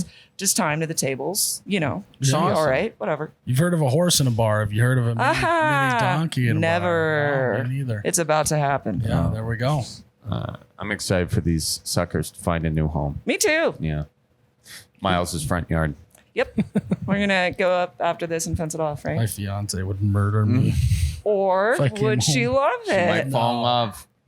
I don't think so. Yeah. Well. Do you have a She knows coyote she didn't- program? Because many donkeys actually keep cattle and other livestock safe. They're Yeah. companion animals. There you go. Yeah. All right. All right. Well, there we Thank got you it. so Yeah. much. Thank you again. Thank you guys. Hey, it's Willie. Hey, Willie. How you doing? Doing pretty good. Where are you calling in from? I'm calling in from Washington State. Ooh. I drove to Montana last week, and oh geez, from about Coeur d'Alene to just outside of St. Regis, endless construction on Interstate 90 Yeah. in both directions. It's that time of year, isn't it, Charlie? It is road construction season, my Charlie, guy. tell me about the 4 seasons the Yes. Midwest has. Of course, you've got fall, you got winter, you got spring, and you got road construction season. And sometimes it bleeds into those other seasons depending on the weather. And it is a tough one. It's a tough go. But hey, those potholes are not going to fill themselves. All right. So, you complain about one, you get the other. It's just how it goes. Very, very true. Yeah. Those beautiful orange flowers are in full bloom, my guy. So the question is, what do you do when you're in that construction zone? I try and just go the speed limit the best I can. And it's a little bit anxiety inducing when you have the teeny little orange cones and you have semi-trucks coming at you the other direction, because they closed down the eastbound lanes, both eastbound lanes of I-90 in Idaho. So the eastbound traffic is going in the westbound lane, and then the westbound traffic's going in the right lane. And this happened in both directions in Idaho. And oh, geez, it's hard not to look at the scenery, because Interstate 90 through Idaho and Montana, it's beautiful. One of the most beautiful things you'll ever see. And you got those white knuckles going. Oh, absolutely. Yeah. Well, you kind of, you got nothing left to do but pay attention to the road in those scenarios. And, just hope that everybody else is also paying attention to the road, because one mistake, one veer to the left or to the right, and then you got some bigger issues. You got an insurance situation on your hands. But what is your question specifically with all of this traffic? My question is, what could I do to sort of de-stress while I'm going down the road and while I'm waiting? Because that's the other thing. As soon as I got off of the highway and I went up through St. Regis, there was at the very end of 135, when you turn left onto 200 to go towards Kalispell, there was a guy in the neon vest with the slow stop sign. And that thing was at the stop sign pointed towards me for about 30 minutes. I was sitting in the same spot for 30 whole minutes. You got to be kidding me. Do you have a deck of cards? I should have. My cousin was texting me like, hey, what's your ETA on getting here? I'm going to order pizza. I'm like, I'm not sure. This construction guy's been had his sign pointed to stop for about a half hour now, so I honestly don't know when I'm going to get there. Yeah, you were about to order pizza to that spot, it would have been nice and toasty warm since my car doesn't have air conditioning. Oh, geez, all you had were the windows to keep you cool? Do those at least work? Yep, the windows and this little neck fan I got for my birthday that actually works really well. Oh, did you get a nice neck fan? Mm-hmm. What kind? Worked very well in the 90-degree Montana sun. Yeah. Does that plug right into the cigarette lighter then? No, it's just a rechargeable thing that you use through USB-C, and then it lasts about 5 or 6 hours. It was. Where can a guy find a good neck fan these days? Yeah. Probably Amazon or something like that. Sure. We'll have to look for one of those.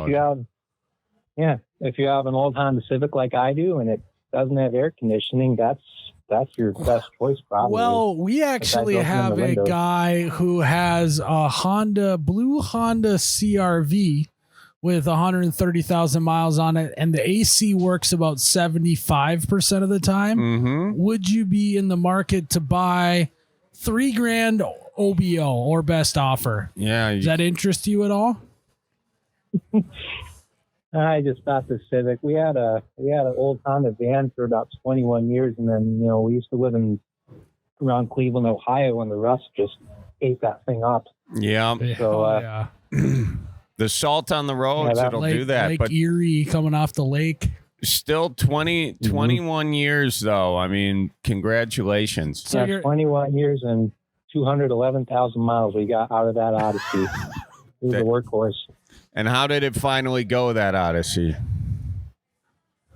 Well, I was driving to work one day. Oh. The check engine light came on, and I was like, oh, shoot. And then the traction control light came on, and I was like, oh, no. Mm-hmm. So I got home. I plugged the little scanner thing into it, and it said, the code is a knock sensor. And I went to my dad, and he's like, oh, shoot, not again.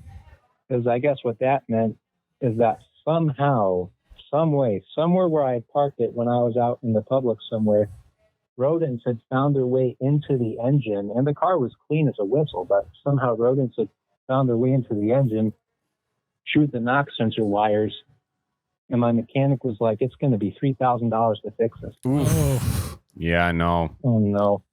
No. Yeah. Well, you rode it for 200,000 God-loving miles, and you did good.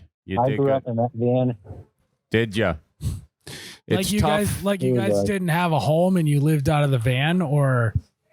No. We just, my folks bought that van when I was 6 months old, and I'm now 22, and that's really the vehicle that's been around my entire life. We moved us from Cleveland to Washington. And you are 22 years old? Mm-hmm. Yeah. How old did you think he was, Charlie? You sound about 73. I had you no younger than 60 years old. And that's a compliment. You sound like an old soul, but you could knock me over with a feather right now that you are 22 years old. Yeah. Yeah, you got that Joe Pera thing going for you right now. It's good. Yeah, my cousin actually, who lives in Texas, my cousin-in-law, he was actually just up in Marquette, Michigan, and he told me I should watch that show on HBO Max, Joe Pera Talks with You. Yeah. And I've been watching a little bit of it. I like it. Yeah. Do you notice any similarities in your patterns of communication? Oh, yeah, absolutely. Yeah. And I even, I was out visiting my family. I was, hanging out with one of my first cousins, and I got him into your two's videos. He loves them. Hell yeah. So you had brought up, a way to de-stress on the road. Considering how we thought you were maybe 60 years old, I think a good way to de-stress on the road is just listen to the Midwest Survival Guide on the audiobook. Charlie's audiobook. And thank you, Miles, for that plug. I do appreciate it. That should give you at least 9 hours, depending on what speed you're listening to it at. Miles usually listens to it at 20x. But I will say, I think I see a business opportunity here, Miles. Okay. Here's what I think. Willie, I want you to get your nearest dictionary, and I want you to just read it, the whole thing, and I want you to record it. And I think that would be one of the most soothing things for anybody in traffic to listen to, and I think it could solve the road rage problem in America today. And I think they would just sell like hotcakes. Do you have? You do have a very nice voice. You really do. Yeah. Could you just pull up any news article and just read it to us just for a little bit? Yeah, my computer right here. Yeah. Oh man, yeah, that was about 9 hours of driving I did over the course of last Monday. But oh man, it was all worth it. Montana is one of the most beautiful states I've ever been to. Keep talking, Willie. Why is it so beautiful, man? Oh, you have the mountains all around you, and as soon as you exit the Lolo Pass, you enter just into all these flatlands, and then you see Flathead Lake, and it's just the most beautiful thing you've describe Flathead Lake. Describe that for us. Flathead Lake, it's really clean. I got to swim in it on last Wednesday. And starts out, you're on the shore, you have all your stuff laying in your baggie. You walk out to the lake, and there's these you should be wearing like shower shoes or some sort of swim shoes because the rocks are really jagged and they'll kind of hurt your feet. But once that's all done, you get to the really nice, soft and squishy sand, and it's actually really shallow up for about a quarter mile or so. And once you're done with that, you sort of start getting into the deeper part of the lake. But just all around you or the mountains, if you hit Flathead Lake, you're about 45 minutes to an hour drive from Glacier National Park. And oh man, there are so many opportunities in that whole area. I mean, I did archery for the first time in about 10 years, and my cousin said I did great, which is good to hear. But What's your cousin's name, Willie? Parker. And I tell you what, Willie, you just need to start a podcast, and here's how it's going to de-stress you while you're in road construction and how you're going to de-stress other people in road construction. It's about, the podcast is centered around living in the present moment, Charlie. Mm-hmm. And you're going to drive and you're just going to describe what you see, how you feel, just like what you did with us with the Flathead Lake. And I tell you what, I couldn't be more relaxed right now. Oh, me What about either. you? That was very pleasant. I don't know how I'm going to finish the next podcast we got to record. I'm just ready to kick back and relax next to a fire. And Willie, play us out. Where are you right now? I am sitting at home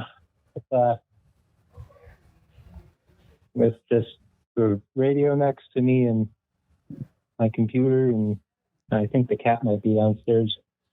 Well, why don't you take a gander out the window and describe what you see? And this is all the listeners listening, just take this moment, just look around and live in the present moment. What do you see, Willie? Let's see. Oh, that's the wrong side of the blinds. There we go. Yep, there are the maple trees and the tulip poplars are getting their summer bloom going in. There are the Cascade Mountains way off in the distance. There's a guy that almost ran a stop sign, but he fortunately stopped in time. There's some people out walking. Don't have a dog or anything, but I'm sure it's a nice enough day that any dog or any cat would love to be outside. And it's a beautiful sunny day, about 85 degrees. Forecast calls for more of that. And there's an elementary school with the U.S. flag and the Washington state flag and a baseball field. And then you have the driveway. You have my old Honda Civic and the garage that's full of router tables and power tools that haven't been used in a long time. I love it. Willie, that was poetic.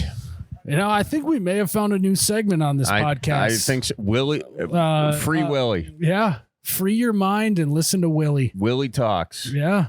And we'll find it. We'll find it. Yeah. Well, Willie, we're gonna save your number here. We might have to give you a call back and have this be a little recurring segment here on the Bellied Up podcast. Very nice. Yeah. I am all blissed out. You know, that trip last week was just what I needed. It's gotten rid of all the anxiety and stress that I had when I left. That's awesome. So I'm really turning over a new leaf, I think. I love it. You're turning over our leaves, and I don't mean that as a weird innuendo, Willie. Thank you for servicing us here on the Bellied Up podcast. And Willie, you have yourself a good day, okay? And I want to let you know that Honda minivan still thinks about you. I still see it every day. I sold it to my mechanic, and they're going to fix it up and use it as a loaner. Okay. Smart. Service to others. I love it, Willie. Well, you have yourself a good one, my guy. And Thanks. watch out for construction workers on the road. Yeah. Keep your eyes on the lines, my guy. We'll see you next time. Thanks. Watch for does and deer. Yes. You too, Willie. You too. Well, guys, thanks for tuning in to another episode of the Bellied Up Podcast.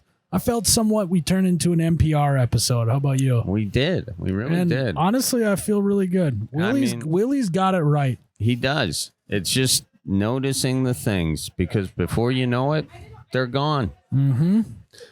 Be like Willie, folks. Free your mind, free your Willie. Hi, is this school bus driver? Yes, it is. You got Miles and Charlie from the Bellied Up Podcast. How are you? Oh, I'm living the dream. How about yourself? Same. Bellied up to the bar. We can't complain.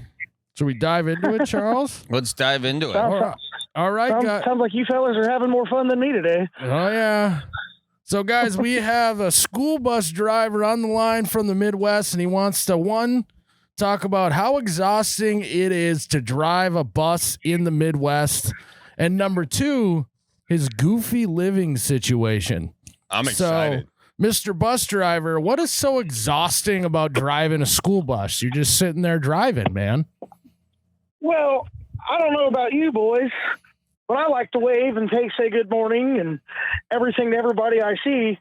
Well, you know how many people you pass in a bus to begin with, and then you have 60 kids walking past you, and you have to say good morning and have a good day to every one of them, and half of them won't even say it back. I don't think that these kids are learning the good Midwest values anymore. What the hell? They're not even saying good morning back to you?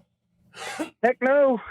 Are they on their phones, just staring on their phones, little robot boys? Pretty much. Heck, I don't think they'd know if we crashed into a tree the way they look at their phones. Oh, God. That's scary, man. So you got to like ice. You have to like ice your arm at the end of the day from waving at people all day long on the bus. I pretty much do. Yeah, I have to go home and put ice on my shoulder from all the waving at everybody. It's an exhausting experience. Look at you. Look at him, though.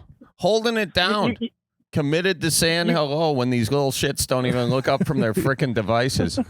You know what you need? You need a Midwest dad on there to smack the phone out of their hands and say, look them in the eyes. Not too long, but look them in the eyes. I agree. That's great. That'd be great. What's yeah, go ahead. I tell you, if you get a parent standing at the end of a driveway, man, you might take all day to get these kids home because they just want to talk all the time. I mean, that's the downside of the Midwest. Yeah. That's because their kids aren't talking to them. So they're like, oh, finally, a normal human. Yeah, I agree. Yeah, where in the Midwest are you? Southeastern Indiana. Oh, yeah, southeastern Indiana. All right. So, yeah, you're just going down there and you're trying to wave at these kids. And then what about people who pass the bus? Are they waving at you too or no? Well, they're not waving at me, but I'm waving at every one of them. Look at you. Look at this guy. He's just a Midwest soldier, just ready to go, just to spread the Midwesternness to a bunch of people. He's like a missionary, you know? Yeah. I love that. I'm thinking we must be having some Illinois people around here or something, the way you get the manners back. I think phones make everyone fibs, is what I think. I guarantee it. So my experience with bus drivers growing up is they were always yelling at us to sit down and stop doing this and stop doing that. Are you I'm going to pull this bus over type of guy, or what's your approach when kids are misbehaving? Oh, I've had to pull over a time or two, but I've also learned that if you just talk to them real mean a couple times, they think you're scary and they'll leave you alone. Well, that's a good option there. You got good relationships with any of the kids? Oh yeah. Well, I tell you, I'm a sub, so I'm on different routes about every different day. Oh wow, So I know. You're a sub bus driver now. That's interesting. Yeah, because the substitute teacher, it's tough to get respect from the kids on that. I wonder if the substitute bus driver, maybe that's playing into this. Yeah, it might be, but I know something like I said, if you just sound like you're real mean when you get started, then you usually don't have no problem. Yeah. Nicest guy you'd ever meet, but you gotta make the kids think you're mean. Well, Yeah, because you got to lay the precedent first thing. You got to make sure there's no horsing around. What's the weirdest thing any of these kids have ever done on your school bus? I had a kid actually 2 days ago that we got to his house, and he refused to get off the bus because he was mad that his sister got off before he did, and he started crying. The weirdest thing I ever seen. I've had kids refuse to get off at school. I mean, we can all get behind that. Come on, who wants to go to school? But man, you're already home, kid. Gosh. Yeah, you were there, my guy. Now the next day he's gonna get made fun of for crying. I agree. How'd you get him off the bus? Well, I'll say the mother came up there and she was not too happy with him, so I was a little scared of making her angry. I don't know what that kid's thinking. He was scared. You had to imagine how the kid was feeling. Oh, I know. The mom come up there and you could tell she was mad about it. I was like, man, I don't want to get on the wrong side. Geez, kid. I wonder what that kid did at school, because if the sister got off first, she already told her mom the thing that the kid did. That's probably why he was crying. There's probably a deeper story there. He's scared that the school called home before he made it there. Yeah. That's wild, man. So, yeah, because I don't think you can physically remove a kid from the bus. So, no, it's not like a bar. You can't bounce him out of there. So, maybe that's what we need. Maybe we just need some school bus bouncers. Yeah, checking IDs and shit. Yes. Now you're thinking. You said in your voicemail you got a goofy living situation. What's going on with that? Okay, so let's say maybe 4 years ago, maybe, I was dating this girl, and me and her, got pretty serious. We moved in together, and we were engaged. We were living on a farm that her parents owned, and we actually ended up moving into the house that she grew up in. It's a dairy farm, and me and her dad started dairy farming together. Well, then, flash forward another year or so. Well, she found her a new boyfriend, and her dad found out, and her dad told her to get out and told me to stay. So to this day, I still live on the farm she grew up in, and I still milk cows with her dad. Hell, I talk to her dad more than he talks to her. Oh my God. You are the father son he wish he always had. He told me that one time, which I thought was weird because he has a son. Wow. What a deal. That's I mean, I got the woman's end in the divorce. I got to keep all the stuff. That's what I was going to say. It's hard to pull off keeping the house, but you did it. Yeah, I don't know. Maybe I was smart. I got out of there before we filled out any paperwork. That's true. So do you ever see the girl anymore? I tell you what, being a nice guy, I know her and her new boyfriend, I guess, just bought a house a while back, and they're wanting to fix it up. And me being a nice guy, I even offered to help them out. And her new boyfriend told me he'd rather freeze to death than have my help. So you know what? I guess that's their problem.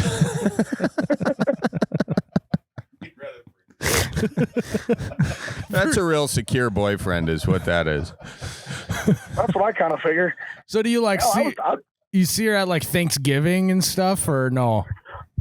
Oh yeah, it definitely makes her angry every time you see her over at her parents' house and I'm there, but that's okay.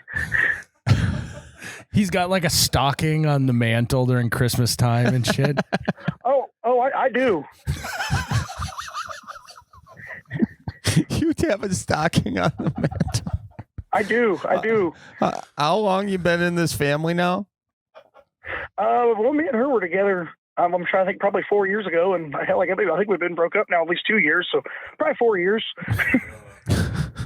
So you guys broke up, you guys stayed living in the house together, and she found another boyfriend all while you still were living together? No, she moved out. Oh. I'm still living in the house. Got it. Why? It's the house she grew up. It's the house she grew up in as a kid. Why'd you guys break up? I guess she decided this new guy was better than me. Oh man, Fine. Yeah. Fine by me. You dating someone else? No, heck. Honestly, I kind of like living alone. I don't think you're living alone, are you? You're living with her dad, right? No, they live at a different house. I'm living in the house she grew up in. They moved on into a different house. We moved in there. Do you pay rent? No. Dude, How the hell did this work out? Are you that good with the cows?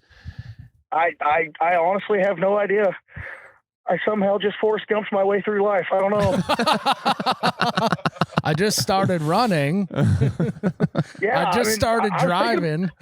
Forrest Gump does drive a school bus at some point, doesn't he? I don't think he does. I mean, but no, he drops his kid. His kid gets on the school bus at the end of the movie. Yeah. Spoiler alert. That's what it is. Yeah. I tell you what, if Forrest Gump drove a school bus, that would have made a way more interesting movie. Wow. So you're working on the farm every day, and you're doing the school bus when they call you. Yeah, pretty much. I mean, that's a couple days a week, and actually, I have another job working a maintenance job at a school too. Wow. Busy guy. This guy's doing everything. He doesn't have time to find another gal. No. Yeah, my dad once told me I was a whore. I'll do anything for money. What does your parents think of this situation you're in? Oh, they just shake their head. They're like, I don't know what you're doing, but it seems to be working for you, so that's good. Wow. And there's nothing, the dad has not told you that you got to find your own place at any point in time? No, they basically he makes it sound like he wants to retire from farming in a couple of years, and he's looking for somebody to take it over. So you're the investment. You're gonna be good taking care of the farm then? I guess. I'm not opposed. That's a pretty good deal. Yeah, it's a great situation. He's gonna leave you the farm, dude. That's gonna piss your ex-girlfriend off so much when you get that whole farm. Yeah, well, I'd say so, but hey, that's not my business. No, I mean a little bit. You are living in her house, working with her dad. Yeah. Well, we appreciate you calling in, man. This is great. Yeah. Any advice out there for other bus drivers on how to, not be so exhausted at the end of the day? I would say, well, for one thing, if the kids get out of hand, you do need to resist the urge to slam on the brake pedal. But when they're standing up in the walkway and they slam on the brakes and they go flying. Yeah, mysteriously a squirrel ran in front of me. I don't know what happened. Brake check them. That's great. But no, I don't know. I would say that we just need to keep trying to teach the good value to the younger children to, be nice to people and say good morning to everybody, because it's getting ridiculous out there. I say it's got to be the phones. I heard a story of a kid a while back that got on the wrong bus and he ended up at the wrong school in the morning. Like he was at there was a class of like kids that went over to the local community college for some classes. And after class, he walked out of there and got on the wrong bus, and they took him to the wrong goddamn school, like 45 minutes away. Damn phones, Charlie. It's the phones. And our school is probably 5 minutes from there. I'm like, how does this kid get on there and not be like, wow, I've been on here more than a few minutes. You think something's probably wrong, but he ended up 45 minutes away at the wrong darn school. How old are the kids when they get phones these days? I mean, I don't know. I see kids getting on, 4th, 5th grade sometimes with phones. It's ridiculous. Good God. Yeah. I know it. I feel like, that's just crazy. They can just access anything on those deals. Yeah. Just a bunch of robots. Well, we're getting dumber. Robots are getting smarter. That's the end of it right there. I agree. I tell you, kids are so darn, they don't pay attention to nothing. I know, like, the school that I drive for, the kids, use computers to do for learning every day. They have to bring a laptop with them. Man, I bet every day there's at least one kid that forgets their computer, like at home or on the bus. It's like, you have one thing you have to have for school today. And you can't keep track of one thing. So do you turn the bus around and go get it for them or no? No. Yeah, a lot of people do. I'm the kind of guy like, well, if you can't manage that, well, you'll just have to figure it out today. Like, there was one thing. It's not my fault. Yeah, but you have to borrow your neighbor's computer. You know, just like I used to have to borrow people's pencils because I never had a pencil. Yeah. Did you ever have a pencil in grade school? No, and I gotta give some sympathy to these kids. If I were on that bus, I'd forget my friggin' thing every single day. Yeah. You know? Yeah, Charlie does seem like the kind of guy that would forget stuff every day. But that's not because you'd have been on your phone. It'd be because you're like looking at the birds outside. I know. Birds are freaking awesome. That's what these little shits are never going to learn how cool birds are because they're too busy looking at their stupid ass TikTok shit. I'm just turning into an old man, you know. But at the same time, these phones are killing us. I agree. I'm the youngest old man you'd ever meet. How old are you? 25. You gotta be freaking kidding me, dude. You gotta be freaking kidding me. You sound like you've been through 3 divorces and two world wars. Yeah. I know everybody's like, if you're only as old as you feel, I'm 87. My God. Well, we appreciate you calling in today, man. This is great. And keep doing the good work out there, spreading the love, the good mornings and Midwest waves. Yeah, I'll have to work on that. Hell yeah. Well, thank you. Thank you for your service to the Midwest. You keep her moving out there. Hey, you boys, watch out for deer. All right. Thank you. You watch out for deer. And pretend you see one the next time one of those little shits is in the middle of the alley walking on their phone. Kick that up to the front. Hey, I've only almost hit a deer in a bus once, so that's okay. That's a big win. That's a big win. I agree. Yeah, and the kids wouldn't have known the difference if there was 5 of them in front of us. As we say that, a school bus drives right by us. That's symbolic. Wait, really? Yeah. I was too busy looking at my phone. Nah. See? Yeah. You guys are too busy looking at your phone. Yeah. Well, I suppose. So, hey, you boys have a wonderful day. You too, man. Have a good one. We'll see you soon. Make sure you drink one for me because they frown upon that if you do that before you get on the bus. We will. Take care. All right. Have a good one. You know what was the worst part about riding the bus? What's that? I didn't ride the bus, but when we go on field trips and shit like that, when you get the seat that was over the wheel well. Oh, yeah. And then you have to sit there with your legs like you're sitting on a squatty potty. Yeah. That's always the worst one.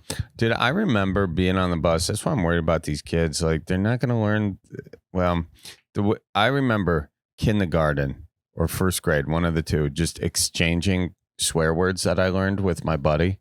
You know? I mean, what a memory. It's core memory. That's when I learned shit, and he taught me fuck. Mm-hmm. And I feel like now kids are learning that off of the internet, and you should learn that from your friends. I mean, who we're a learned it little from their bit part of the parents. problem, Charlie. No, I'm definitely the problem. I mean, look at all the videos we do. This is on the internet right now. Correct. I know. Yep, that's how it goes, Miles. That's how it goes. Got to look in the mirror before you look at everyone else. Like, why are these kids all on their phone? Hey there, folks, how you doing? You know, on their phone. Yeah, we're on their phone. We're on their phone. Oh yeah, that's right. It's even more meta than that. All right, Charlie, we got a voicemail from Justin that Jared's gonna play. All right, let's hear it. What he has to say. Hey guys, I was just wondering if you have the same problem as me, getting a little bit too much lit in your belly button. Take a shower, lay in your belly button. It kind of stinks sometimes. Hey, it's Justin. I'm 28.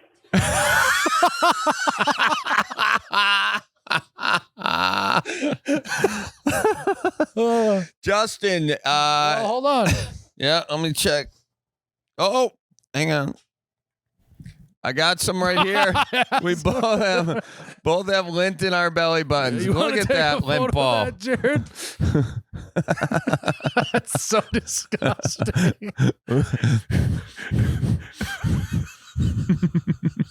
You have a puma on yours, Miles. Yeah, that's because I got. I got one too. I got a hair in mine. Yeah, you just get to a certain age, you got enough hair on your belly that it just the lint goes in and it can't get out. Yeah, it's like a street sweeper, you know. It just shovels it right in there. Yeah, it's like the Dune fuck bucket. They just stick your hand in, you can't get it out. Has Ann ever commented on your belly button hair? She despises it. If we show her that photo, she may puke. And so I make it a point that in the morning or usually in the evening, I'll take it out and I'll look at her and I'll just drop it on the bathroom floor. Does she not just look her dead in her eyes? You know what's that about? When do you get more lint in your belly button? I don't know. You just as soon as you get hair going on down there, I feel like. Does Ann never? You got a hairy ass belly button. You got lint coming out of there all day. Oh God! Let's see it. No, I cleaned it out this morning. Yeah. I've got it out of the shower. That is so funny that we both just pulled it out. It was the exact same size. Mine was a little bigger. Does Ann ever get lint in her belly button? No, she doesn't have any hair on her belly. It's really a hair thing, huh? It just traps it all in there. Wow. Isn't that one of the miracles of life, though? How does that actually work? To prevent the lint, I should just trim a thing around the outside. Like a moat? It's like a fire lane, you know? You're going for the fire. Build a little bike lane around the belly button to keep it from trapping lint. The lint cut. No, that's what we should do, Charlie. Hey, Muskie Tank with me right now. Okay. We're going to start selling, you know how you can buy strips of wax stuff that you can put on your skin and rip it off? Yeah. We'll just sell them in little circles with a little bit of wax around it. You just put it on around your belly button, you rip it off, and it's a delinter. It's a delinter. It's like and people go to our spa for it. You know, they're like, I'm going to get a Brazilian, you know. I'm going to get a Berens. Yeah.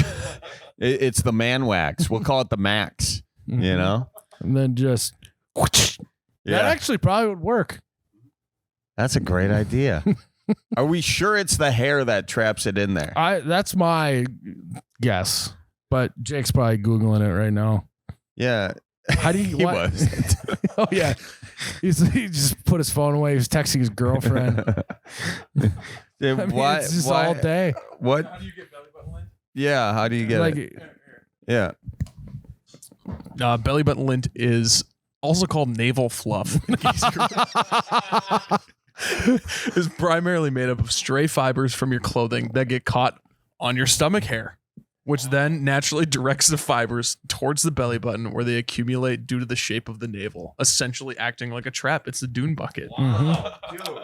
We got to do a whole thing on it, man. We got to do the BBT, the belly button trim, the BBW. Forget BBW. BBW. What? Why is that funny, Miles? I don't know why that's funny. No, it's the Brazilian belly button wax. Brazilian BBW. Yeah, Brazilian BBBW. Would you call it the navel fluff? Navel fluff. It's like the scientific term for it. That is fan-frickin-tastic. So, Justin, you're not alone. Justin. 28.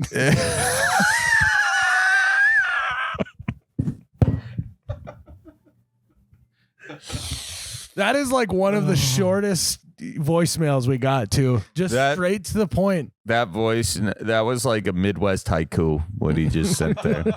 It was beautiful. It was like he was paying per character.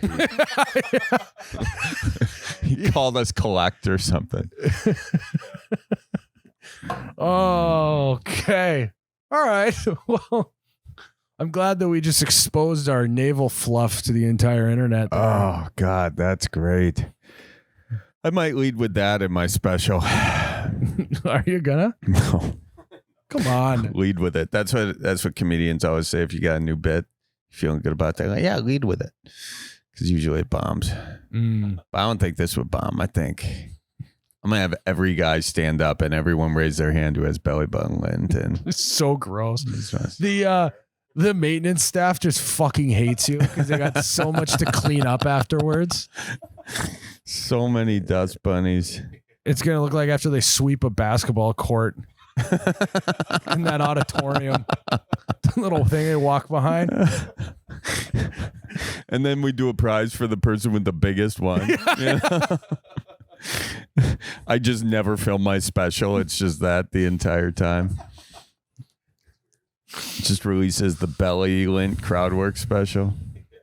God, what if we collected all the lint and made a pillow? So gross. Is it though? Mm-hmm. Why?